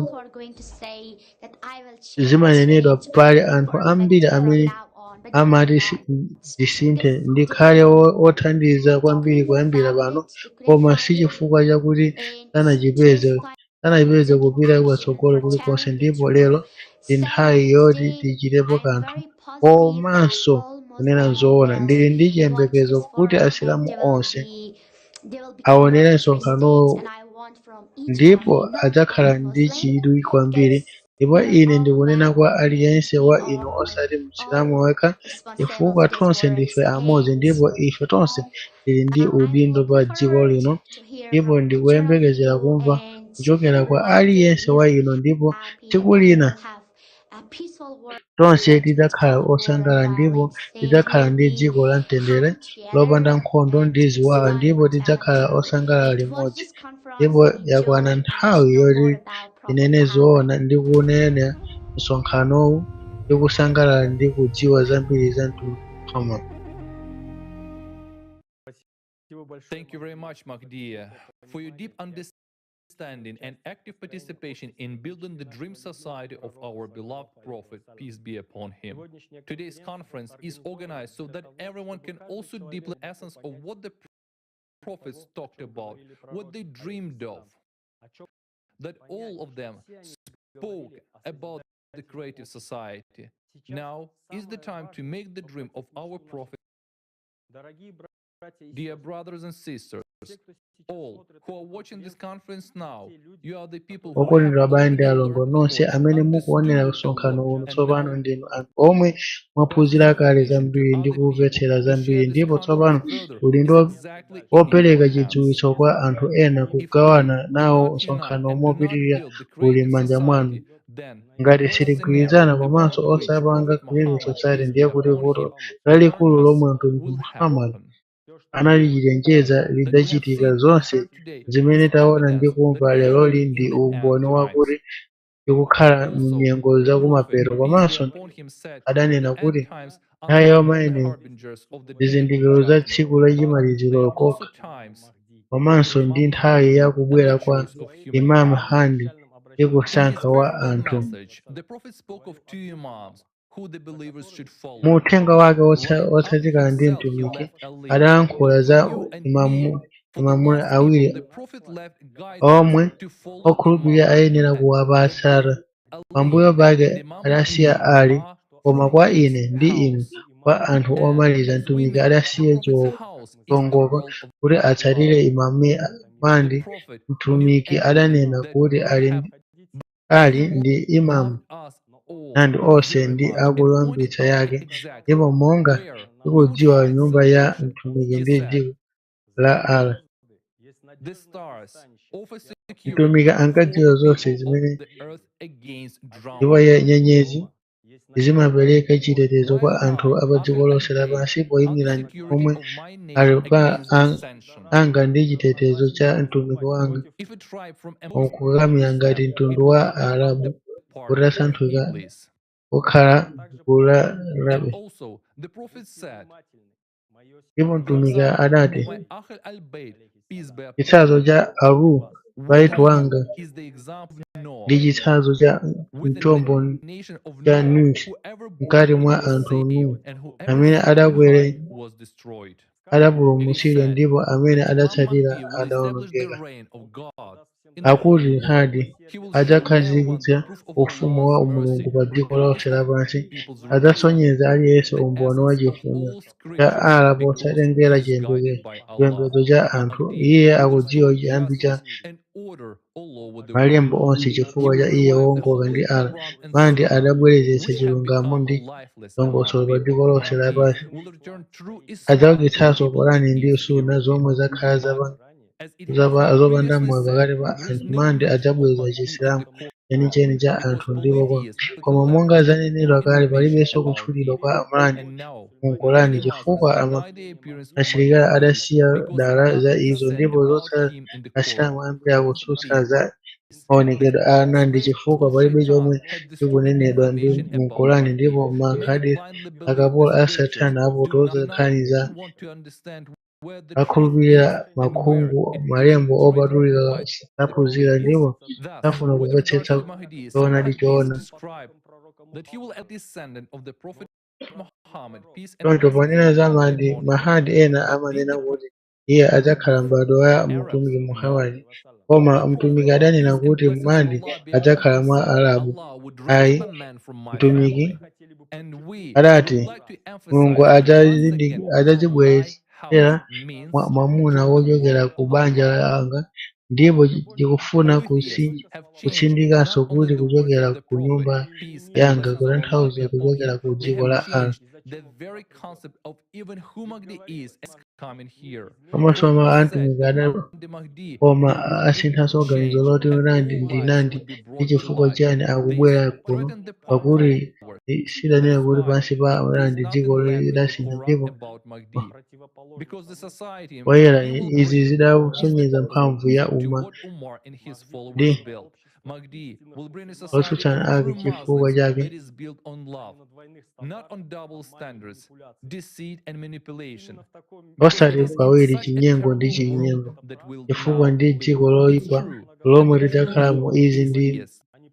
They have ndipo choonadi double ndi standards, chachilendo by the kwa believers of akhristu their tongue. aliyense ndi And in chikhalidwe order to awiri justify their iwo actions, ndi the polytheists zotsatira have a satana denigrated the ndipo image of pofuna Mahdi. kutsimikiza zochita They zawozo convince us that akhristu Imam Mahdi will anyoza come to pafano split the la world amandi and kill all amatsimikizira kuti infidels. imamu But adzabwera said that Imam kudzayambitsa Mahdi chikhondo is ndi the loving kupha one anthu and onse that he will come koma for all people. And osakhulupirira first of all, koma Imam Mahdi zikunenedwa will kuti purify the truth, iwo which was ndipo brought by our beloved adzayera Prophet, peace and anthu blessings of onse Allah be ndipo upon him. choyamba The imamu prophets of Islam adzayeretsa say choonadi chomwe that chidzadza what will mtumiki be wathu worse wochokera than what the Prophet, peace and blessings of Allah be upon him, encountered from the people of Jahiliyyah, times of ignorance.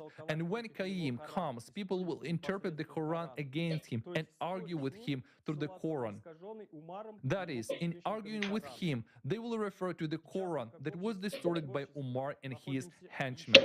We are now in an even more deplorable state as a society than we were panopa when the tili Prophet mukhalidwe Muhammad, peace be upon womvetsa him. chisoni The kwambiri coming of Imam monga Mahdi gulu is a very kuposa momwe important inali mu life-changing nthawi ya event today, muhamadi I kubwera believe. kwa Today, it Emmanuel is hadi important for us ndi chinthu not to make chofunikira a kwambiri mistake. It is chosintha important moyo to wa make umma the onse only lero right choice ndikofunikira kwa as a whole of tilakwakile humanity, to ndikofunikira follow Imam kupanga Mahdi. chisankho Imam choyenera chomwe Mahdi is the chingapulumutse sun anthu that has onse risen kutsatira above Imam mankind, Mahdi. illuminating Imam the path Mahdi of ndi those dzuwa who lomwe embrace latulukira Allah kwa and anthu bestowing ndi his rays kuwaunikira upon us njira even yawo in amene times of akuyenera his kwa ala ndi concealment.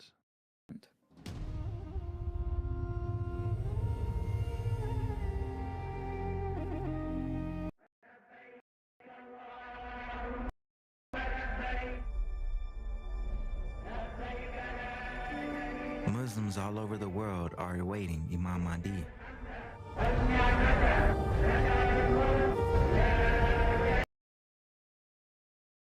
Narrated, Ali ibn Abu Talib, blessings of Allah be.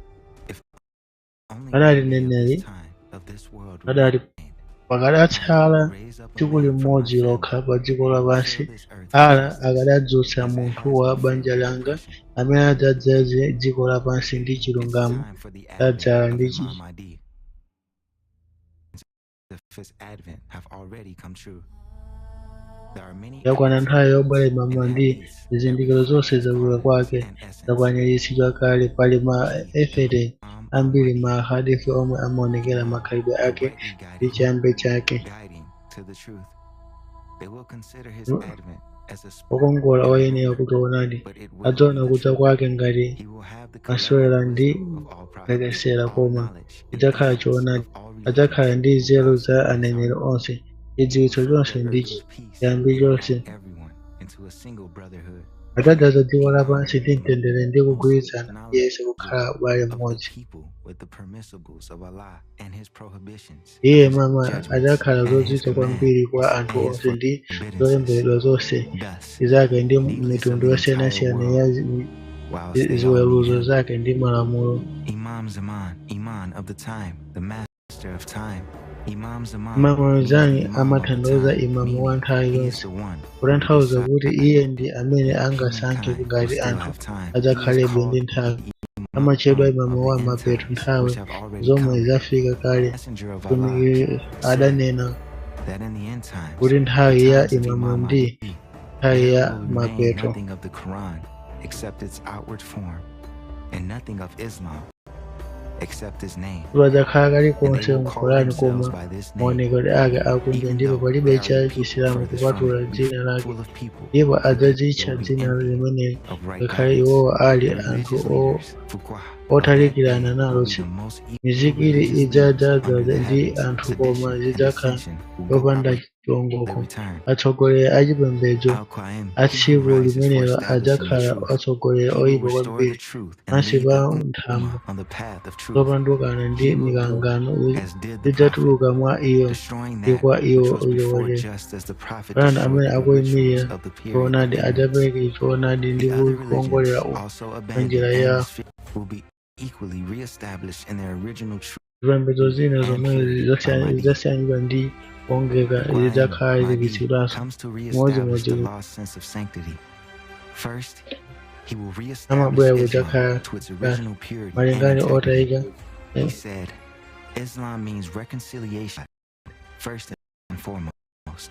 Iye adati Isilamu chimatanthauza kuyanjanitsa kwa anthu ndi Mulungu poyamba ndi kwa munthu ndi munthu, ndi chifukwa chake payenera kukhala Chisilamu pa dziko lonse lapansi. Mawu ena anthu ayenera kukhala mtendere wina ndi mnzake, ndipo kuposa pamene kukhala mtendere ndi Mulungu pamene moyo udzakhala osiyana. And of course, the hearts of people living in despair. Yet, the appearance of the Mahdi will alleviate the plight of many who are oppressed, disadvantaged, and poor. Ndi chisankho chidzakhabaitsa ponseponse ndi chithudi mitima ya anthu okhala makhalidwe otero idzakhala yotaya mtima. Komabe maonekedwe a Mahdi adzachepetsedwa kuti kwa ambiri omwe ali otere osowa ndi osauka ndiwo adzachititsa mitima yawo chifukwa chake akutchedwa Jabi. Like a new garden. He will be a friend and an advisor. He will show the straight path. Kadubi Shamsi, the solar pole where the divine gaze is directed. At this time, by the grace of Allah, there will be a call from Him. Many people will feel an extraordinary feeling in their chests, and many will not know what it is. And His call resonates in the chest with a special rhythm. He, like the sun, will shine and equally bestow spiritual power on everyone.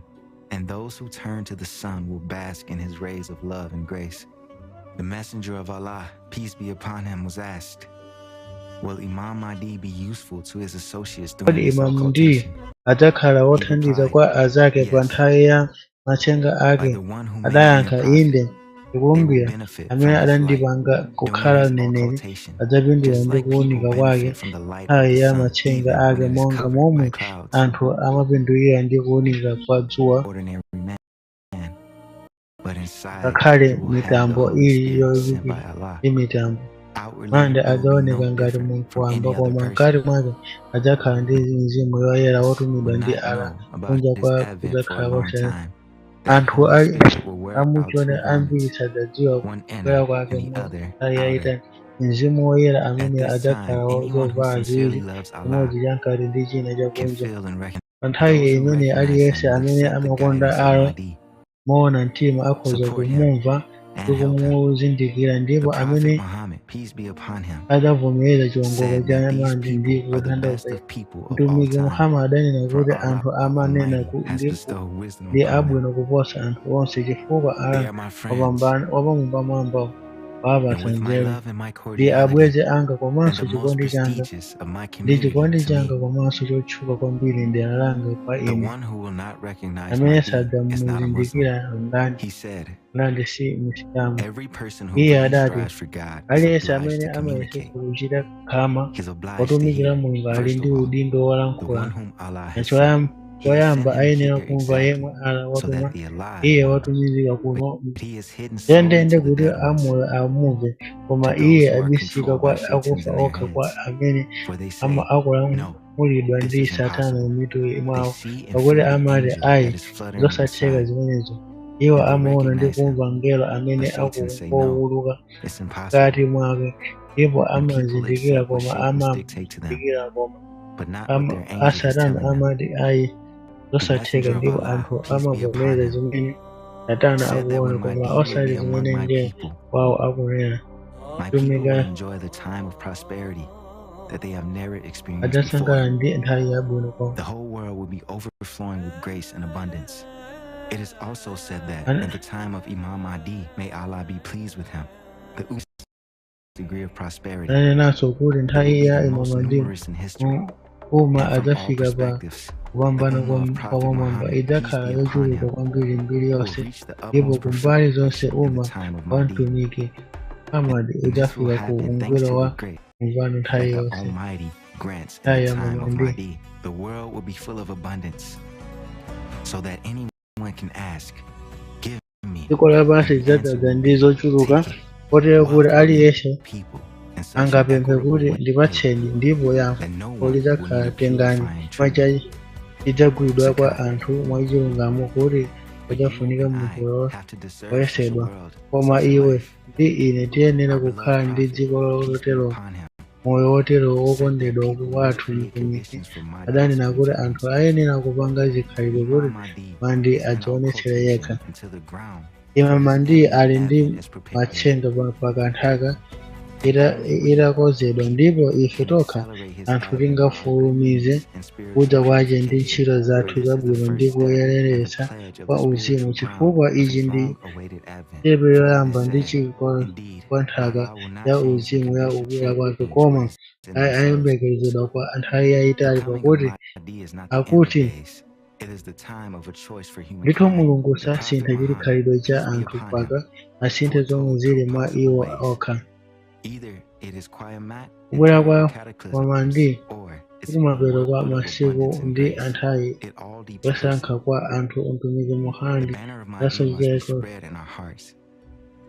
There is no time left to quarrel or fight. bandera ya There Mahdi is iyenera only time to kufalitsa unite mitima and yathu. act. Palibe nthawi yotsalira The kuti will of tikakangana Allah. kapena Our kumenyana. responsibility Pa as nthawi true panali Muslims is pano to nthawi unite and build yokhazikika the creative society, yafi. Udindo the wathu greatest of monga all Asilamu people enieni dreamed ndi of, kugwirizana and in which the ndi Imam kumanga of the gulu la epoch Creative can Society reveal imene himself. wamkulu And wa anthu only then ankala will an ndi omwe unprecedented praise imamiwo wa descend on the nthawi entire angakhoze Ummah for many thousands of years. onse wa zaka Peace be zikwi upon him, ambiri. said, Mtumiki adati Paradise is for those paradise ndi ya amene akumana is for those who naye, love him. paradise ndi ya amene Paradise akumkonda, is ndi for those paradise who kwa believe in him. amene akukhulupirira He mwa says, iye. Friends, let's defeat Satan. Iye anati, Let's build a good abwezi world. tiyenera tumugonjetse Friends, Satana, for some tiyenera justice timange with dziko us. labwino azanga, tiyeni tiyambe ndi zimene Let's love each aneneri other. anatitsikizira, tiyeni Then we'll have a chance, tikondane wina ndi mnzake, a chance for ndiyenu life. tidzakhala ndi mwayi And one more thing, mwayi wa moyo. Ndipo chinthu give chimwe Mahdi a chinanso, chance to manifest perekani himself. mwayi Mahdi kuti adzionetsere yekha. Kodi mukonzeka? Имам Махди. Imam Mahdi is Allah's favorite creation. Mahdi looks like an ordinary person and outwardly he is not different from other people. But the difference between him and other people is that he has an immense ocean of love inside him. Great love and awe about Allah, about the messengers of Allah, about the peace and peace be upon him, calling him the greatest of man, the diamond, which is perfectly pure and transparent. Imam Mahdi treats everyone with kindness and love. A tremendous spiritual power emanates from him, which only the real Muslim can feel. And it is said of those true Muslims who will help Mahdi. Blessed are those of our Shias who during our Qayyim remain attached to our Wiliyat. They are from us and we are from them. And indeed, they have preferred us from for emanate, and we have also selected them as our fault. It is said about Mahdi's helpers, he shall love them and they shall love him. Lowly before the believers, mighty against the unbelievers, and shall not fear their censorer. Ali ibn Abu Tahib, may Allah be pleased with him, describes the courage with them inside of the Imam and his supporters. Then a group of people will be made ready by Allah like the swords sharpened by the blacksmith. Their sight would be brightened by revelation of inner meaning of the Holy Quran, would be familiar to their ears, and they would be given to drink the cup of wisdom every morning and every evening. All believers who join Mahdi will be granted special miraculous powers. The most is the joining of the feelings with the Imam Mahdi.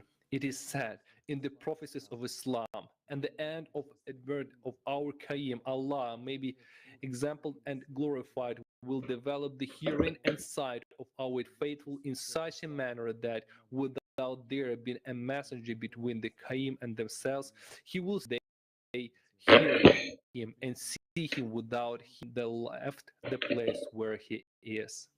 Now, Imam Mahdi in the concealment, and many Muslims are just waiting for him to come and solve all their problems and give them wealth. But the Prophet, peace and blessings of Allah be upon him, said that it is up to us, the people, to prepare the ground for Imam Mahdi to come out of concealment. It depends on us whether Mahdi will manifest or not. It is said, Abu Abdullah as-Sahih said, Al-Qayyim appear except after that every class of people will have ruled over people, so that no one may say, if we have ruled, we will have spread. Al-Qayyim will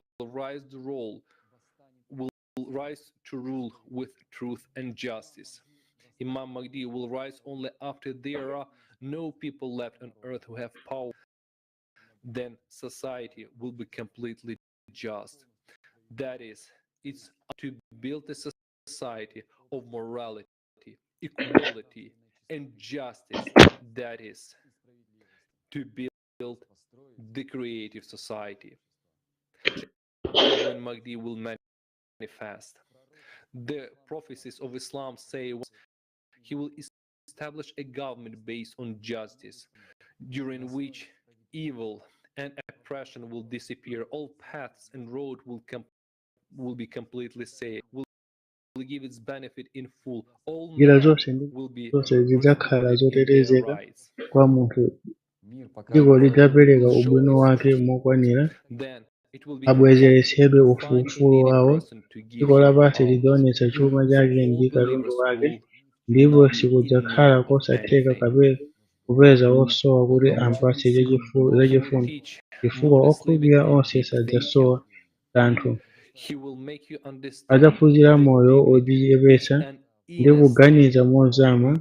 midway between the Adzakupatsani two extremes kumvetseretsani and is kuti based ulemu ndi on chikhalidwe equality chamkati and zomwe justice. zili He pakati will pa restore the kufanana teachings ndi of chilungamo. the Adzabweretsa Quran and the chiphunzitso traditions cha Qur'an after the chophunzitsa ndi world miyambo has ya devoured mtumiki them. woyenera, pambuyo He will poti defend dziko lapansi science and higher knowledge path. lidzabadira kuyambira kwa pa izi kudzakhala His control kokwanira. Adzaona kuti chidziwitso chapamwamba evil chofunika, value ndipo behind adzakhala knowledge and zonse. will always use it with relevance. Adzagwiritsa ntchito His wa mind ulemu. will be free from desire to harm Malingero ake humanity. adzakhala The opanda higher knowledge under chikhumbo him will be like some chovulaza anthu. property which has Chidziwitso been chapamwamba misused in the past, chomwe but chili which now pansi pa gives permission to use chidzakhala again kati correctly. katundu In wina the yense beginning, wakhala he will be akugwiritsa like a ntchito poor molakwika inglorious mbuyo stranger, mukoma. and Tsopano Islam will be in hopeless akupereka and chilolezo helpless state, like kugwiritsanso an ntchito exhausted moyenera. camel Pachiyamba with adzakhala its ngati head mlendo drooping and its osaka tail waulesi, swaying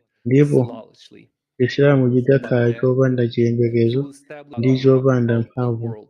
He will ngati show gamira everyone the proof yolefuka of mutu God's wake mercy, his ndi desire to give man the knowledge of right living. That is, we see that it is said both about the value of life and about equality, justice, lero security. kuti It is said tikuona about kuti higher knowledge. zikuonenera It za is said mtengo wa moyo, about the komanso creative zakufanana society. chilungamo Pro, chitetezo Prophet zimanenedwa Muhammad, za peace and chidziwitso peace zapamwamba nation zimanenedwa mu creative will society. enjoy Mtumiki a time Muhammad of ease adati, such as it has never mtundu wanga enjoyed udzasangalala before. ndi nthawi ya mtendere Therefore, yomwe brothers, there is no sunasangalalepo. time for quarrels and Choncho fights. abale a Asilamu There is palibenso only nthawi time to unite and yokangana act kapena and do ndewu, what pali Allah nthawi has bequeathed yokhala yolumikizana ndi kuchita ndi manner of kukwaniritsa zomwe Ali burning wapereka. our Mbendera ya for Mahdi iyenera his banner is on kufalitsa our mitima souls, that our mwathu, pakuti ancestors will mbendera also be forgiven, yake that ili we m'mitima will be mwathu. able to return Pamenepo the makolo Muslims who were athunso deceived Yahweh adzakhululukidwa, from ndipo slavery of Shaitan lidzatha to the house of al-Tam. We kuwabweza have the Asilamu responsibility amene of freeing adanyengedwa ndi Muslims. So ana a Muslims, Yehova brothers and kuchokera ku sisters, I ukapolo appeal to you, let's wa Satana fulfill the kupita dream ku of the nyumba Prophet. ya Allah. Ili Peace ndi be upon udindo kwa him. onse. Forget everything and start Asilamu from ndi scratch. kupemphani From kuti one. Let's tikwaniritse give maloto a Mahdi mtumiki a wathu, chance mtendere to ukhale wa manifest. iye. Iwalani chilichonse ndi kuyambira The truth was kuyeretsa spoken today, chenitira and every mama ndi true Muslim kuti will be aonetsedwe. seen by the Prophet. Today's conference is nothing but the truth, and the truth only at the behest and by the blessing of Allah Himself. The Prophet, peace be upon him, said of our times that it would be time of the truth, time of verity, the return of Islam and its purification. We feel that the Prophet, peace be upon him, is invisible with us now, and we feel how he rejoiced as what he spoke about is happening, and the truth has sounded for the first time in 14 centuries. This is a tremendous chance for the entire Muslim Ummah to follow the Prophet. To do this, each of us needs to be, because that is the only way we can Ulimo purify wakulu kwa Islam. muma wonse kumusha kuri butsatira As ntumiki to yourself, kuitikire izi honestly, aliyense wa are ife you ayenera an kukhala Islam? owona mtima What kwa ife is it eni chifukwa ndi that njira you are? yokhayo yomwe tingayite Why do you call yourself Isilamu. a Muslim? Just Dziwani answer. Why? ndiyankheni moona Are you mtima a Muslim chifukwa because chiyani you mu love the ndi Prophet, Chisilamu peace and blessings chiyani of Allah chifukwa be chiyani upon him? mumachita kuti Are ndi you loyal to Musilamu him? chifukwa If chakuti you are a makolo Muslim, athu if you ndi want this asiyama conference, kapena ndiwe tell Nsilamu everyone chifukwa about choona ngati ndinu Asilamu ngati munaonerera Msonkhano awuzeni aliyense za izi ndipo ngakhale omwe alibe choonera omwe choyenera alembereni ndi kuwapatsa.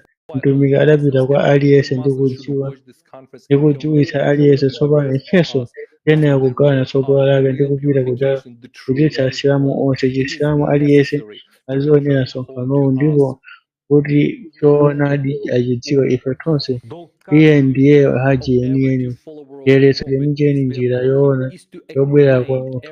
Ndikofunikira kubwerera kwathu kwa ife udindo wa aliyense wotsatira woona wa mtumiki so ndi kumudziwitsa Chisilamu aliyense pa zimene wamva lero ndi choonadi chimene chikukonzanso Chisilamu ndi kusonkhanitsa anthu oona ndi okhulupirira opembedza milungu yambirimbiri ndi abodza okhawo amene amatsatira Yehova ndi amene adzateteza Chisilamu chopotoza ndi Ayuda komanso Asilamu oona adzasonkhanitsa ndi kuvomereza Mulungu ndi kuvomereza mtumiki so. Ndipo tisaname tokha kuti titikumvetsa kuti pakali pano poyang'anira ndi chiopsezo chenicheni cha chiwonongeko cha anthu onse ndife omwe tikupanga chisankho. Aya tonsefe timasonkhana pa nsanja ya Creative Society kukhala chitukuko kapena omwe basi adzatiyembekeza kuti atiwononge. Kwalembedwa mu hadisi kuti kutuluka kwa chirombo ichi pa dziko lapansi kudzathetsa mikangano ndi zotsutsana. Izi ndi zomwe zimachitika. Onani momwe izi zimachitikiradi. Taonani msonkhano wathu ukutheka mikangano pakati pa Asilamu ndipo akulekanitsa abodza amene amatsatira asilikina ndi Asilamu oona amene chikondi chawo cha mtumiki chili pa iye ndipo Allah ali pamwamba pa zonse. Nthawi yapita pamene tigawanika, tsopano ndi nthawi yoti tikhale ogwirizana ndi udindo waukulu kwa Msilamu weniweni aliyense. Tiyenera kusiya zikhumbo zonse, mikangano ndi kusagwirizana monga momwe adanenera mtumiki ndi kusonkhana ngati umma umodzi.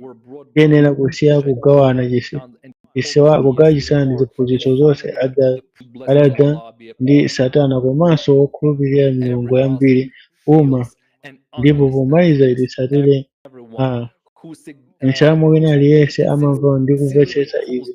Aliyense amene amapemphera moona mtima kwa mtumiki ndi kukumbukira moona mtima dzina la Allah amamvetsetsa izi.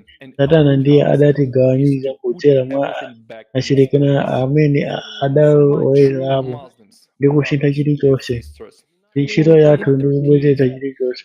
Asilamu ene abale ndi alongo pa May 13, 2023 tonse tidzakumana pa msonkhano umene Msilamu aliyense ayenera kupezekapo, chifukwa kumeneko tidzapemphera kwa Allah pamodzi ndi umma wonse.